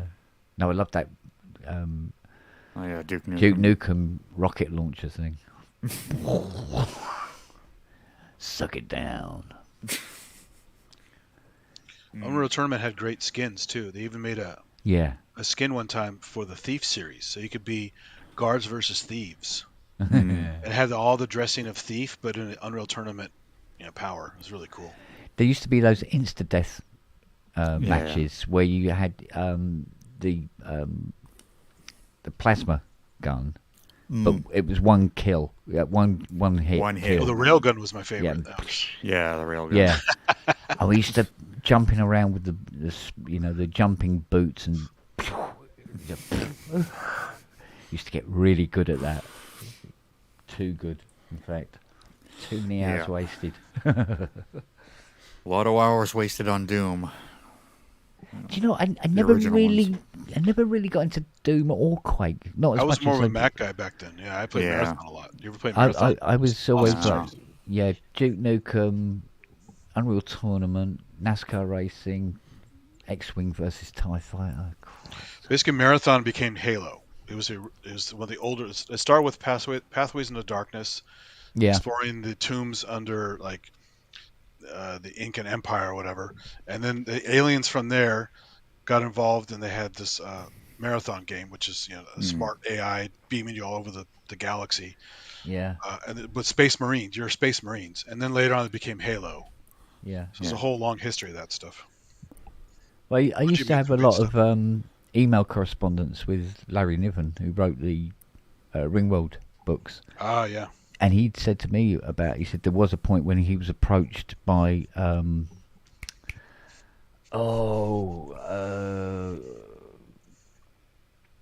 is it Cameron? 3D Interactive? Oh, the So- game thing. Might have And been, they wanted to yeah. make a Ringworld game. I'm going, yes, some of that. But never, they probably realised, wait a minute, we haven't invented computers big enough to be able to do Ringworld. It's probably like a Babylon 5 thing where somebody said, "Hey, that's a good story. Let's make Halo out of that." Yeah. And they ripped off the Ringworld thing. Did you ever see the little demo that they released of Babylon 5? There was a beta, I did, yeah. yeah, and it was sort of like, There's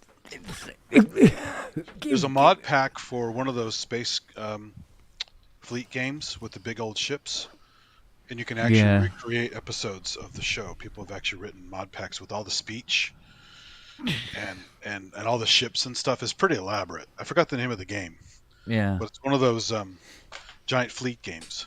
yes, I know the ones you mean. And you can go around. You could be a Star Fury. You can be a big capital ship of some kind. You could be I want to whatever. be a you shadow want. ship. They had those too. Yeah, those came in. Yeah, I want to be a shadow ship, mate. I'll fly one of them. But those are like cheating, right? Those big bolts just cutting things up. Yeah. Are we off to bed? I'm off. Yeah. Yeah, I've got to be up because I've got to have my eye scan. So Oh, is yours? Is it in the morning? Is it? Oh God. yeah. Yeah. Well, I've got to do it in the morning because I can't drive because they put the drops in the eyes to blow the irises, so they can do the scans. And that doesn't wear off for about 4 or 5 hours. Yeah. Yeah. I got to be up Have to early wear tomorrow because of sunglasses the. indoors. I've got an Andromeda turning up. Nice. Oh wow! Yeah. Still Have you got a works. door Huh? you need to keep Oh it yeah, open, it do still you? works, but it has other issues.